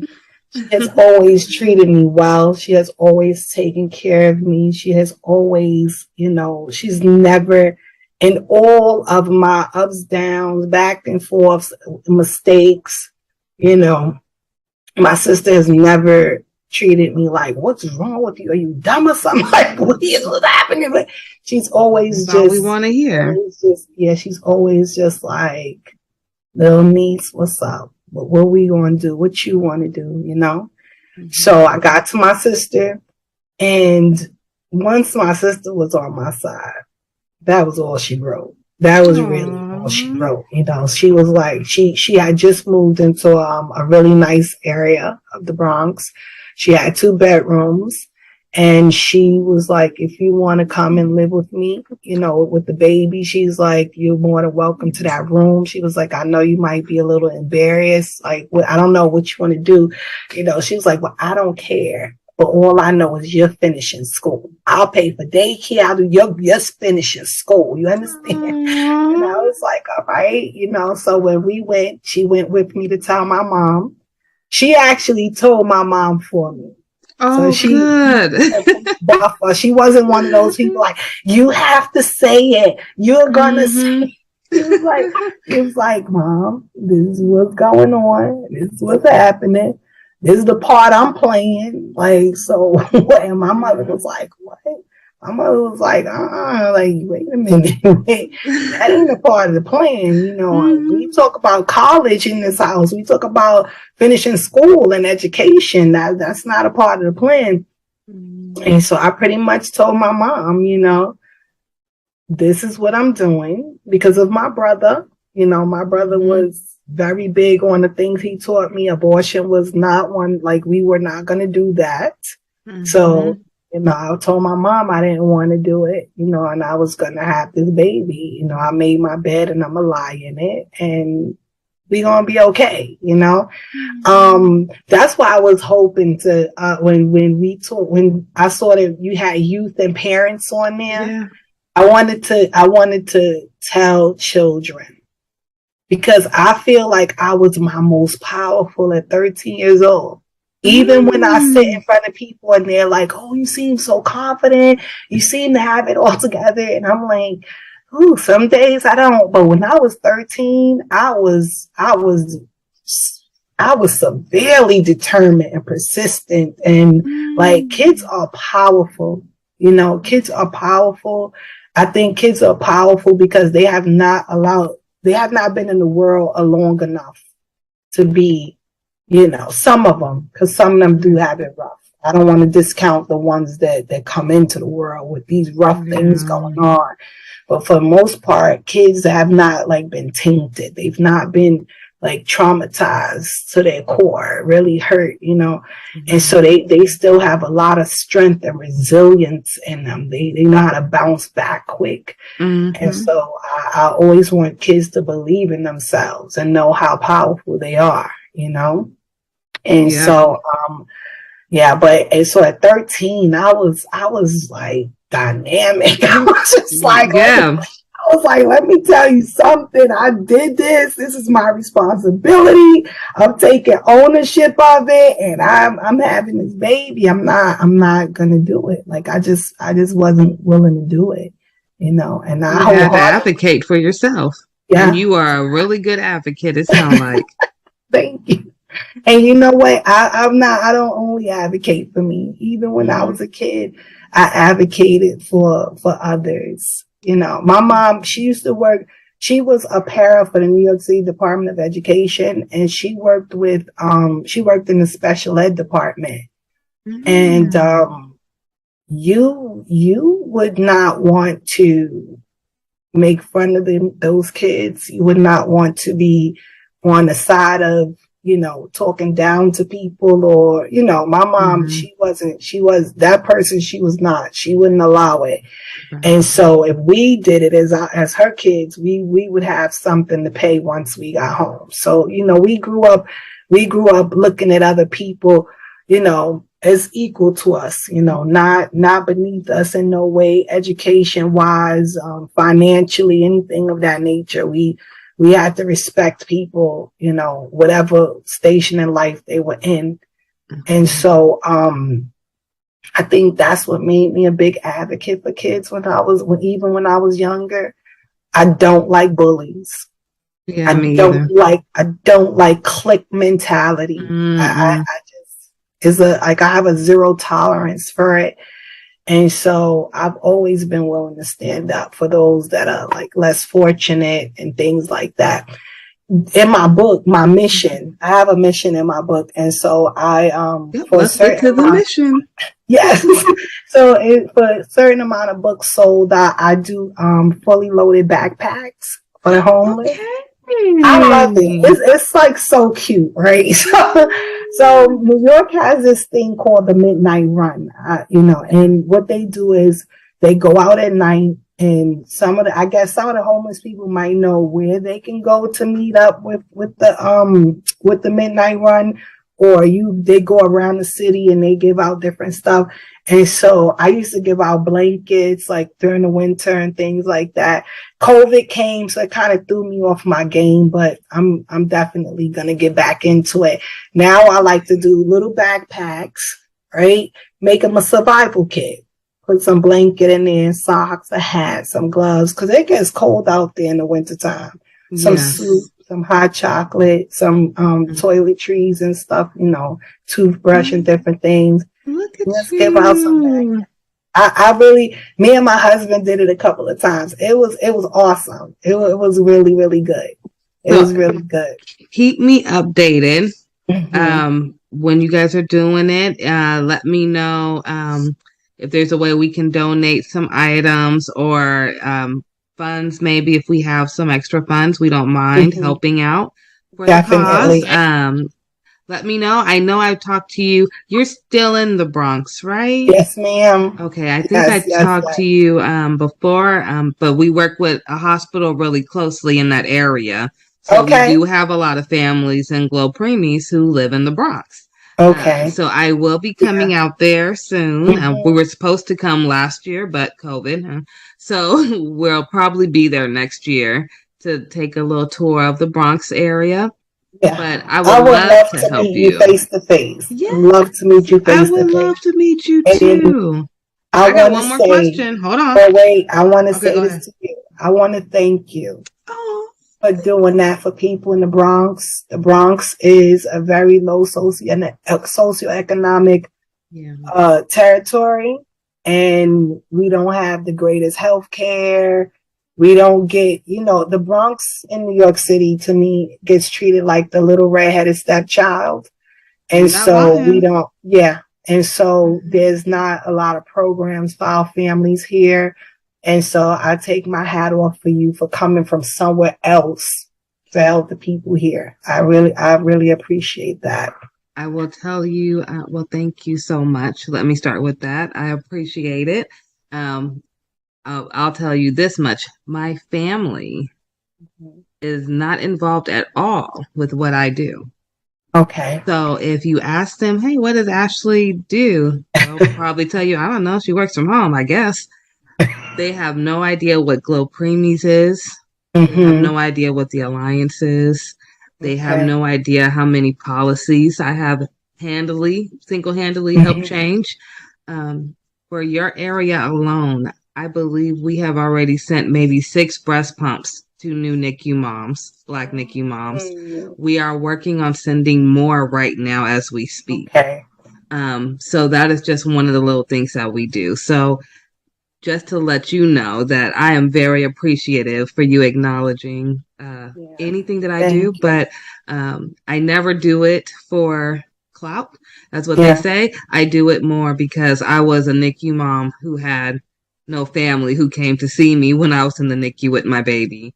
I'm a mom that never had a baby shower because I had preemies. I'm a mom who's been let go by a doctor because I was too sick. Just too many bad things. So I thank you for sharing your story, particularly the preemie story. Yeah. But is there a way for those who just heard what you're doing with the mission to be able to help donate to you? Do you guys have like a Cash App set up, or will you get one so that if people see this video and want to help contribute to what you guys are doing without getting the book, or if they want to get the book and still donate, how can we do that? So currently I don't have a Cash App set up for it. But work on one. Yes, we will.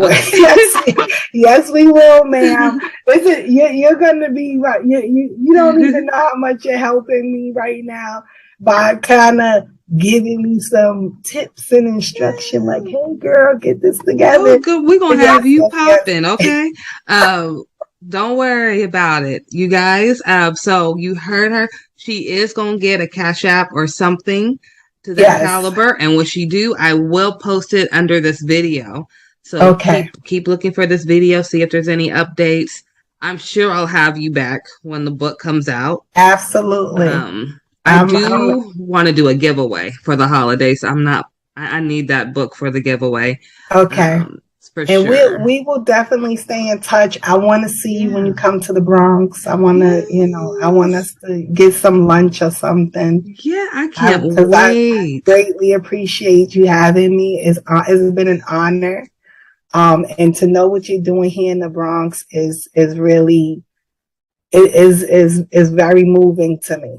Because like even when my sister was in the NICU, there was no helping. There was no, it was thank God we had my mom and my sister to do stuff and to help and to, even me, when I had my daughter as a teen, I was like that, growing up, I was like, there's nothing here to help, people that have I did have a high school. I did go to a high school that had a daycare, but even with that high school is still an alternative high school, but it no longer, I don't believe it has the daycare center anymore, which was tremendous because that gave people a real opportunity to go to school and continue their life and, so, but yeah. Do they have any of those options anymore? I'm not really. That was the only school. It was called Bronx Regional High School, and I forgot the name of the extension because they had an extended piece to it where all the pregnant girls went to school. So if you were pregnant, you can attend and you just be in class with other pregnant girls. You wouldn't be amongst the general population. Yeah. And then once you had your child, you were able to still come to school and bring that baby to the daycare center. But they don't have, it was beautiful. New York used to be a really awesome place to live and it had a lot of resources, but not much is going on here anymore, so for you to still be in the place of trying to help out here, is wonderful. We're gonna have to connect for sure. Definitely, because I'm ready. It's gonna the winter months are coming soon, so I'll be this year I'm doing something special. This year, all of the blankets that I buy, probably in the blankets and maybe in the hats, I'm gonna have my daughter sew in patches that says Jesus loves you. Because I want them to know that it comes from him, not from me. Look at you. So, I love that. I want them to know that he is thinking about them. He's not forgotten. He's not forgotten. Yeah, because I would not have gotten to this moment without him. Absolutely. I feel the same way. Yeah. I don't. Yep. That's why I said earlier, I believe everything happens in divine timing. God little ones is what GLO stands for.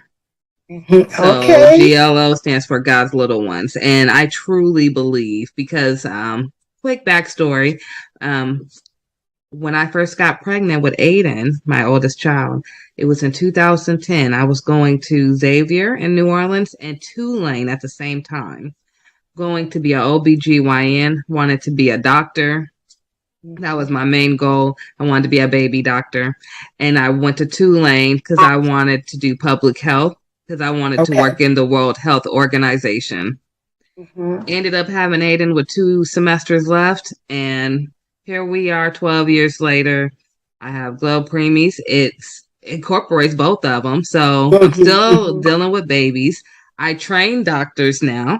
I educate doctors through what I do at CPQCC based at Stanford.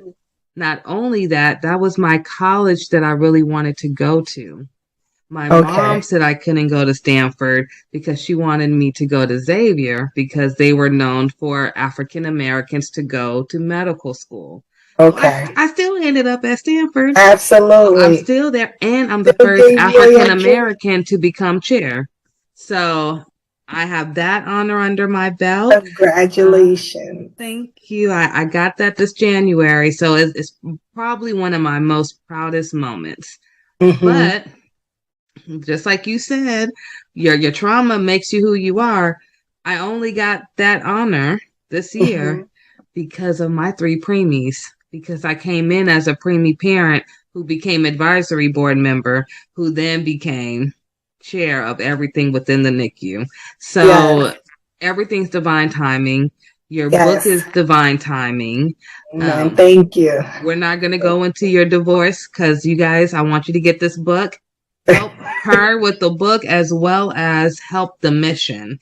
So if anybody do want to donate before she has it, you can donate to GLO Preemies.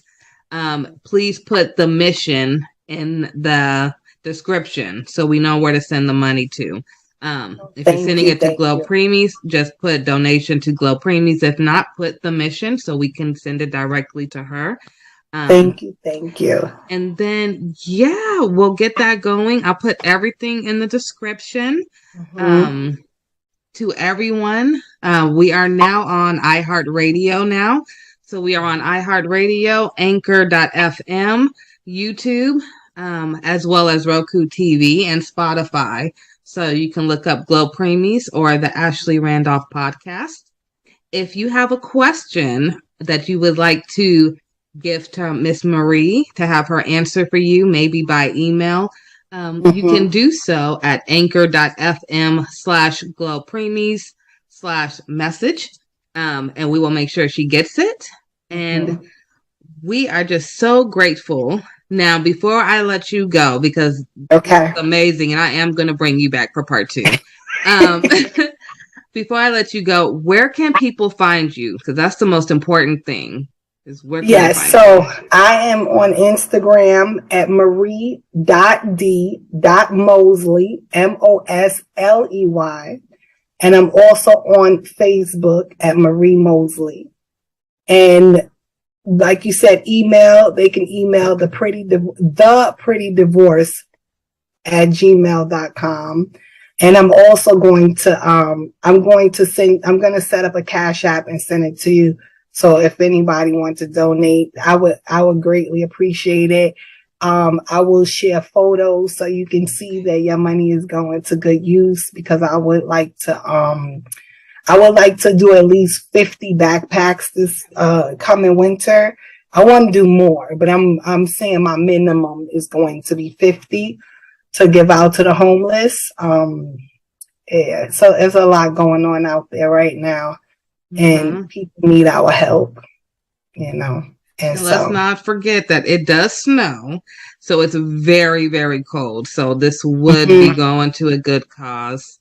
If everyone helps, even $5 adds up. I do hat, glove, scarf, and socks, and a blanket. And the blanket. So, yeah, I think it's wonderful. You have such a good heart to say everything you've been through. Your family sounds amazing. Thank you. So we know that you came from some kind of good background. We may not know them personally, but we know that they're tough, they're strong. And you're the baby, so you're gonna just take everything that you've seen from them. So you have to be a tough cookie. So we are so appreciative of you and thank you, my dear. I appreciate you. On behalf of all the millions of women who may be going through a divorce right now, thank you for writing this book on behalf of them, so that they can move forward like the women in my family. Hopefully I'll never have to go through that. I don't think I will, but you don't want to go through it, but it's those that have been through it, or those that feel like they're stuck, I definitely feel like my book would help them. Because I have a little bit in there about us divorcing ourselves, not only from men, but some other toxic behaviors. See what I'm saying? So it's, it runs, it's a pretty, I'm proud of it. I'm very proud of it. And I can't wait for everyone to read it. I appreciate you. My husband appreciates you. My 4 babies and my 2 grandsons appreciate you. I could not get off the here without mentioning my kids. They are awesome. They are resilient. They went through this divorce with me. Yeah. They empowered me and I empowered them. And we built amazing bonds with each other behind it. And so, yeah, it's doable. It's okay. I got a question. Yes, ma'am. How comfortable is your husband and kids with being on TV? I don't think my kids would have any problem with it. Let me tell you something. First of all, not for an interview though. My son is Mr. Congeniality. He's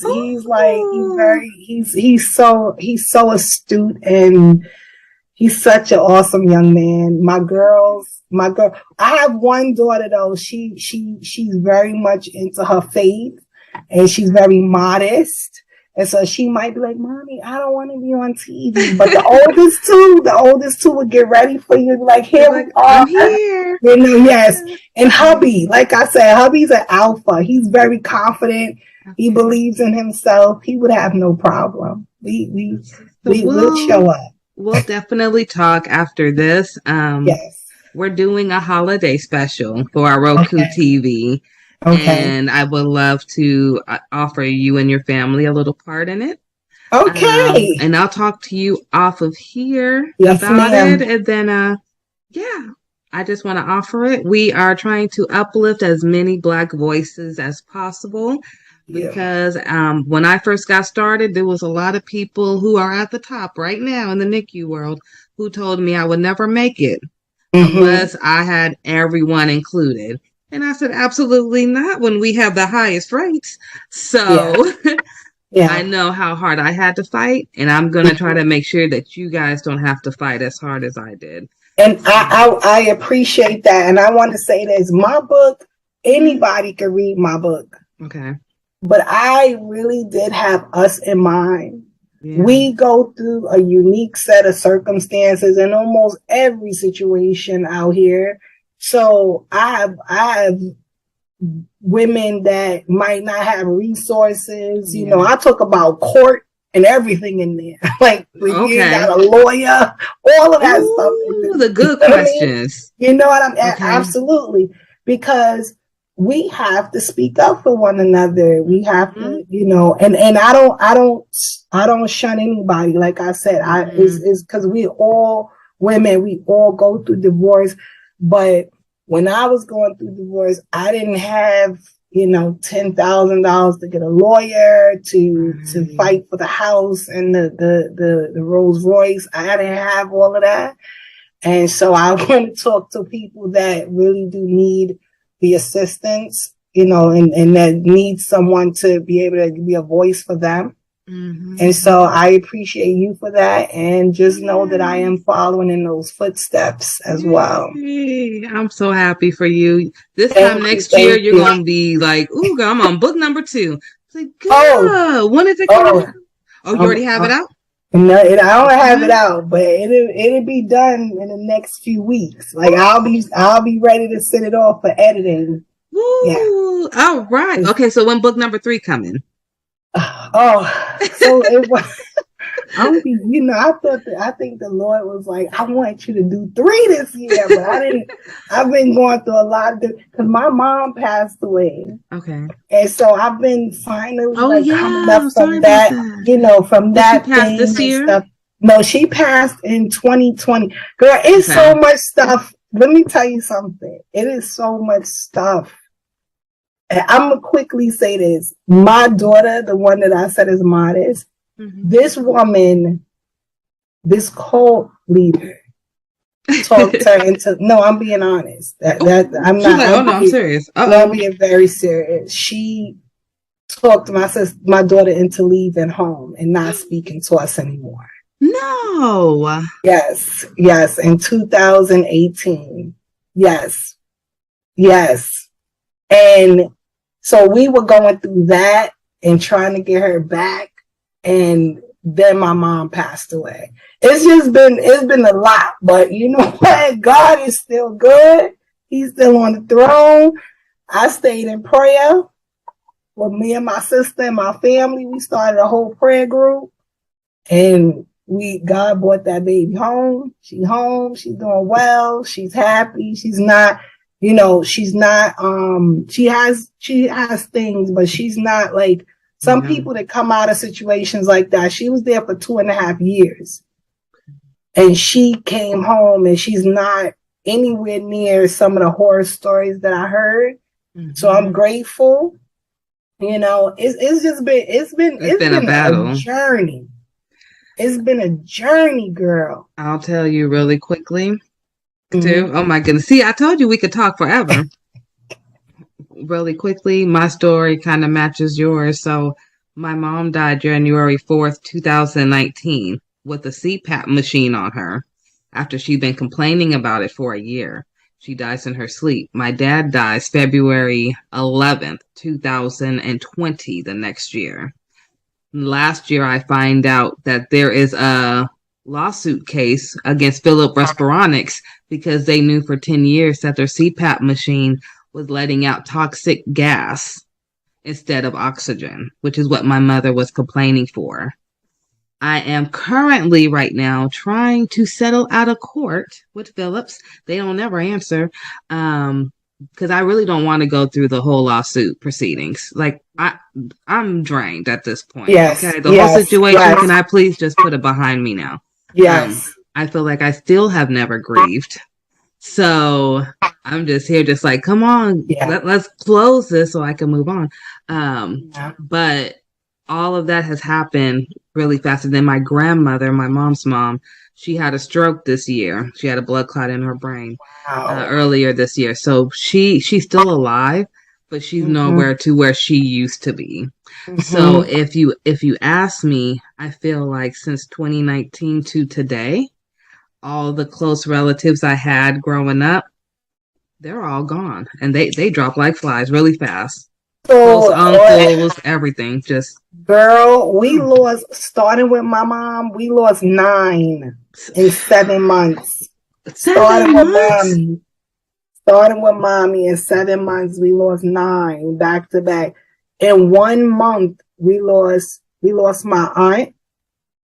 2 days after that, her son-in-law, and a month after that, her husband, my uncle.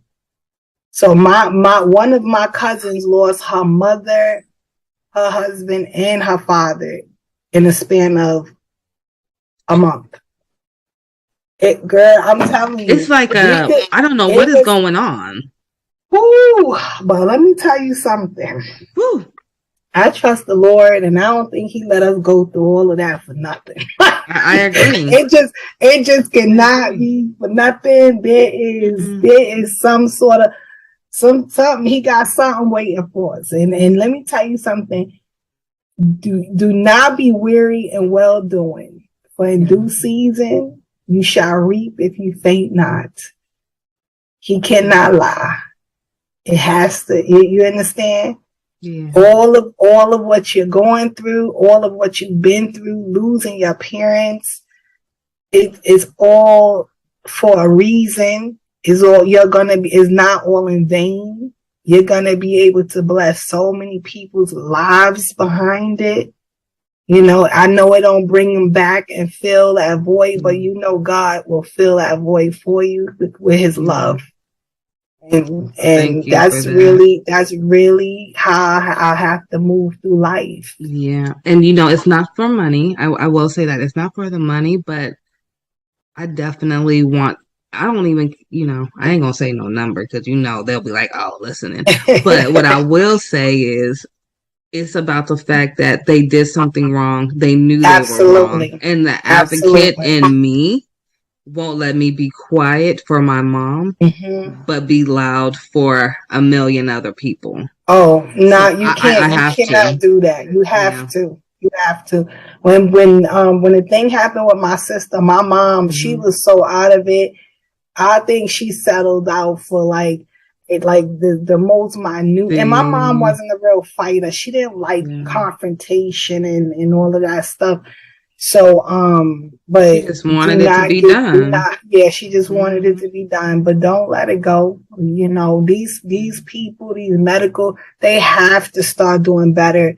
And real quick, and when I was as a counselor, we would go to a lot of different workshops, and I went to one workshop, and they were talking about the medical field and how things are disproportionate between Blacks, not only in housing, but also in the medical field. And I had never thought that was even, you know, I really just thought that the medical field, doctors, their oath, I thought they had integrity, right?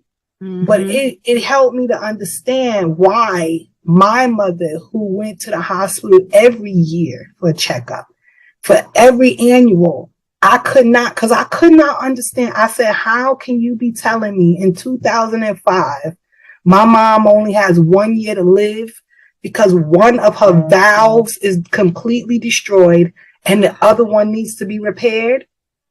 It is no way possible. My mom keeps up with all of her doctor's appointments, with all of our doctor's appointments. And it was an awesome cardiologist that God used to save my mom's life, basically, because they had given her 1 year to live. And he did this new surgery on her to clear out plaque from her arteries, to make her heart strong enough to survive the surgery. And then what they did to her helped her to live another 15 years. Right? Wow. But I had no idea. And it wasn't until I went to that workshop that I said, that's how mommy's heart was able to get to that condition, going to this doctor, the same lady, year after year after year. And they explained how in the white community, they'll get the cure, while we just get something to you know, help send us home. We get something to help the symptoms, but we don't actually get what we need at sometimes. And I was really thrown back by that. I was like, doctors are doing all about insurance. Have people's lives in their hands. But guess what? It's real. It's very real. So you do what you have to do, and you hold them accountable. Make them be accountable. Because it's not okay. That's your mother. You know what I mean? It's touch your life, and no. And she was only 50, just made 50 in 6 months. It was January because our birthday's in June. Absolutely. And I will tell you, you were telling me about your baby and how she was with your mom, and then you just got her home. So that night, my son was actually staying with my mom. And they actually were with my grandmother. And so my grandmother is the one who found my mom. And my son didn't know that she had passed. By the time he woke up, they had already came and took my mom out and everything. Wow. But to this day, I still think that's when everything, like for your backstory, that's when everything for Aiden, he's a top 10% in the state for state testing. But his grades started going down right after that. And he started to get into fights at school. So we had to switch him schools. And it was like I had to almost rewire Aiden. So when you're talking about rewiring your daughter, I'm like, I'm going through that now with Aiden. And trying to put him back to where he was before he had all these losses at one time. Because he never lost nobody. And then all of a sudden, it's like boom, boom, boom. And he's like, I can't go to grandma's house no more to babysit. I can't go by grandpa at all. I mean, he sounds like my son. My son was very close to my mother. Very close. Yeah. See, how's your son doing now? I know it's been about 2 years. She passed away 2 days after I dropped him off at college. No. Yep. 2 days. That Wednesday we took him up, and Friday she was gone. And he was like, Mommy, I'm here. Like, and he was a freshman. He was like, I don't know what to do. Like, I'm here alone. I need to get home. And I was just like, calm down. I'm gonna get you a plane ticket. You're gonna get an Uber. But you in college now, you know, you gotta talk to the people. You gotta explain to them what happened and tell them you have to go home, because it was still in the in the midst of COVID, and they didn't want you leaving campus. They said they had a bubble. They had a bubble around the state, and once you came in, they didn't want you like going out, coming back.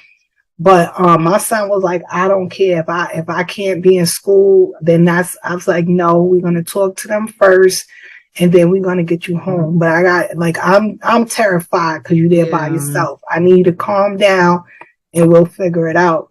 If I tell you, boy, let me tell you, my son, while my mom was sick, my son was washing her, helping her, like without me even knowing, because I had hurt my back.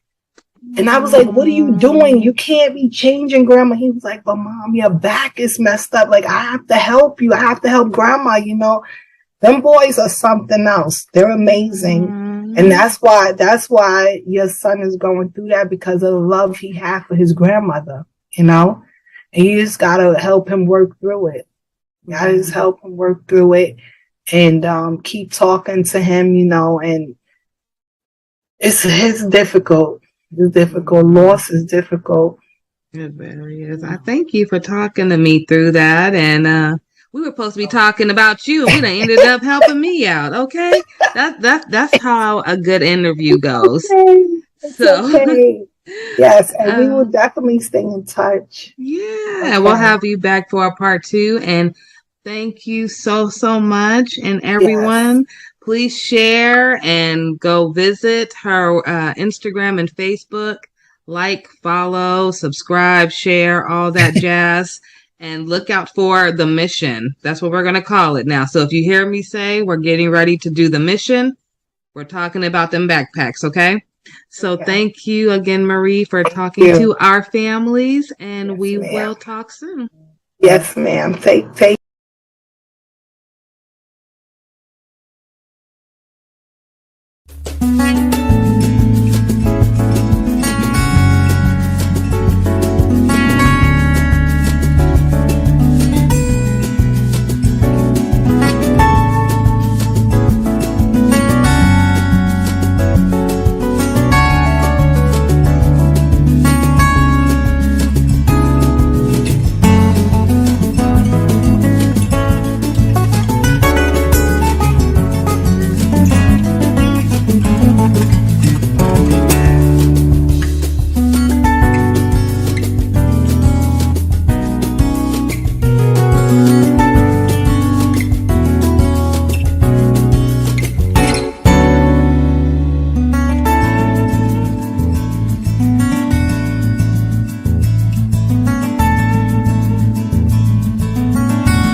Hi there.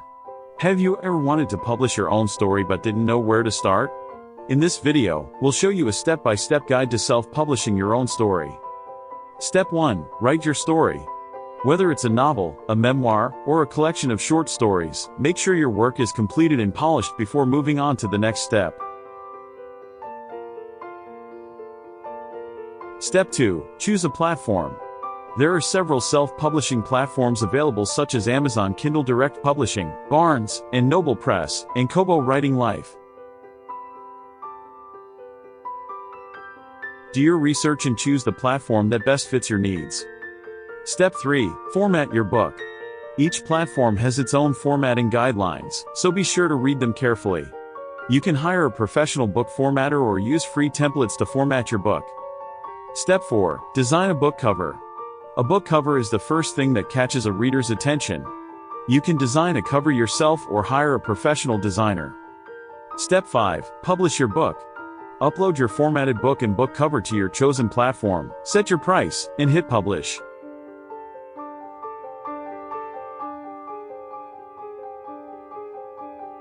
Step 6. Promote your book. Use social media, book blogs, and book review sites to promote your book to potential readers. And that's it. With these 6 steps, you can self-publish your own story and share it with the world. Thanks for watching this video, and don't forget to subscribe to our channel for more tips on writing, publishing, and marketing your books. Hey everyone, welcome back to our channel.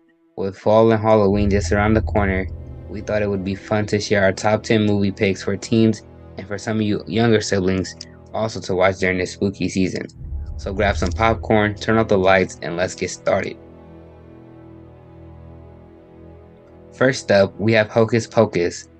This classic Halloween movie is a must-watch for anyone who loves witches, magic, and a good laugh. It is perfect for a cozy night with friends or family.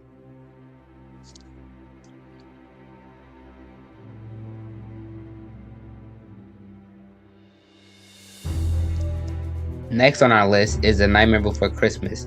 This Tim Burton classic is a great choice for those who love a mix of Halloween and Christmas. The music is catchy, the animation is stunning, and the story is heartwarming.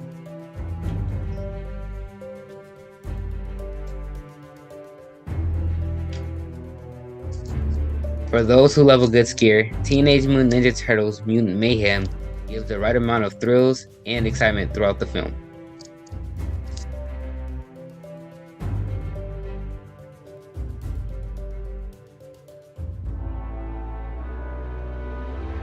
If you're in the mood for a classic horror movie, The Monkey King: The Legend Begins is the reimagined version by Hollywood of the film The Monkey King: Havoc in Heavens, the origin and birthplace of the Monkey King story.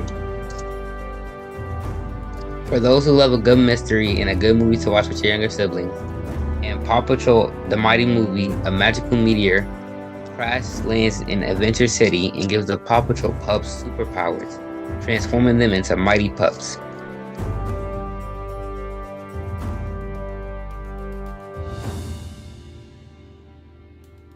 If you're in the mood for a comedy, Leo is a great film. A 74-year-old lizard named Leo and his turtle friend decide to escape from the terrarium of a Florida school classroom where they have been living for decades. For those who love a good coming-of-age story, The Witch is a great choice, and you can watch it with your sisters. Witch follows a young girl named Asha who wishes on a star and gets a more direct answer than she bargained for when a troublemaking star comes down from sky to. If you're in the mood for excitement, watch Wonka with your parents. They had Willy Wonka and We Got Wonka. The story will focus specifically on a young Willy Wonka and how he met the Oompa Loompas on one of his earliest adventures. For those who love a good film, Ghostbusters Afterlife is one everybody loves. Set 31 years after the events of Ghostbusters 2, it follows a single mother and her children who move to an Oklahoma farm they inherited from their estranged father, Egon Spengler, a member of the original Ghostbusters. The sequel will come out in December 2023. For the last film, but not my least favorite, we have Migration. Migration is a film about a family of ducks trying to convince their overprotective father to go on the vacation of a lifetime. A film for not just you, but for the entire family.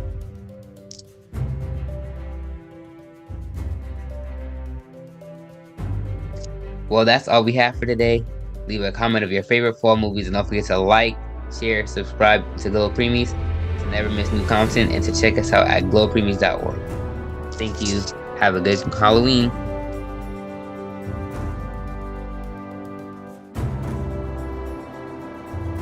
Host, welcome back to our channel. With Christmas just around the corner, it's time to spread some holiday cheer. And what better way to do that than with festive wreaths? Today, we'll show you some amazing DIY ideas to create your very own wreaths. The first step is to gather your materials. You'll need a wreath frame, some evergreen branches, pine cones, holly, ribbons, and anything else you'd like to add for a personalized touch. Start by attaching the evergreen branches to the wreath frame. Use floral wire or hot glue to secure them in place. Now, let's add some pine cones and holly. You can arrange them in clusters or evenly spread them out. Get creative and make each wreath unique.